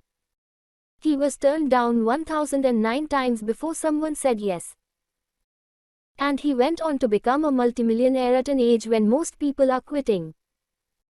He was a brave and tenacious man, Rich Dad said of Harlan Sanders. So when you're in doubt and feeling a little afraid, just do what Colonel Sanders did to his little chicken. He fried it. Overcoming laziness. Busy people are often the most lazy. We have all heard stories of a businessman who works hard to earn money. He works hard to be a good provider for his wife and children. He spends long hours at the office and brings work home on weekends. One day he comes home to an empty house. His wife has left with the kids. He knew he and his wife had problems, but rather than work to make the relationship strong, he stayed busy at work. Dismayed, his performance at work slips and he loses his job. Today, I often meet people who are too busy to take care of their wealth. And there are people too busy to take care of their health. The cause is the same. They're busy, and they stay busy as a way of avoiding something they do not want to face. Nobody has to tell them. Deep down they know. In fact, if you remind them, they often respond with anger or irritation. If they aren't busy at work or with the kids, they're often busy watching TV, fishing, playing golf, or shopping. Yet deep down they know they are avoiding something important. That's the most common form of laziness.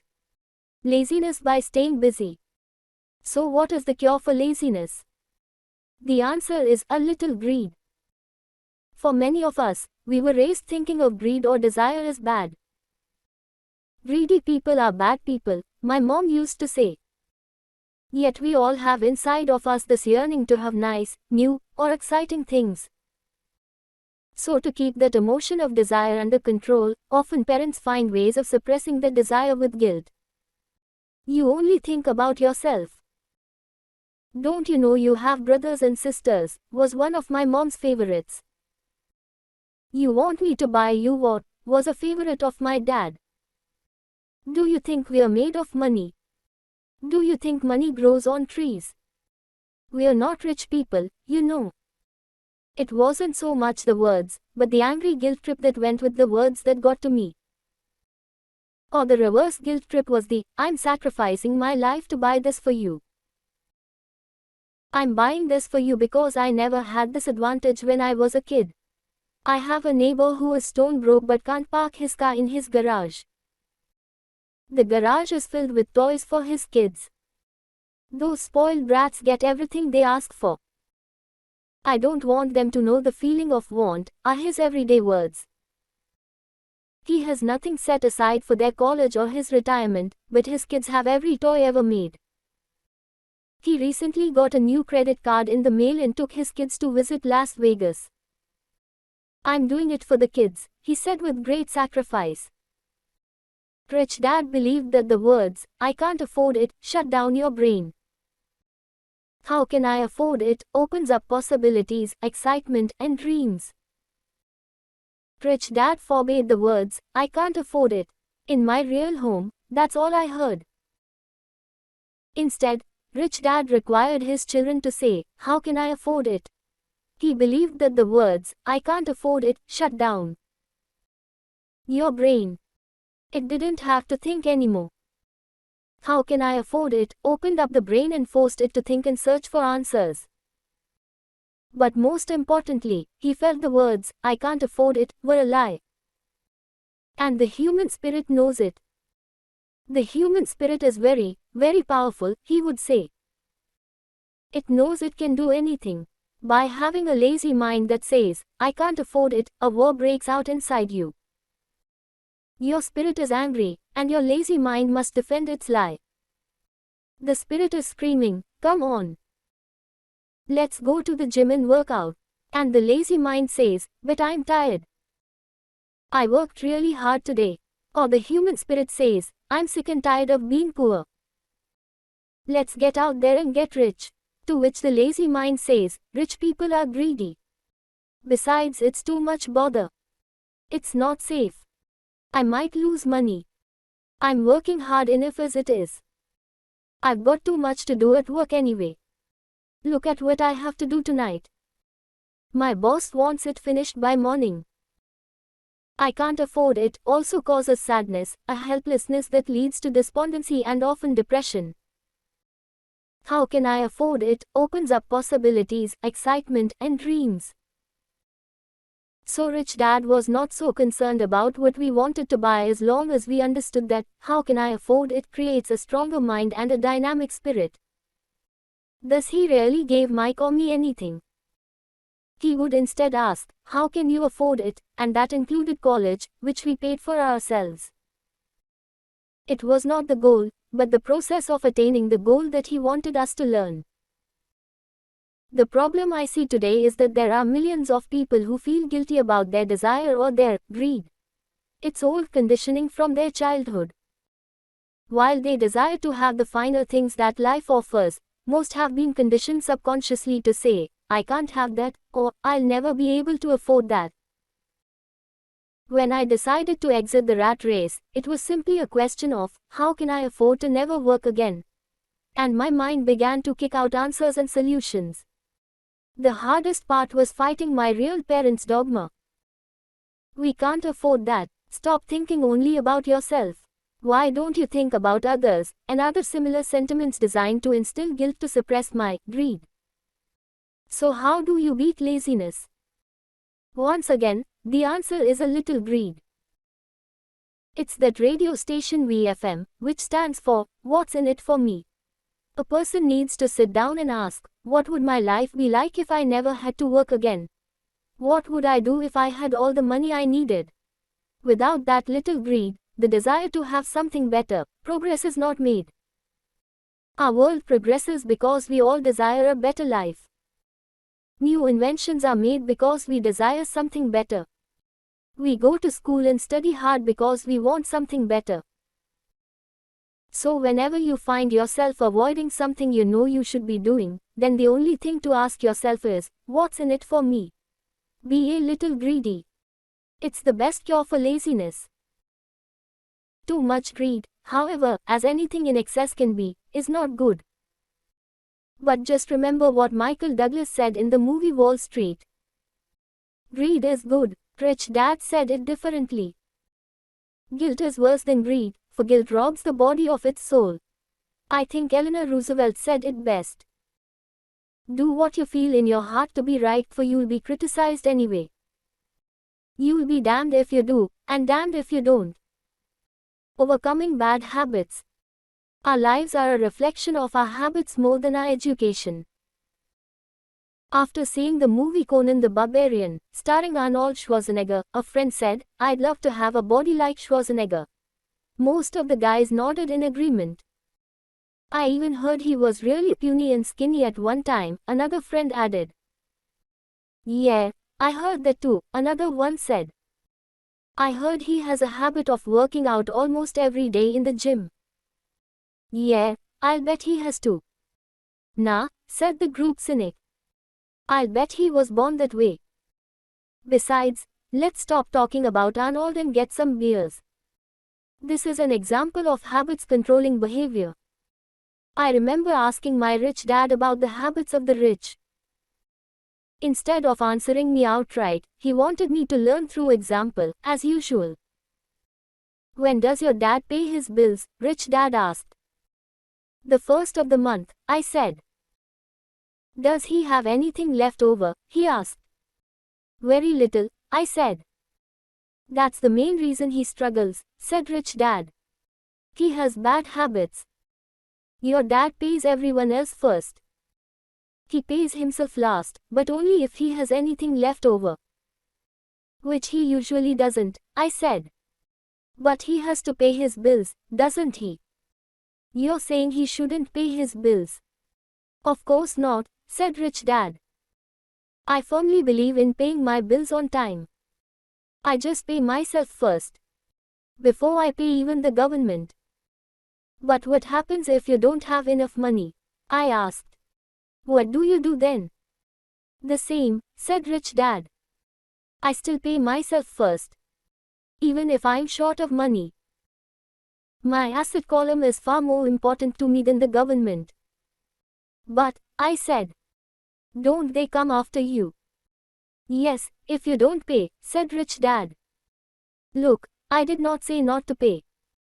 I just said I pay myself first, even if I'm short of money. But, I replied, how do you do that? It's not how. The question is, why, Rich Dad said. Okay, why? Motivation, said Rich Dad. Who do you think will complain louder? If I don't pay them, me, or my creditors? Your creditors will definitely scream louder than you, I said, responding to the obvious. You wouldn't say anything if you didn't pay yourself. So you see, after paying myself, the pressure to pay my taxes and the other creditors is so great that it forces me to seek other forms of income. The pressure to pay becomes my motivation. I've worked extra jobs, started other companies, traded in the stock market, anything just to make sure those guys don't start yelling at me.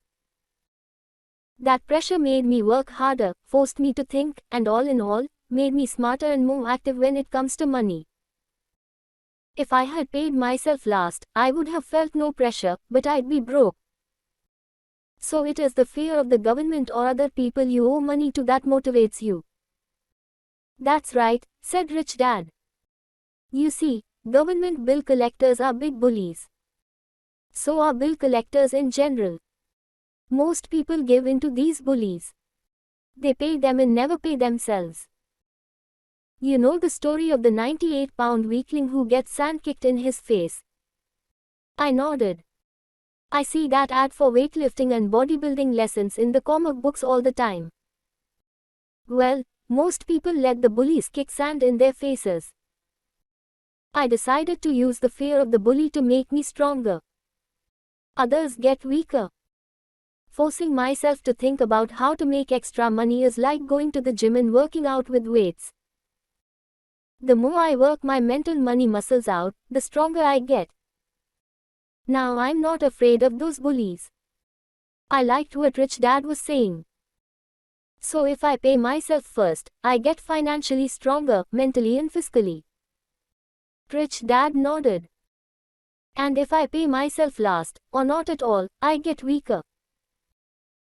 So people like bosses, managers, tax collectors, bill collectors, and landlords push me around all my life just because I don't have good money habits.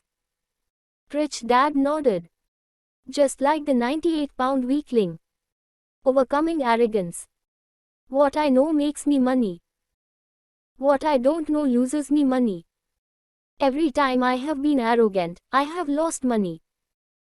Because when I'm arrogant, I truly believe that what I don't know is not important, Rich Dad would often tell me.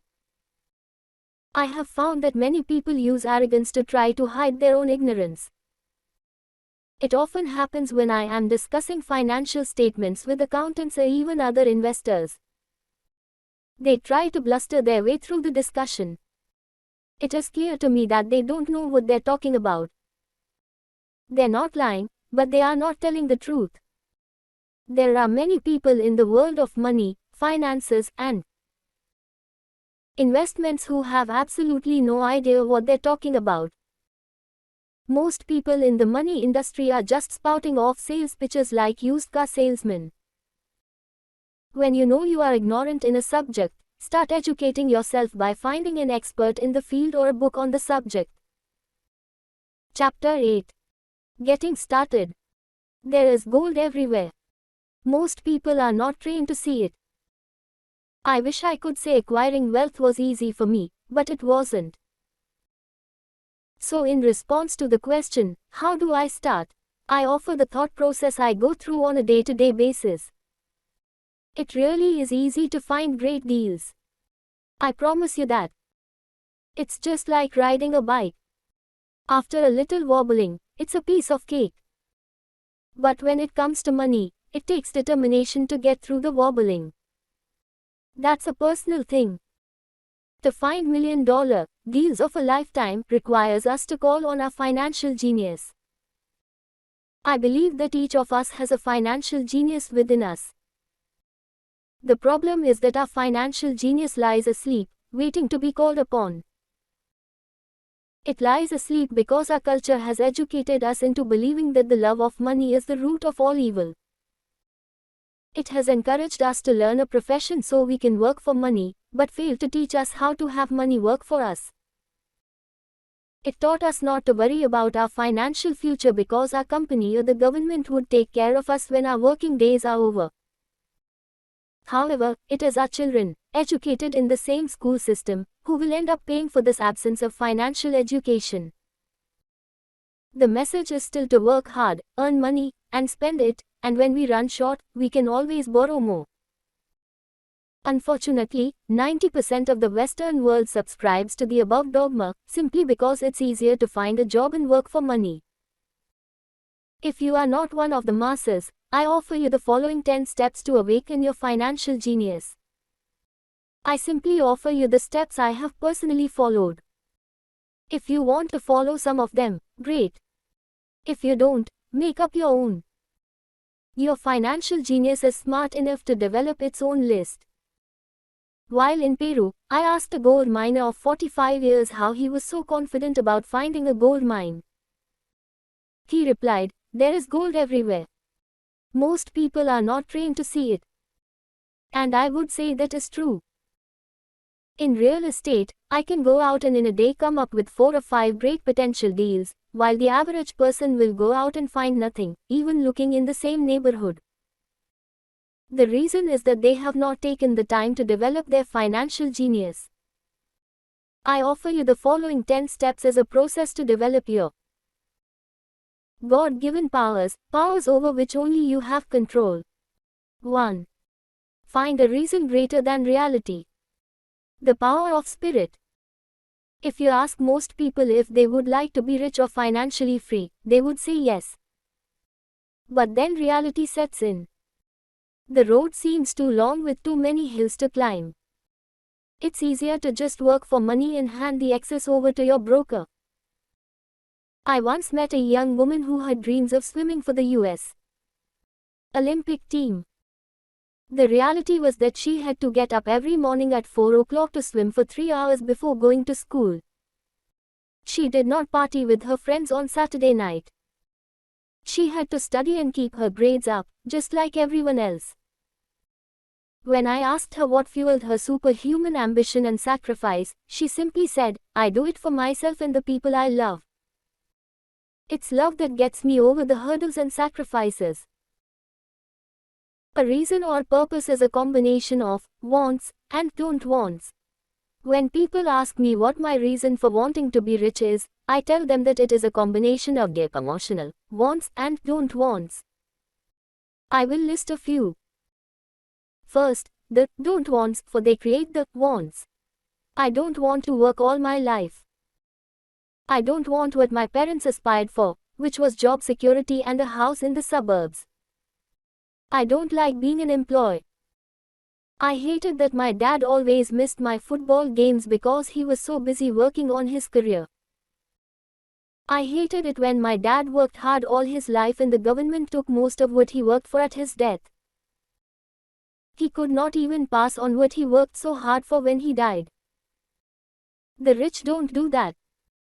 They work hard and pass it on to their children. Now the wants. I want to be free to travel the world and live in the lifestyle I love. I want to be young when I do this. I want to simply be free. I want control over my time and my life. I want money to work for me. Those are my deep-seated emotional reasons. What are yours? If they are not strong enough, then the reality of the road ahead may be greater than your reasons. I have lost money and been set back many times, but it was the deep emotional reasons that kept me standing up and going forward. I wanted to be free by age 40, but it took me until I was 47, with many learning experiences along the way. As I said, I wish I could say it was easy. It wasn't. But it wasn't that hard either. I've learned that, without a strong reason or purpose, anything in life is hard. If you do not have a strong reason, there is no sense reading further. It will sound like too much work. 2. Make daily choices. The power of choice.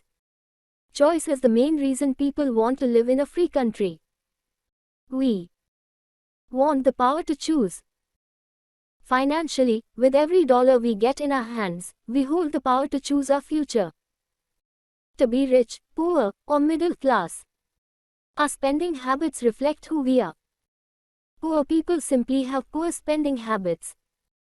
The benefit I had as a boy was that I loved playing Monopoly constantly. Nobody told me Monopoly was only for kids, so I just kept playing the game as an adult. I also had a rich dad who pointed out to me the difference between an asset and a liability. So a long time ago, as a little boy, I chose to be rich, and I knew that all I had to do was learn to acquire assets, real assets. My best friend, Mike, had an asset column handed to him, but he still had to choose to learn to keep it. Many rich families lose their assets in the next generation simply because there was no one trained to be a good steward over their assets. Most people choose not to be rich. For 90% of the population, being rich is too much of a hassle. So they invent sayings that go, "I'm not interested in money. I'll never be rich. I don't have to worry. I'm still young. When I make some money, then I'll think about my future. My husband-wife handles the finances." The problem with those statements is that they rob the person who chooses to think such thoughts of two things. One is time, which is your most precious asset. The second is learning. Having no money should not be an excuse to not learn. But that is a choice we all make daily. The choice of what we do with our time, our money, and what we put in our heads. That is the power of choice. All of us have choice. I just choose to be rich, and I make that choice every day. Invest first in education. In reality, the only real asset you have is your mind, the most powerful tool we have dominion over. Each of us has the choice of what we put in our brain once we are old enough. You can watch TV, read golf magazines, or go to ceramics class or class on financial planning. You choose. Most people simply buy investments rather than first investing in learning about investing. A friend of mine recently had her apartment burglarized. The thieves took her electronics and left all the books. And we all have that same choice. 90% of the population buys TV sets, and only about 10% buy business books. So what do? I go to seminars. I like it when they are at least 2 days long because I like to immerse myself in a subject. In 1973, I was watching this guy on TV who was advertising a 3-day seminar on how to buy real estate for nothing down. I spent $385 and that course has made me at least $2 million, if not more. But more importantly, it bought me life. I don't have to work for the rest of my life because of that one course. I go to at least 2 such courses every year. I love CDs and audiobooks. The reason? I can easily review what I just heard. I was listening to an investor say something I completely disagreed with. Instead of becoming arrogant and critical, I simply listened to that 5-minute stretch at least 20 times, maybe more. But suddenly, by keeping my mind open, I understood why he said what he said. It was like magic. I felt like I had a window into the mind of one of the greatest investors of our time. I gained tremendous insight into the vast resources of his education and experience. The net result: I still have the old way I used to think, and I now have a new way of looking at the same problem or situation. I have two ways to analyze a problem or trend, and that is priceless. Today, I often say, how would Donald Trump do this, or Warren Buffett or George Soros? The only way I can access their vast mental power is to be humble enough to read or listen to what they have to say. Arrogant or critical people are often people with low self-esteem who are afraid of taking risks. That's because, if you learn something new, you are then required to make mistakes in order to fully understand what you have learned. If you have read this far, arrogance is not one of your problems. Arrogant people rarely read or listen to experts. Why should they? They are the center of the universe. There are so many intelligent people who argue or defend when a new idea clashes with the way they think. In this case, their so-called intelligence combined with arrogance equals ignorance. Each of us knows people who are highly educated, or believe they are smart, but their balance sheet paints a different picture. A truly intelligent person welcomes new ideas, for new ideas can add to the synergy of other accumulated ideas. Listening is more important than talking. If that were not true, God would not have given us 2 ears and only 1 mouth. Too many people think with their mouth instead of listening in order to absorb new ideas and possibilities. They argue instead of asking questions. I take a long view on my wealth. I do not subscribe to the get rich quick mentality most lottery players or casino gamblers have. I may go in and out of stocks, but I am long on education. If you want to fly an airplane, I advise taking lessons first. I am always shocked at people who buy stocks or real estate, but never invest in their greatest asset, their mind. Just because you bought a house or two does not make you an expert at real estate. 3. Choose friends carefully. The power of association. First of all, I do not choose my friends by their financial statements. I have friends who have actually taken a vow of poverty as well as friends who earn millions every year. The point is that I learn from all of them. Now, I will admit that there are people I have actually sought out because they had money. But I was not after their money. I was seeking their knowledge. In some cases, these people who had money have become dear friends. I've noticed that my friends with money talk about money. They don't do it to brag. They're interested in the subject. So I learn from them, and they learn from me. My friends who are in dire financial straits do not like talking about money, business, or investing. They often think it rude or unintellectual. So I also learn from my friends who struggle financially. I find out what not to do. I have several friends who have generated over $1 billion in their short lifetimes. The 3 of them report the same phenomenon. Their friends who have no money have never come to them to ask them how they did it. But they do come asking for one of 2 things, or both: a loan, or a job. Warning: don't listen to poor or frightened people. I have such friends, and while I love them dearly, they are the Chicken Littles of life. To them, when it comes to money, especially investments, it's always, the sky is falling. The sky is falling. They can always tell you why something won't work. The problem is that people listen to them. But people who blindly accept doom and gloom information are also chicken littles. As that old saying goes, birds of a feather flock together. If you watch business channels on TV, they often have a panel of so-called experts. One expert will say the market is going to crash, and the other will say it's going to boom. If you're smart, you listen to both. Keep your mind open, because both have valid points. Unfortunately, most poor people listen to Chicken Little. I have had many close friends try to talk me out of a deal or an investment. Not long ago, a friend told me he was excited because he found a 6% certificate of deposit. I told him I earned 16% from the state government. The next day he sent me an article about why my investment was dangerous. I have received 16% for years now, and he still receives 6%. I would say that one of the hardest things about wealth building is to be true to yourself and to be willing to not go along with the crowd. This is because, in the market, it is usually the crowd that shows up late that is slaughtered. If a great deal is on the front page, it's too late in most instances. Look for a new deal. As we used to say as surfers, there is always another wave. People who hurry and catch a wave late usually are the ones who wipe out. Smart investors don't time the markets. If they miss a wave, they search for the next one and get themselves in position. This is hard for most investors because buying what is not popular is frightening. Timid investors are like sheep going along with the crowd.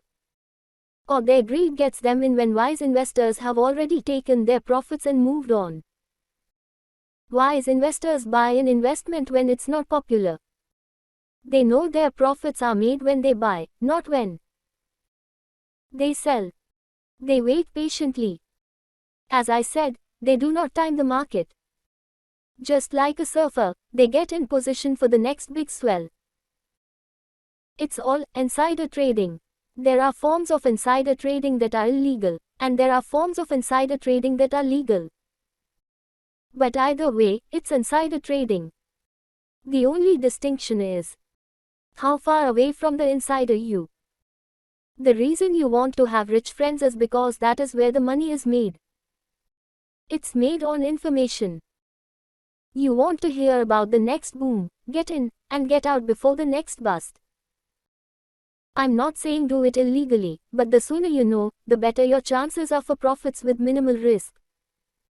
That is what friends are for. And that is financial intelligence. 4. Master a formula and then learn a new one. The power of learning quickly. In order to make bread, every baker follows a recipe, even if it's only held in their head. The same is true for making money. Most of us have heard the saying, you are what you eat. I have a different slant. I say, you become what you study. In other words, be careful what you learn, because your mind is so powerful that you become what you put in your head. For example, if you study cooking, you then tend to cook. If you don't want to be a cook anymore, then you need to study something else. When it comes to money, the masses generally have one basic formula they learned in school, and it's this: work for money. The predominant formula I see in the world is that every day millions of people get up, go to work, earn money, pay bills, balance checkbooks, buy some mutual funds, and go back to work. That is the basic formula, or recipe. If you're tired of what you're doing, or you're not making enough, it's simply a case of changing the formula via which you make money. Years ago, when I was 26, I took a weekend class called How to Buy Real Estate Foreclosures. I learned a formula. The next trick was to have the discipline to actually put into action what I had learned. That is where most people stop. For 3 years, while working for Xerox, I spent my spare time learning to master the art of buying foreclosures.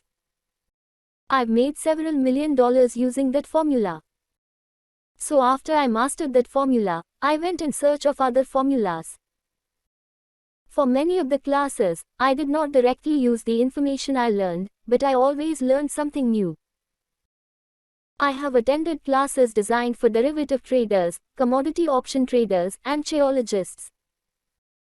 I was way out of my league, being in a room full of people with doctorates in nuclear physics and space science.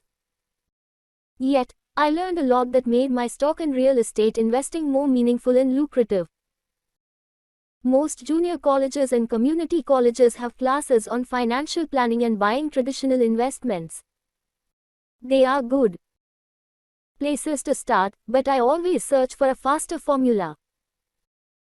That is why, on a fairly regular basis, I make more in a day than many people will make in their lifetime. Another side note. In today's fast-changing world, it's not so much what you know anymore that counts, because often what you know is old. It is how fast you learn. That skill is priceless. It's priceless in finding faster formulas, recipes, if you will, for making dough. Working hard for money is an old formula born in the day of cavemen. 5. Pay yourself first. The power of self-discipline. If you cannot get control of yourself, do not try to get rich. It makes no sense to invest, make money, and blow it. It is the lack of self-discipline that causes most lottery winners to go broke soon after winning millions. It is the lack of self-discipline that causes people who get a raise to immediately go out and buy a new car or take a cruise. It is difficult to say which of the 10 steps is the most important. But of all the steps, this step is probably the most difficult to master if it is not already a part of your makeup. I would venture to say that personal self-discipline is the number one delineating factor between the rich, the poor, and the middle class. Simply put, people who have low self-esteem and low tolerance for financial pressure can never be rich. As I have said, a lesson learned from my rich dad was that the world will push you around. The world pushes people around, not because other people are bullies, but because the individual lacks internal control and discipline. People who lack internal fortitude often become victims of those who have self-discipline.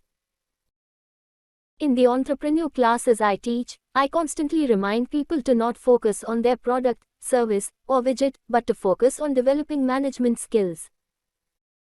The 3 most important management skills necessary to start your own business are management of 1.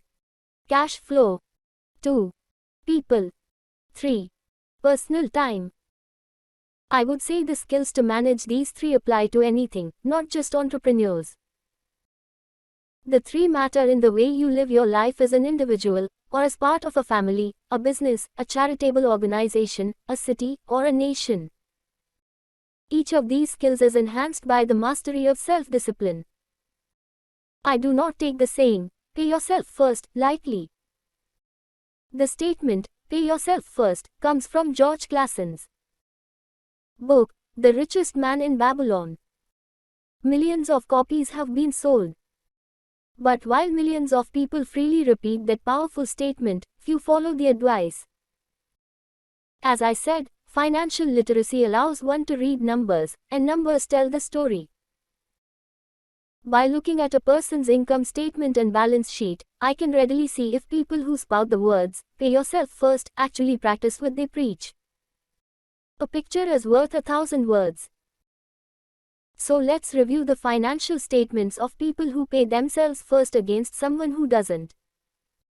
Study the diagrams and see if you can pick up some distinctions. Again, it has to do with understanding cash flow, which tells the story.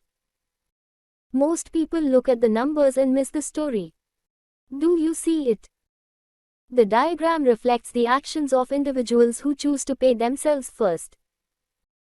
Each month, they allocate money to their asset column before they pay their monthly expenses. Although millions of people have read Clason's book and understand the words, pay yourself first, in reality they pay themselves last. Now I can hear the hows from those of you who sincerely believe in paying your bills first. And I can hear all the responsible people who pay their bills on time. I am not saying be irresponsible and not pay your bills. All I am saying is do what the book says, which is pay yourself first. And the previous diagram is the correct accounting picture of that action. If you can truly begin to understand the power of cash flow, you will soon realize what is wrong with the previous diagram, or why 90% of people work hard all their lives and need government support like Social Security when they are no longer able to work. Kim and I have had many bookkeepers, accountants, and bankers who have had a major problem with this way of looking at pay yourself first. The reason is that these financial professionals actually do what the masses do. They pay themselves last. There have been times in my life when, for whatever reason, cash flow was far less than my bills. I still paid myself first. My accountant and bookkeeper screamed in panic, "They're going to come after you.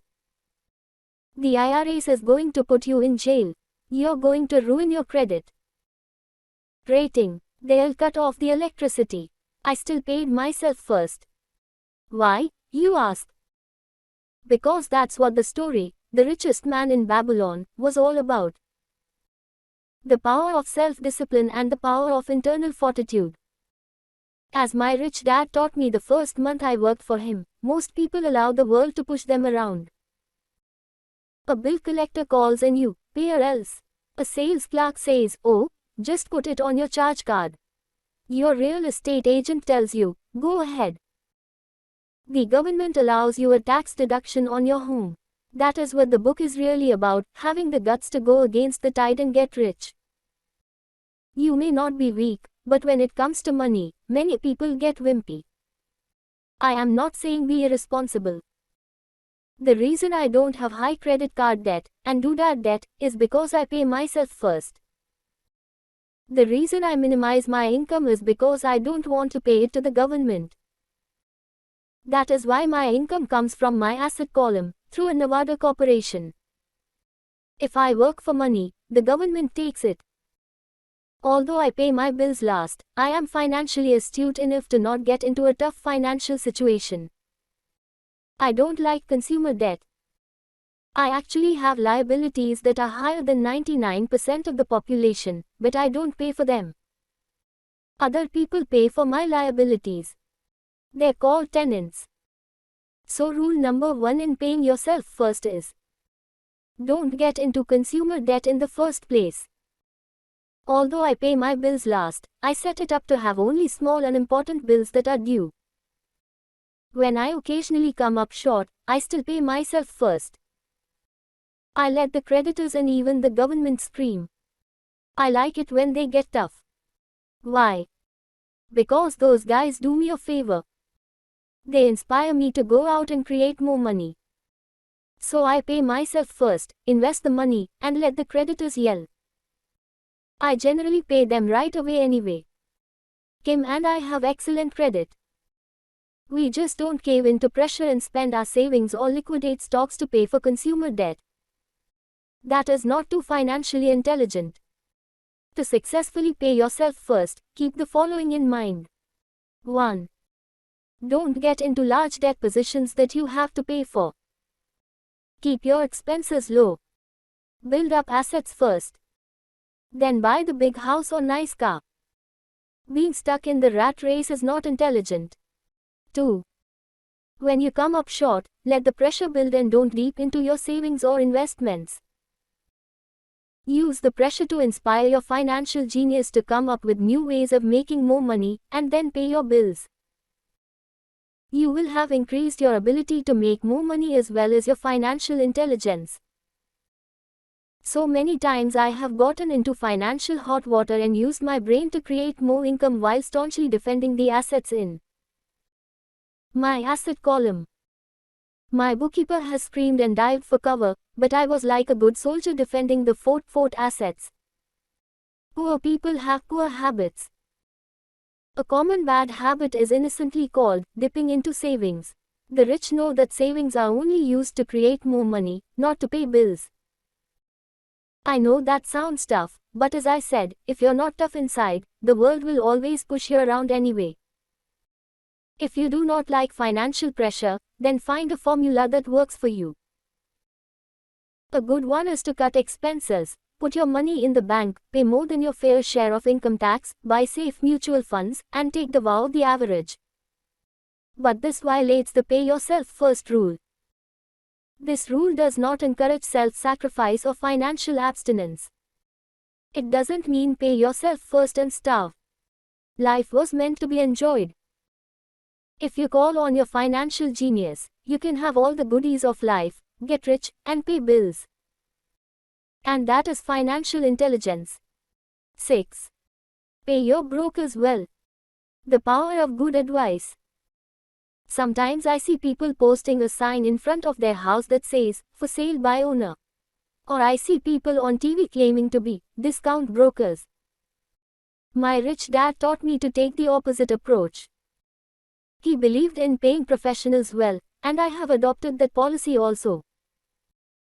Today, I have expensive attorneys, accountants, real estate brokers, and stockbrokers. Why? Because if, and I do mean if, the people are professionals, their services should make you money. And the more money they make, the more money I make. We live in the information age. Information is priceless. A good broker should provide you with information, as well as take the time to educate you. I have several brokers who do that for me. Some taught me when I had little or no money, and I am still with them today. What I pay a broker is tiny in comparison with what kind of money I can make because of the information they provide. I love it when my real estate broker or stockbroker makes a lot of money because that usually means I made a lot of money. A good broker saves me time, in addition to making me money, like when I bought the vacant land for $9,000 and sold it immediately for over $25,000 so I could buy my Porsche quicker. A broker is my eyes and ears in the market. They're there every day so I do not have to be. I'd rather play golf. People who sell their house on their own must not value their time much. Why would I want to save a few bucks when I could use that time to make more money or spend it with those I love? What I find funny is that so many poor and middle class people insist on tipping restaurant help 15 to 20%, even for bad service, but complain about paying a broker 3 to 7%. They enjoy tipping people in the expense column and stiffing people in the asset column. That is not financially intelligent. Keep in mind that not all brokers are created equal. Unfortunately, most brokers are only salespeople. They sell, but they themselves own little or no real estate. There is a tremendous difference between a broker who sells houses and a broker who sells investments.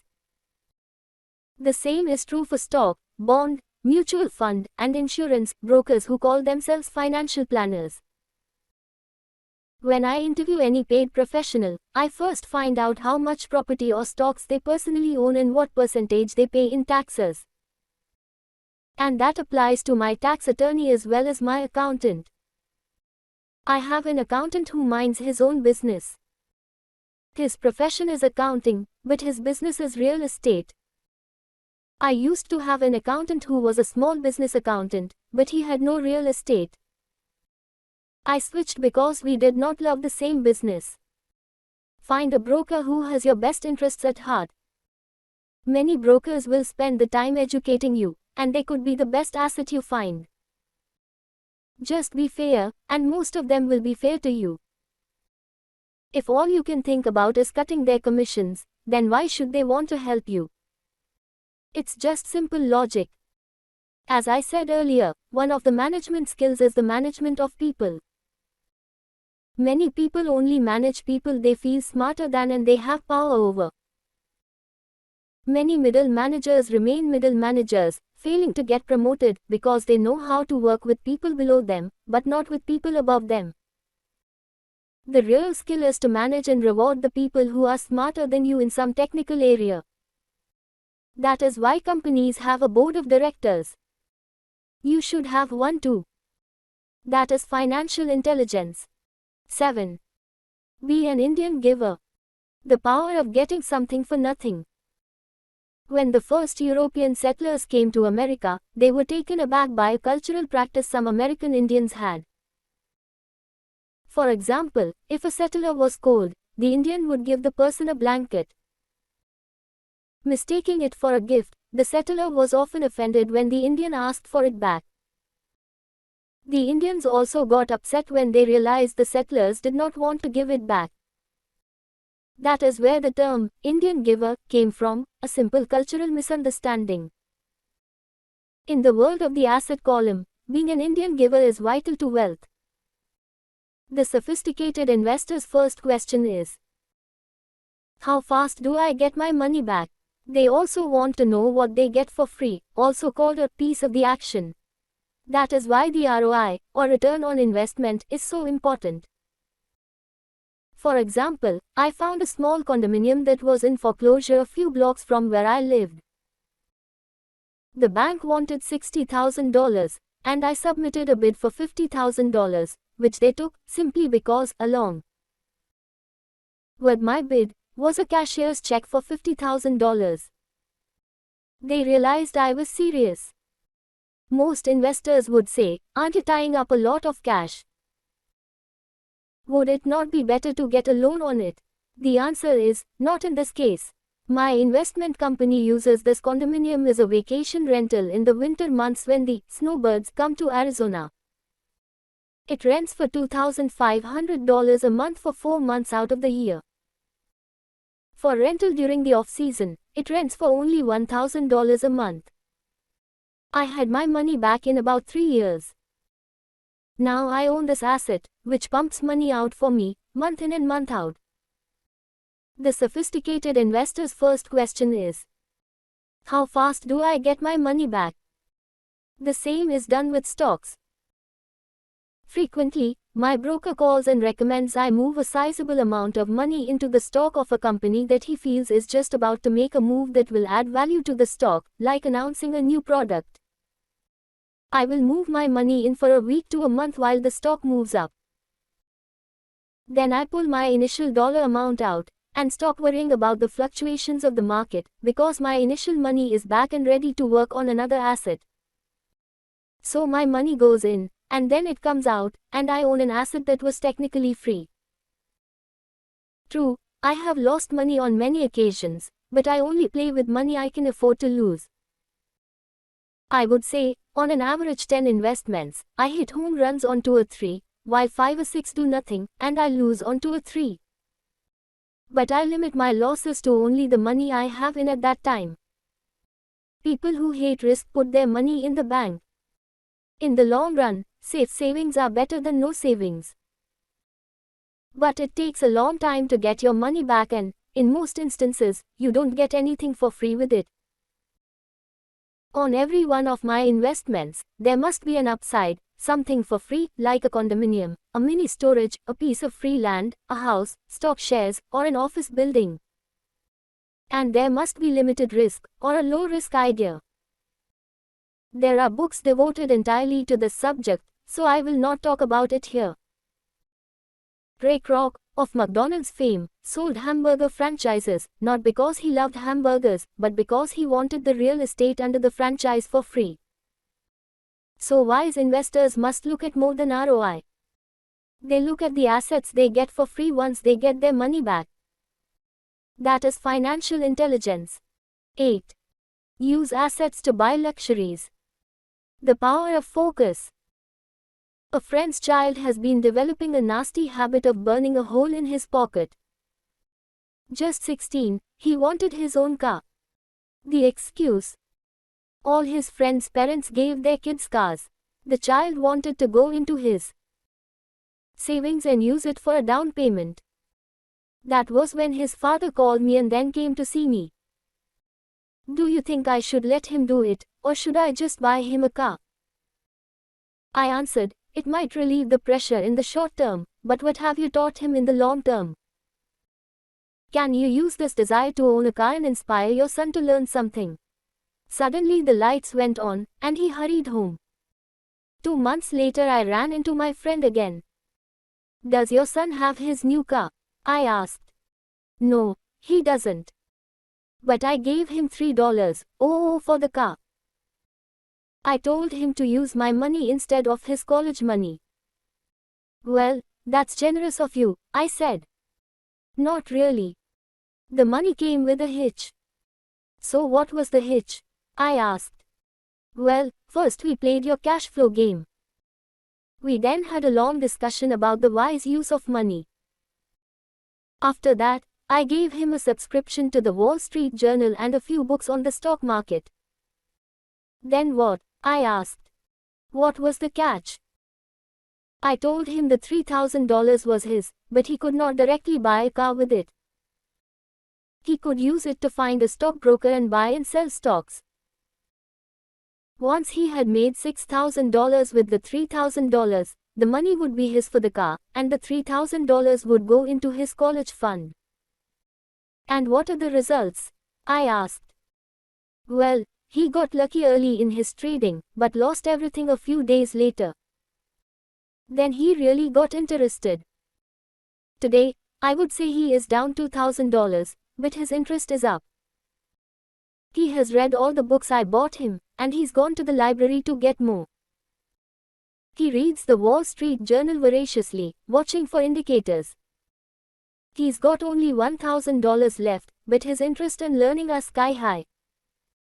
He knows that if he loses that money, he works for 2 more years.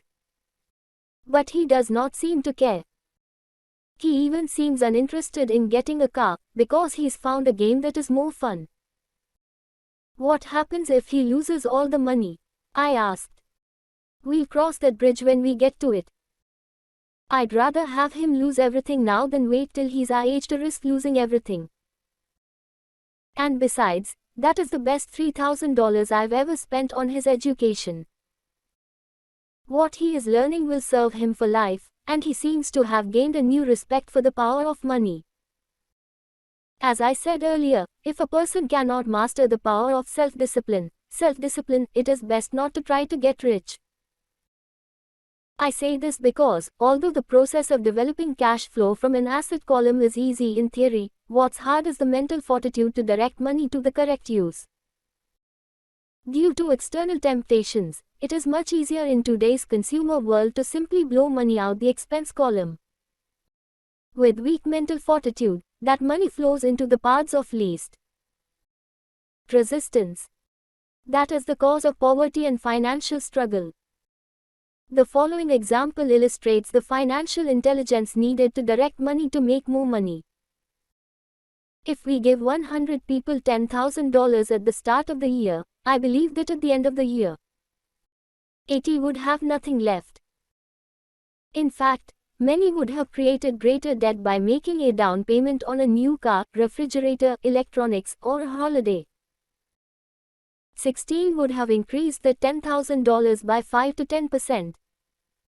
4 would have increased it to $20,000 or into the millions.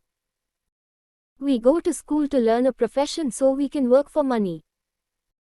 It is my opinion that it's just as important to learn how to have money work for you. I love my luxuries as much as anyone else. The difference is I don't buy them on credit.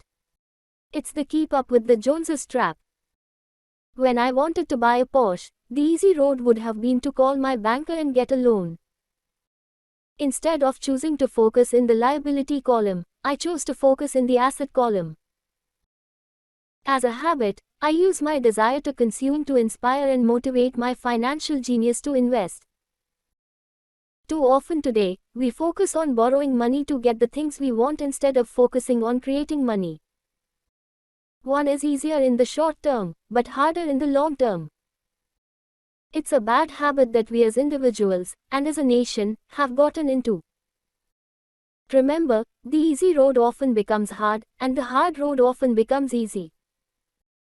The earlier you can train yourself and those you love to be masters of money, the better.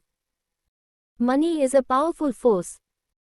Unfortunately, people use the power of money against themselves.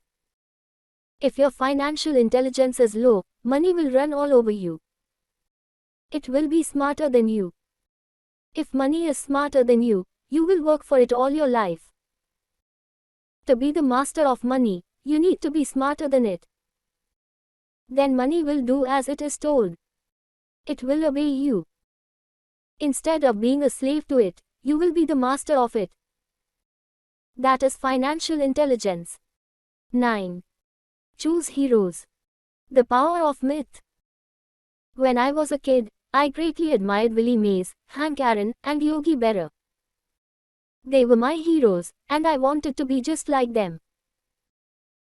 I treasured their baseball cards. I knew their stats, the RBIs, the errors, their batting averages, how much they got paid, and how they came up from the minor leagues.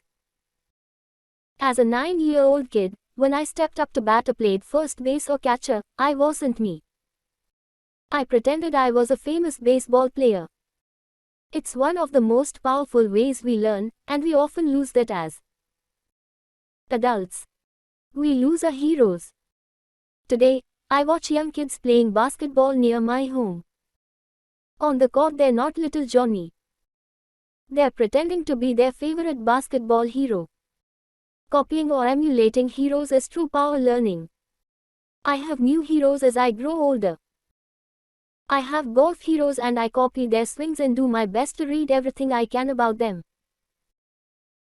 I also have heroes such as Donald Trump, Warren Buffett, Peter Lynch, George Soros, and Jim Rogers. I know their stats just like I knew the eras and RBIs of my childhood baseball heroes. I follow what Warren Buffett invests in, and I read anything I can about his point of view on the market and how he chooses stocks. And I read about Donald Trump, trying to find out how he negotiates and puts deals together. Just as I was not me when I was up to bat, when I'm in the market or I'm negotiating a deal, I am subconsciously acting with the bravado of Trump. Or when analyzing a trend, I look at it as though Warren Buffett were doing it. By having heroes, we tap into a tremendous source of raw genius. But heroes do more than simply inspire us. Heroes make things look easy. Making it look easy convinces us to want to be just like them. If they can do it, so can I. When it comes to investing, too many people make it sound hard. Instead, find heroes who make it look easy. 10. Teach and you shall receive. The power of giving. Both of my dads were teachers. My rich dad taught me a lesson I have carried all my life. The necessity of being charitable or giving. My educated dad gave a lot of his time and knowledge, but almost never gave away money. He usually said that he would give when he had some extra money, but of course there was rarely any extra. My rich dad gave money as well as education. He believed firmly in tithing. If you want something, you first need to give, he would always say. When he was short of money, he gave money to his church or to his favorite charity. If I could leave one single idea with you, it is that idea. Whenever you feel short or in need of something, give what you want first and it will come back in buckets. That is true for money, a smile, love, or friendship. I know it is often the last thing a person may want to do, but it has always worked for me. I trust that the principle of reciprocity is true, and I give what I want. I want money, so I give money, and it comes back in multiples. I want sales, so I help someone else sell something, and sales come to me. I want contacts, and I help someone else get contacts. Like magic, contacts come to me. I heard a saying years ago that went, God does not need to receive, but humans need to give. My rich dad would often say, poor people are more greedy than rich people. He would explain that if a person was rich, that person was providing something that other people wanted. In my life, whenever I have felt needy or short of money or short of help, I simply went out or found in my heart what I wanted, and decided to give it first. And when I gave, it always came back. It reminds me of the story of the guy sitting with firewood in his arms on a cold, freezing night. He is yelling at the pot-bellied stove, when you give me some heat, then I'll put some wood in you. And when it comes to money, love, happiness, sales, and contacts, all one needs to remember is to give first. Often just the process of thinking of what I want, and how I could give that to someone else, breaks free a torrent of bounty. Whenever I feel that people aren't smiling at me, I simply begin smiling and saying hello. Like magic, the next thing I know I'm surrounded by smiling people. It is true that your world is only a mirror of you. So that's why I say, teach, and you shall receive. I have found that the more I teach those who want to learn, the more I learn. If you want to learn about money, teach it to someone else. A torrent of new ideas and finer distinctions will come in. There are times when I have given and nothing has come back, or what I have received is not what I wanted. But upon closer inspection and soul searching, I was often giving to receive in those instances, instead of giving for the joy that giving itself brings. My dad taught teachers, and he became a master teacher. My rich dad always taught young people his way of doing business. In retrospect, it was their generosity with what they knew that made them smarter. There are powers in this world that are much smarter than we are. You can get there on your own, but it's easier with the help of the powers that be. You only need to be generous with what you have. Chapter 9. Still want more? Here are some to-dos. Many people may not be satisfied with my 10 steps. They see them more as philosophies than actions. I think understanding the philosophy is just as important as the action. There are many people who want to do instead of think, and then there are people who think but do not do. I would say that I am both. I love new ideas, and I love action. So for those who want a to-do list on how to get started, I will share with you some of the things I do, in abbreviated form. Stop doing what you're doing. In other words, take a break and assess what is working and what is not working. The definition of insanity is doing the same thing over and over and expecting a different result. Stop doing what is not working, and look for something new. Look for new ideas. For new investing ideas, I go to bookstores and search for books on different and unique subjects. I call them formulas. I buy how-to books on formulas I know nothing about. For example, in the bookstore I found the book The 16% Solution by Joel Moskowitz. I bought the book and read it, and the next Thursday, I did exactly as the book said. Most people do not take action, or they let someone talk them out of whatever new formula they're studying. My neighbor told me why 16% would not work. I did not listen to him because he's never done it. Find someone who has done what you want to do. Take them to lunch and ask them for tips and tricks of the trade. As for 16% tax lien certificates, I went to the county tax office and found the government employee who worked in that office. I found out that she, too, invested in the tax liens. Immediately, I invited her to lunch. She was thrilled to tell me everything she knew and how to do it. After lunch, she spent all afternoon showing me everything. By the next day, I found 2 great properties with her help that have been accruing interest at 16% ever since. It took a day to read the book, a day to take action, an hour for lunch, and a day to acquire 2 great deals. Take classes, read, and attend seminars. I search newspapers and the internet for new and interesting classes, many of which are free or inexpensive. I also attend and pay for expensive seminars on what I want to learn. I am wealthy and free from needing a job simply because of the courses I took. I have friends who did not take those classes who told me I was wasting my money, and yet they're still at the same job. Make lots of offers. When I want a piece of real estate, I look at many properties and generally write an offer. If you don't know what the right offer is, neither do I. That is the job of the real estate agent. They make the offers. I do as little work as possible. A friend wanted me to show her how to buy apartment houses. So one Saturday she, her agent, and I went and looked at 6 apartment houses. 4 were dogs, but 2 were good. I said to write offers on all 6, offering half of what the owners asked for. She and the agent nearly had heart attacks. They thought it was rude, and would offend the sellers, but I really don't think the agent wanted to work that hard. So they did nothing and went on looking for a better deal. No offers were ever made, and that person is still looking for the right deal at the right price. Well, you don't know what the right price is until you have a second party who wants to deal. Most sellers ask too much. It is rare that a seller asks a price that is less than something is worth. Moral of the story: make offers. People who are not investors have no idea what it feels like to try to sell something. I have had a piece of real estate that I wanted to sell for months. I would have welcomed any offer.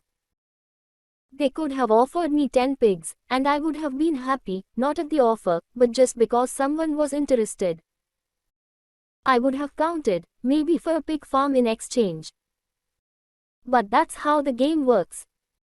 The game of buying and selling is fun. Keep that in mind. It's fun and only a game. Make offers. Someone might say yes. I always make offers with escape clauses. In real estate, I make an offer with language that details, subject to contingencies, such as the approval of a business partner. Never specify who the business partner is.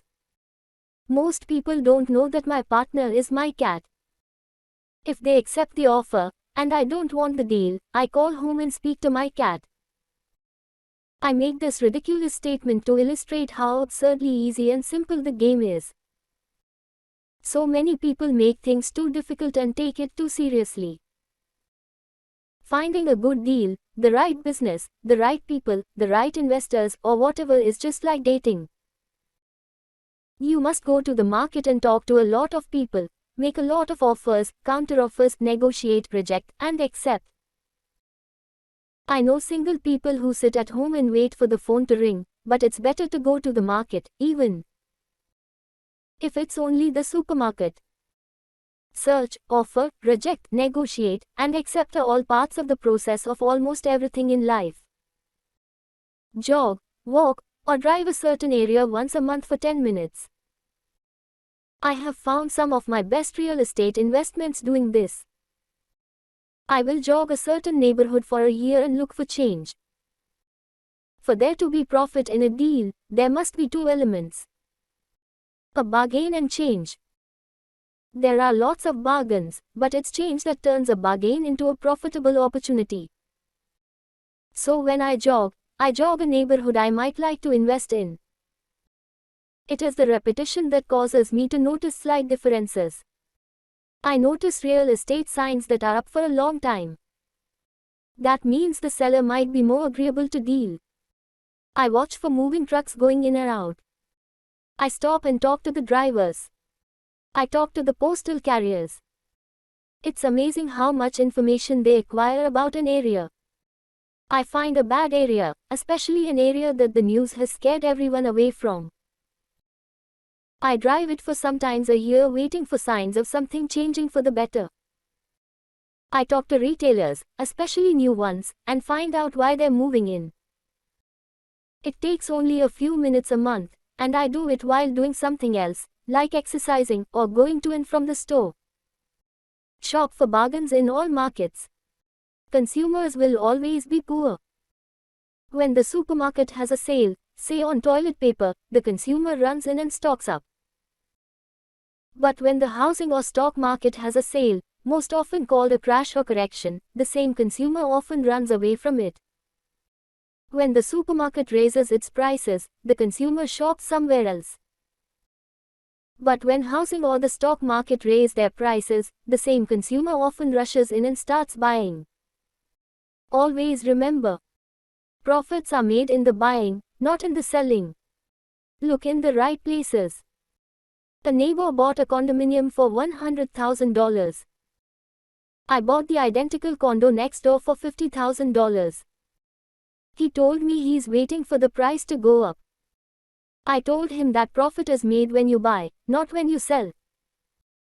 He shopped with a real estate broker who owns no property of her own. I shopped at the foreclosure auction. I paid $500 for a class on how to do this. My neighbor thought that the $500 for a real estate investment class was too expensive. He said he could not afford the money, or the time. So he waits for the price to go up. Look for people who want to buy first. Then look for someone who wants to sell. A friend was looking for a certain piece of land. He had the money but did not have the time.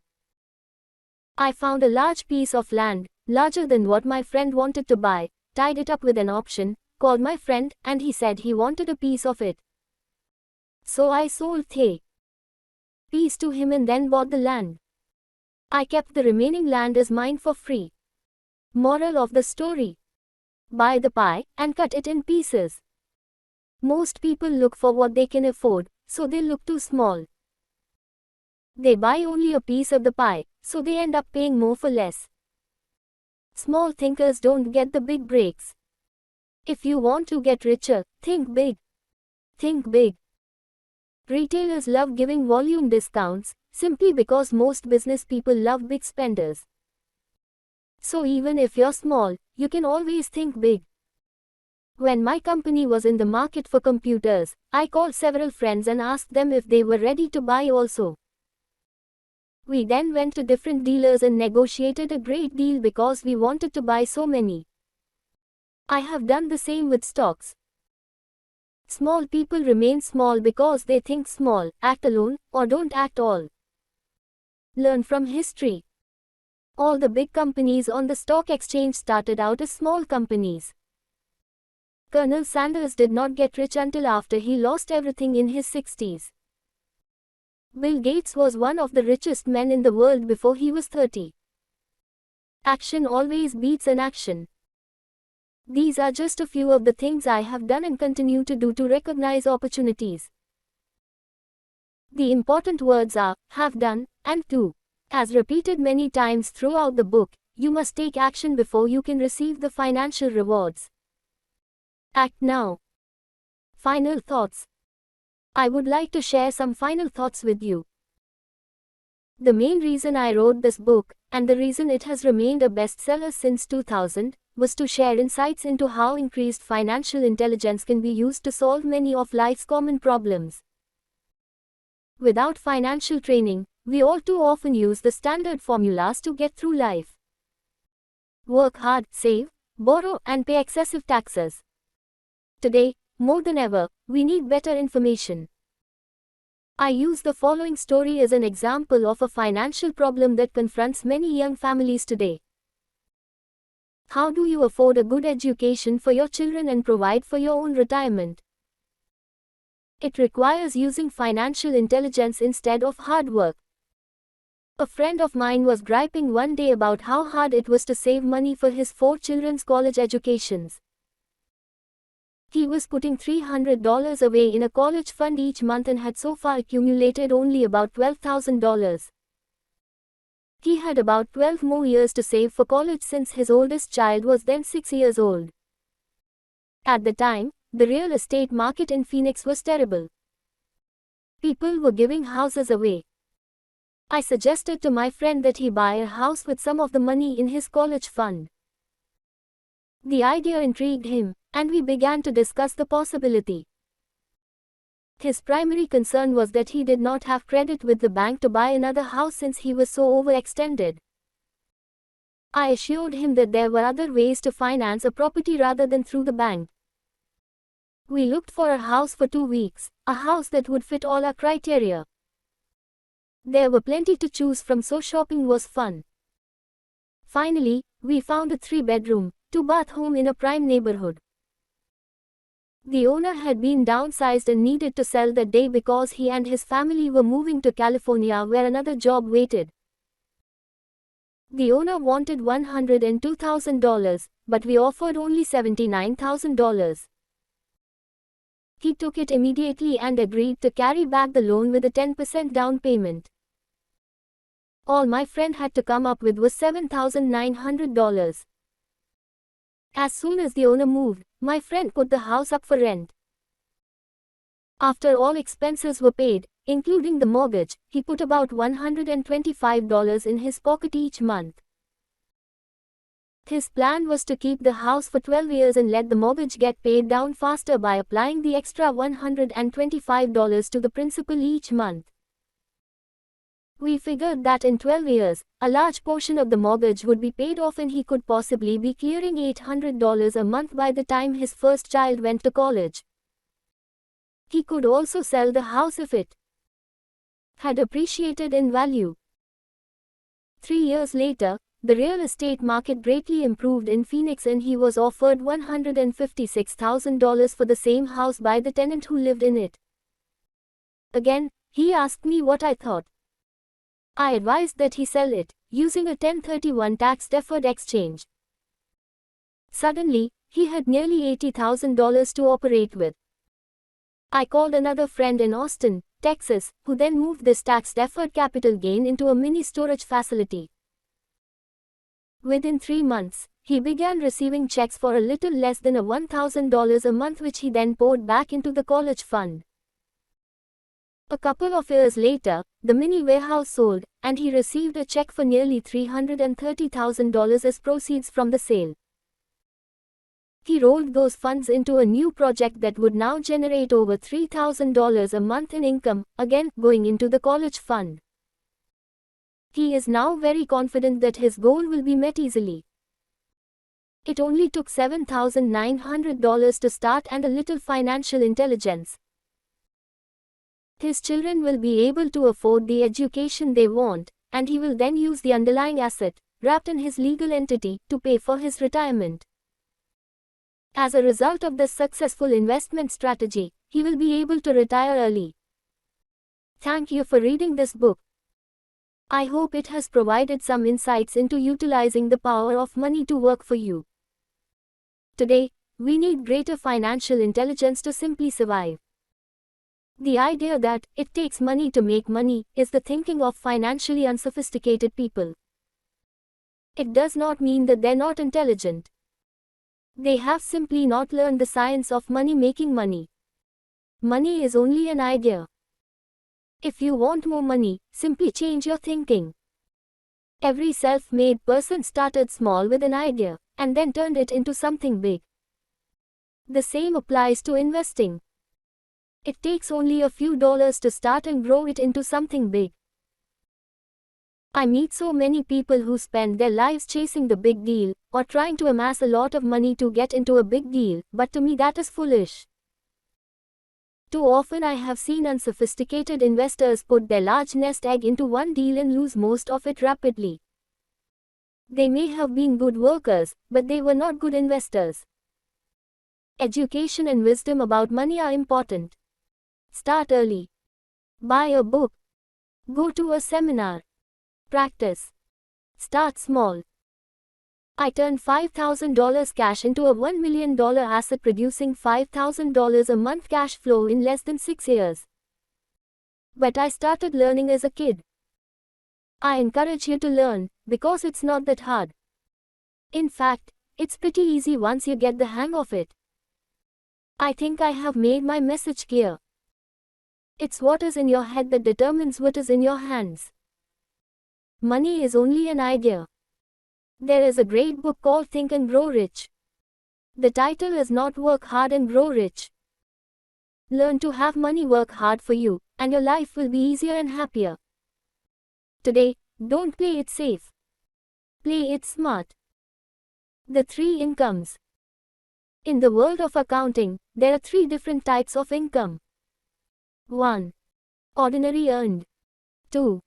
Portfolio. 3. Passive. When my poor dad said to me, go to school, get good grades, and find a safe, secure job, he was recommending I work for earned income.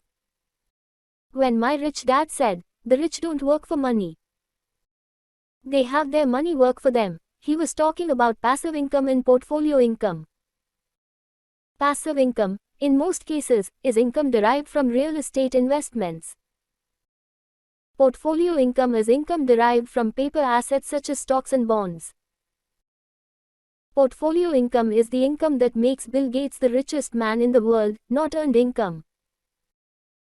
Rich Dad used to say, the key to becoming wealthy is the ability to convert earned income into passive income or portfolio income as quickly as possible. He would say, taxes are highest on earned income. The least taxed income is passive income. That is another reason why you want your money working hard for you. The government taxes the income you work hard for more than the income your money works hard for. In my second book, Rich Dad's Cash Flow Quadrant, I explained the 4 different types of people who make up the world of business. They are A. Employed, S. Self-employed, B. Business owner, and I. Investor. Most people go to school to learn to be an A or an S. The cash flow quadrant is written about the core differences of these four types and how people can change their quadrant. In fact, most of our products are created for people in the B and I quadrants. In Rich Dad's Guide to Investing, book number 3 in the Rich Dad series, I go into more detail on the importance of converting earned income into passive and portfolio income. Rich Dad used to say, all a real investor does is convert earned income into passive and portfolio income.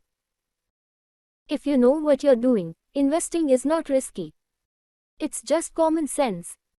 The key to financial freedom. The key to financial freedom and great wealth is a person's ability to convert earned income into passive and/or portfolio income. My rich dad spent a lot of time teaching Mike and me this skill. Having this ability is the reason my wife Kim and I are financially free, never needing to work again. We continue to work because we choose to.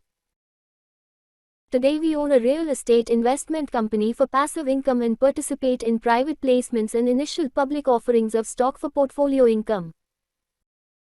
We also went back to work to build a financial education company so that we can continue to create and publish books and games.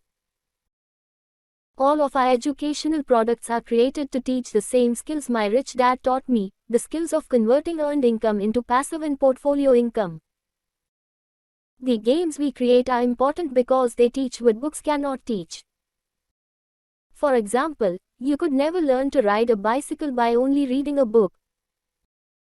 Our cash flow games for adults and cash flow for kids game are designed to teach players the basic investment skills of converting earned income into passive and portfolio income. They also teach the principles of accounting and financial literacy. These games are the only educational products in the world that teach people all of these skills simultaneously.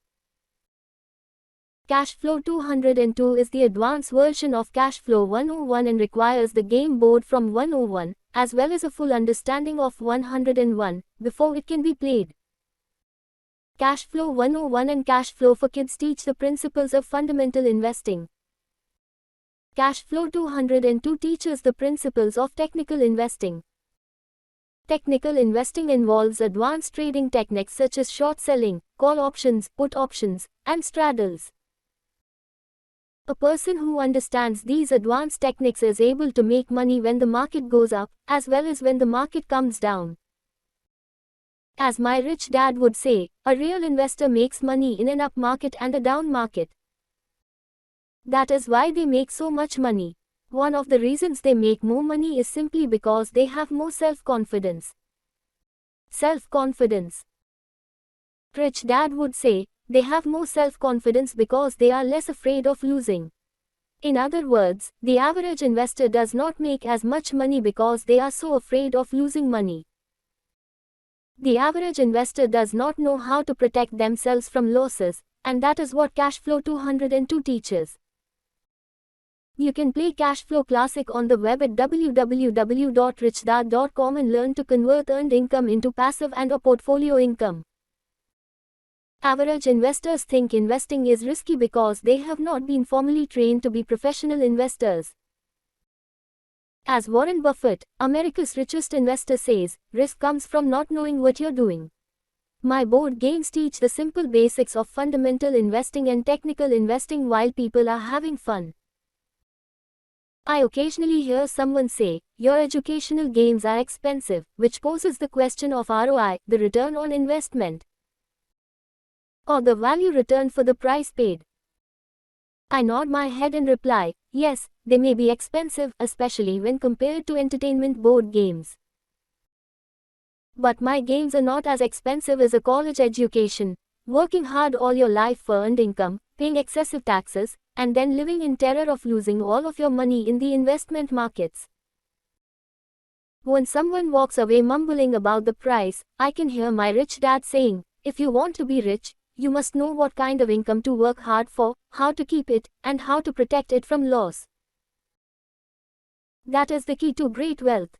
Rich dad would also say, If you do not understand the differences in those three incomes and do not learn the skills on how to acquire and protect those incomes, you will probably spend your life earning less than you could and working harder than you should. My poor dad thought a good education, a good job, and years of hard work were all you needed to be successful. My rich dad also thought a good education was important. But to him it was also important that Mike and I know the differences in the three incomes and what kind of income to work hard for. To him, that was basic financial education. Knowing the differences in the three incomes and learning the investment skills of how to acquire the different incomes is basic education for anyone who strives to acquire great wealth and achieve financial freedom, a special kind of freedom that only a few will ever know. As Rich Dad states in lesson number 1, the rich do not work for money. They know how to have money work hard for them. Rich Dad said, ordinary earned income is money you work for, and passive and portfolio income is money working for you. Knowing that little difference has been significant in my life. Or, as Robert Frost ends his poem, and that has made all the difference. Take action. All of you were given two great gifts. Your mind and your time. It is up to you to do what you please with both. With each dollar bill that enters your hand, you, and only you, have the power to determine your destiny. Spend it foolishly, and you choose to be poor. Spend it on liabilities, and you join the middle class. Invest it in your mind and learn how to acquire assets, and you will be choosing wealth as your goal in your future. The choice is yours, and only yours. Every day with every dollar, you decide to be rich, poor, or middle class. Choose to share this knowledge with your children, and you choose to prepare them for the world that awaits. No one else will. You and your children's future will be determined by choices you make today, not tomorrow. I wish you great wealth and much happiness with this fabulous gift called life. Robert Kiyosaki. About the author. Robert Kiyosaki.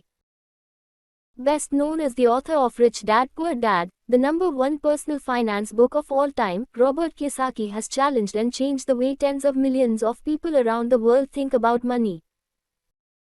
He is an entrepreneur, educator, and investor who believes the world needs more entrepreneurs who will create jobs. With perspectives on money and investing that often contradict conventional wisdom, Robert has earned an international reputation for straight talk, irreverence, and courage and has become a passionate and outspoken advocate for financial education. Robert and Kim Kiyosaki are founders of the Rich Dad Company, a financial education company, and creators of the cash flow games. In 2014, the company will leverage the global success of the Rich Dad games in the launch of a new and breakthrough offering in mobile and online gaming.